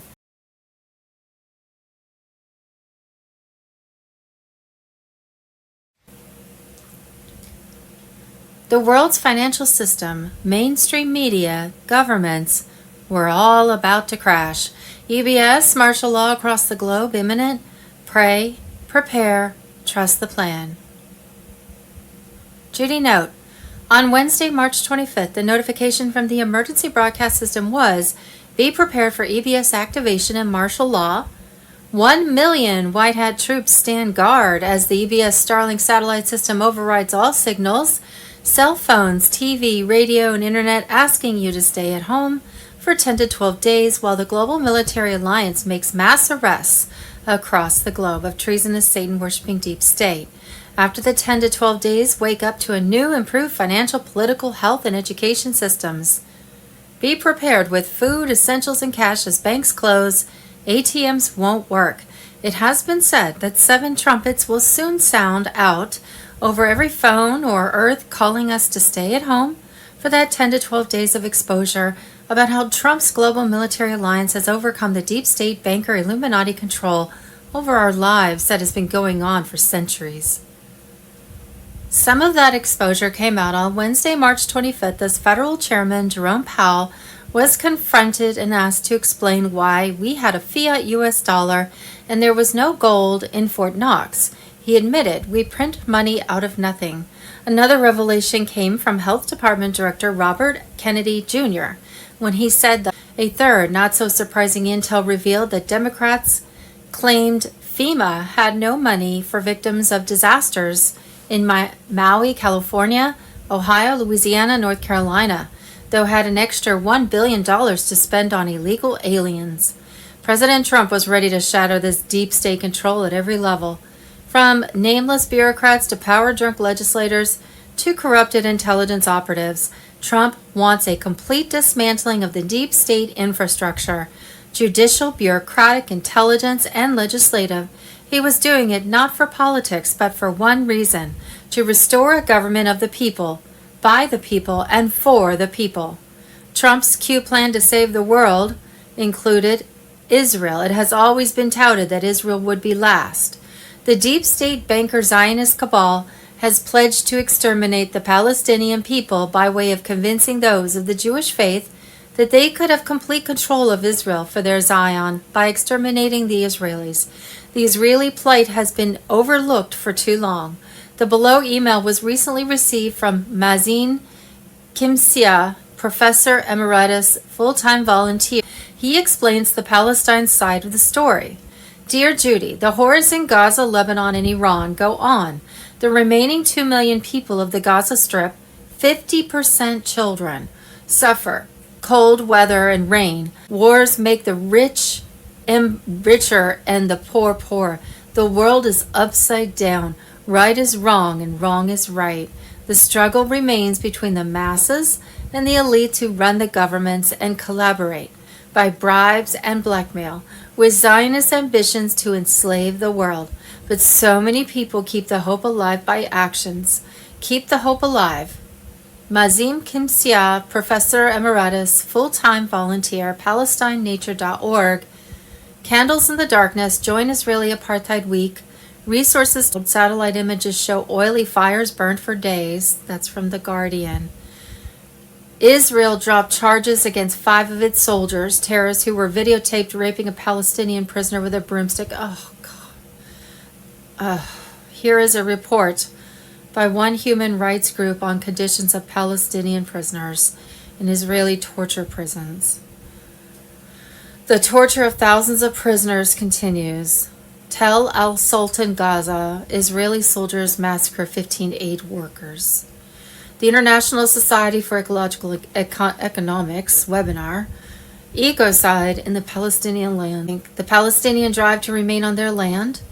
After traveling to occupied Palestine, AFMN contributor Samer Hassan reflects on how Samud was portrayed in the words and actions of Dr. Mustafa Barghouti, Professor Mazin Kamsia, and Johara Baker. In other news, on Wednesday, April 1st, 2026, Jasara Nasara law activation will ensure that people worldwide will be debt-free from the deep state Satan-worshipping Illuminati who have had control of the global monetary system since at least 1913. The clandestine cabal, comprising the mega-rich elites, has not only controlled the world's financial institutions, but also controlled the media, narrative that shaped our perceptions. An imminent black swan financial event, along with the help of the global military alliance, was expected to dismantle their stranglehold and spark 209 countries transition to gold asset-backed XLM and XRP digital currencies. According to President Trump with his Q movement, the old fiat debt-driven monetary regime has been fully dismantled. The quantum financial system, an asset-backed satellite-secured immutable ledger architecture, now governs all global Tier 1 through 4 settlement networks.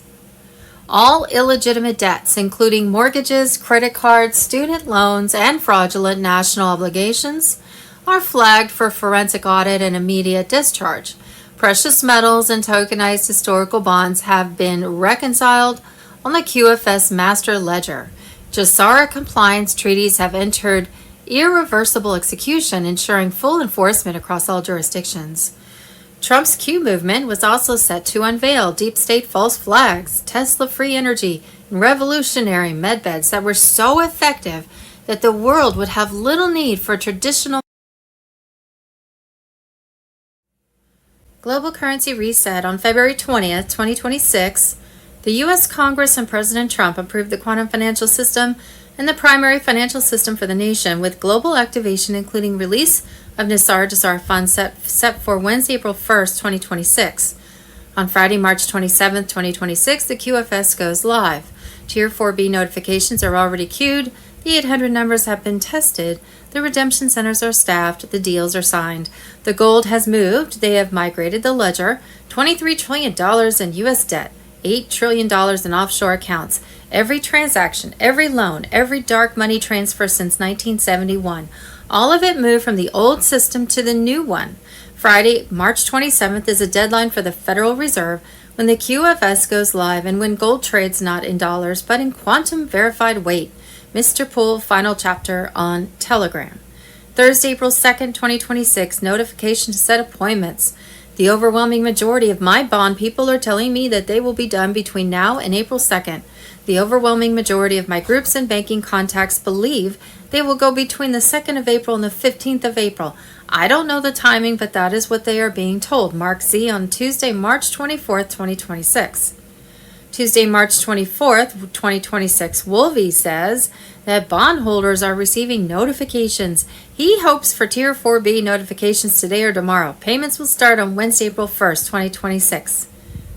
We were waiting for ISO 20022 to happen, and it has, and it is working very well, Wolvie says. It has been 100% successful. A lady at a bank called Wolvie crying, saying, "This is the news we have been waiting for." Wolvie cannot say more due to NDAs. In a few days, he will be fully under NDA and will be overseas. Forwarded from Ginger Doucette. Tuesday, March 24th, Bruce the Big Call. There's a link to that post. Bondholders were anticipating an email tomorrow morning, Wednesday, March 25th, telling them what is in their accounts and would get access to the account that afternoon.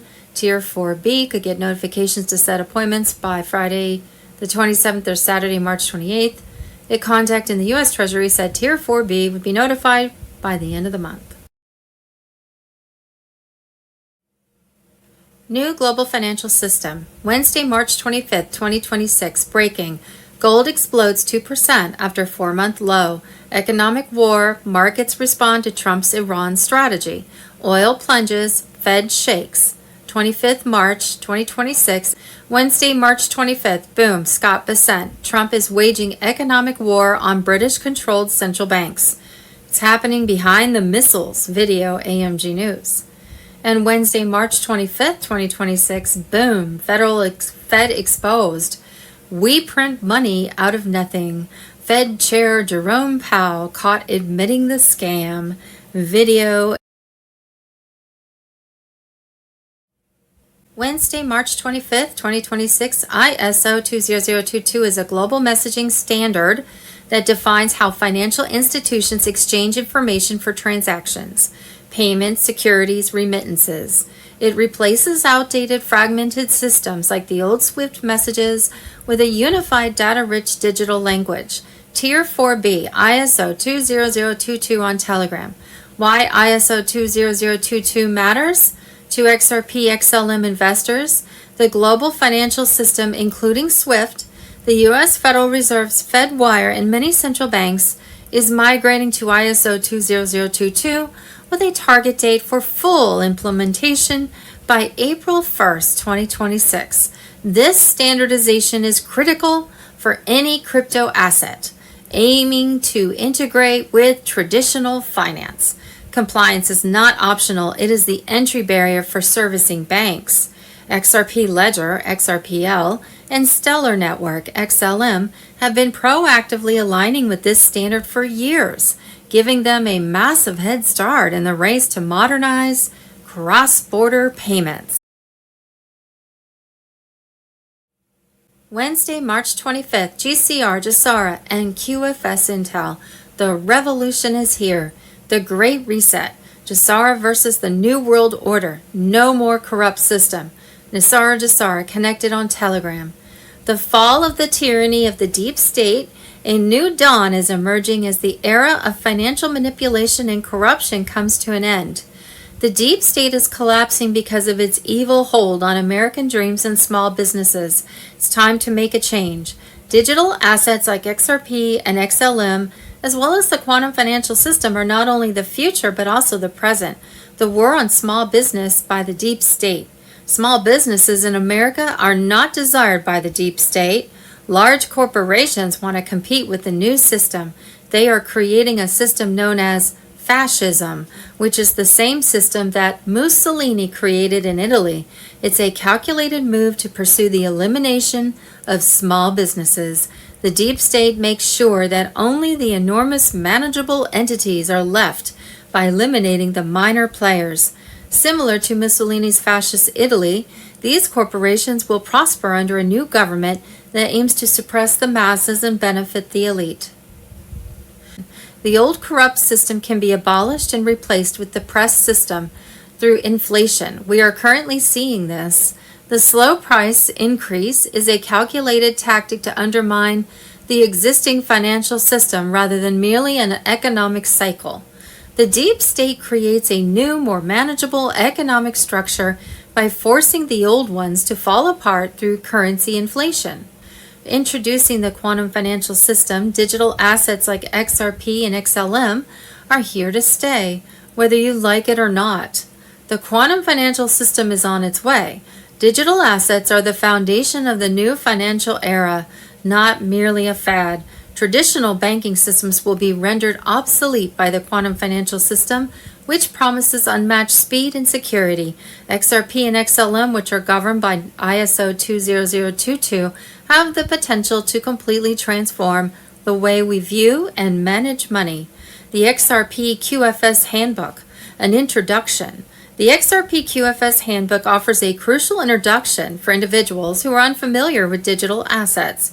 It simplifies difficult ideas and provides a straightforward way to comprehend the shift from conventional to quantum financial systems. New users who are unfamiliar with Jasara XRP digital assets should read the XRP QFS manual. Friday, March 27th, deadline for the Federal Reserve, Mr. Poole final chapter. That's all that's left, March 27th, the date that they don't want you to circle. Trump did not extend the Iran deadline because he's negotiating. He extended it because the system isn't ready yet. Let me explain what's actually happening and why you need to screenshot this message. Right now, at this very moment, 3 things are being moved simultaneously.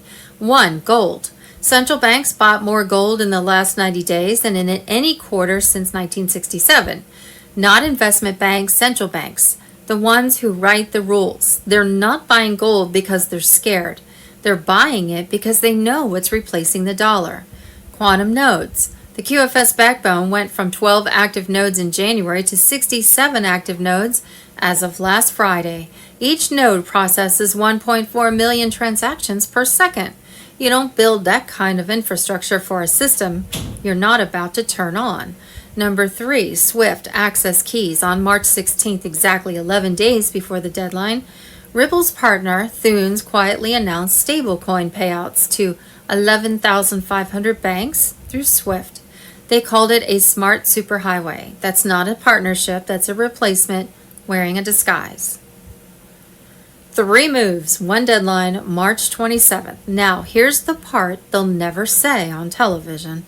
The Iran war isn't about Iran. It never was. Every bomb that falls on Tehran is a distraction from what's happening in the server rooms underneath the Federal Reserve buildings in New York, Chicago, and San Francisco.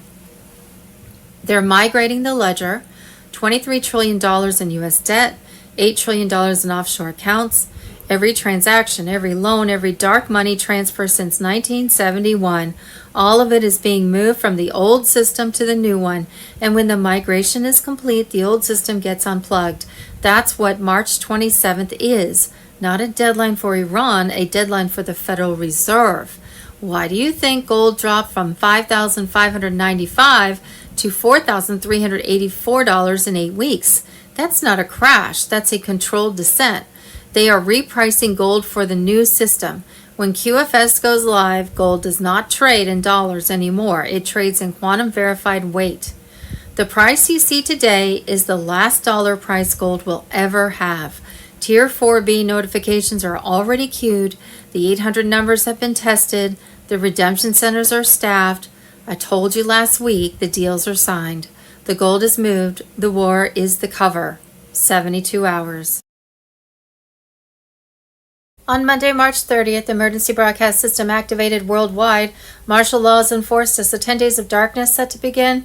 Emergency broadcast system. The trumpets will sound. Tier 4B ISO 20022 on Telegram. Worldwide humanity will soon experience 7 trumpets. EBS alerts delivered directly to every phone on Earth. These are not ordinary notifications. They are the signal of the final awakening. Each trumpet will call us to tune in to our televisions, to our radios, to receive the truth that has been hidden for centuries.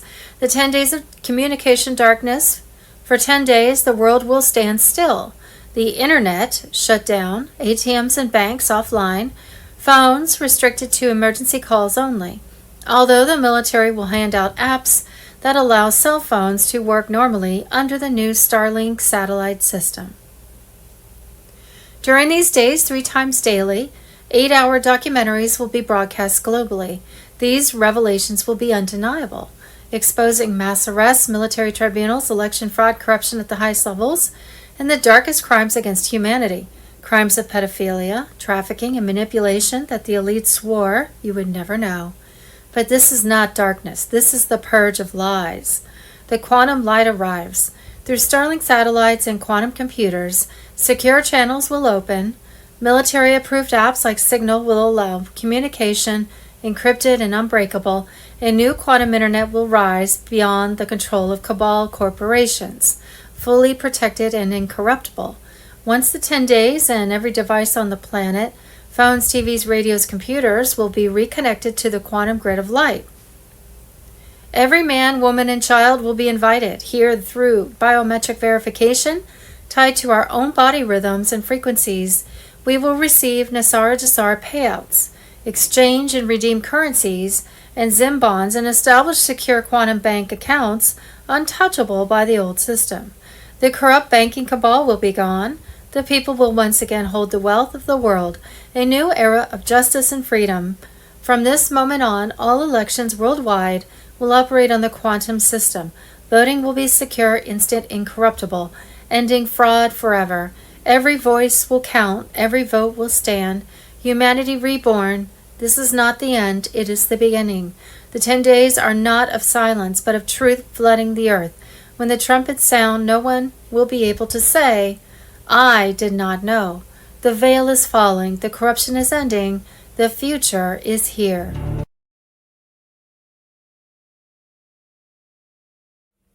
Wednesday, March 25th, 2026. Trump. I will shatter the deep state. Trump is ready to shatter the deep state at every level, from nameless bureaucrats to power-drunk legislators to corrupted intelligence operatives. And he's doing it not for politics, but for one reason: to restore a government of the people, by the people, and for the people. President Trump has unveiled the most aggressive plan in U.S. history to destroy the deep state, restoring firing power, declassifying secrets, and relocating 100,000 federal jobs out of D.C. This is a complete dismantling of the deep state infrastructure, judicial, bureaucratic, intelligence, and legislative. For too long, unelected career operatives have been shielded by regulations, unions, and political alliances that make them untouchable, even when corrupt. I will reissue my 2020 executive order restoring presidential authority to remove rogue bureaucrats, and I will wield that power aggressively. We will clean out all the corrupt actors in our national security and intelligence apparatus, and there are plenty of them. He's promising an overhaul of every federal agency that has been weaponized against the people. The FBI, CIA, NSA, DHS, ODNI. Trump will completely reform the FISA court, which was used to authorize illegal spying on Americans, including Trump's own campaign. We will expose the hoaxes and abuses of power that have torn this country apart. Trump will recreate a Truth and Reconciliation Commission with one job: to declassify and release deep state spying records, censorship, collusion, files, covert political operations, intelligence deceptions.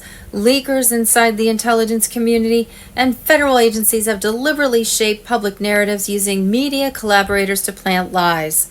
We will launch a major crackdown on government leakers who collude with the fake news to subvert our democracy. Trump promises criminal charges wherever possible.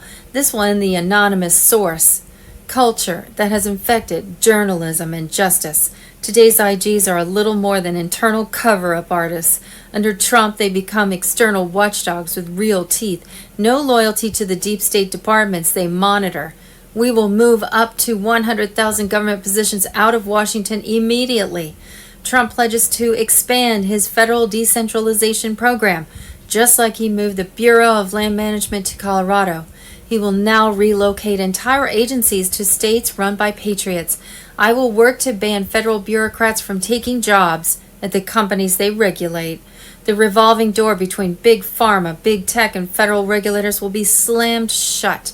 No more FDA directors joining Pfizer, CDC heads joining Moderna, SEC lawyers joining Wall Street banks. Career politicians have built empires of control, protected by media, donors, and lobbyists. I will push a constitutional amendment to impose term limits on members of Congress. Trump's 5D chess masterstroke. SG anomalies bear the total annihilation of the cabal's oil empire in Iran, sparking the final deep state collapse.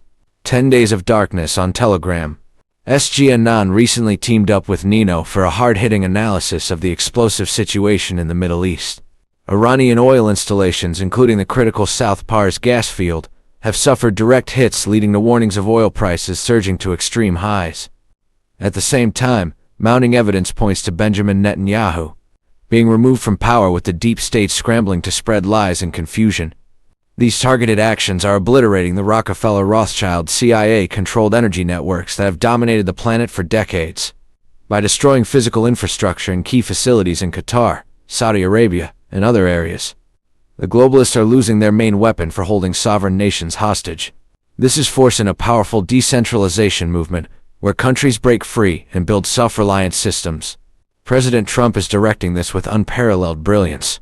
He has just greenlit a new oil refinery in Texas set to open this year, the first in more than 50 years, as part of a fierce drill baby drill campaign to achieve total American energy independence. Tariffs rolled out earlier have fortified the economy against chaos, proving his long-term preparation for these events. CIA strongholds and shadow operators are being wiped out across Iran and the Gulf states. Sweeping arrests of hundreds of embedded Western assets in Tehran are exposing the satanic infestation running the country since 1979. Similar cleanups in neighboring nations are tearing apart the multi-headed deep state hydra once and for all. In America, the momentum for justice is unstoppable. James Comey now faces subpoenas for his central role in treasonous plots against Trump. Seized election machines from key locations are unraveling years of fraud, setting the stage for military tribunals that will bring down Obama and the entire criminal network. This brilliant operation has neutralized the globalist plan for World War III and nuclear disaster through Iran. Prophetic elements around holy sites and temples are emerging, but they backfire on the Luciferians, exposing their manipulations. Russia is strengthened while the Federal Reserve gasps its last breaths. Q patriots know the truth. The New World Order is in its death throes. Trump the genius is dismantling everything with precision. Mass arrests of elite traitors are imminent as external threats dissolve. The Great Awakening is victorious, and a new age of sovereign freedom rises from the ashes of the old empire. The old energy monopolies are burning away, clearing space for innovation and true prosperity. Warriors, hold fast as more shocks reveal the plan. Nothing can stop what is coming for the deep state. Victory belongs to the people.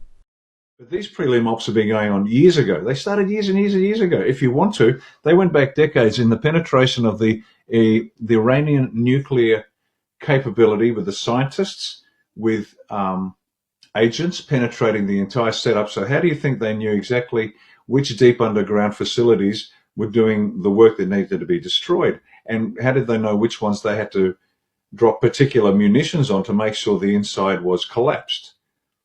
So the prelim ops for Iran go back a long, long way. And it's not just, don't get me wrong, I'm not disparaging the efforts of the brave men and women in the sea, air, and land forces and cyber forces that are operating against Iran. But understand this war was won, to your point about the art of war, you subdue them before you even start fighting. They're the preliminary operations. You create the conditions for the physical kinetic victory.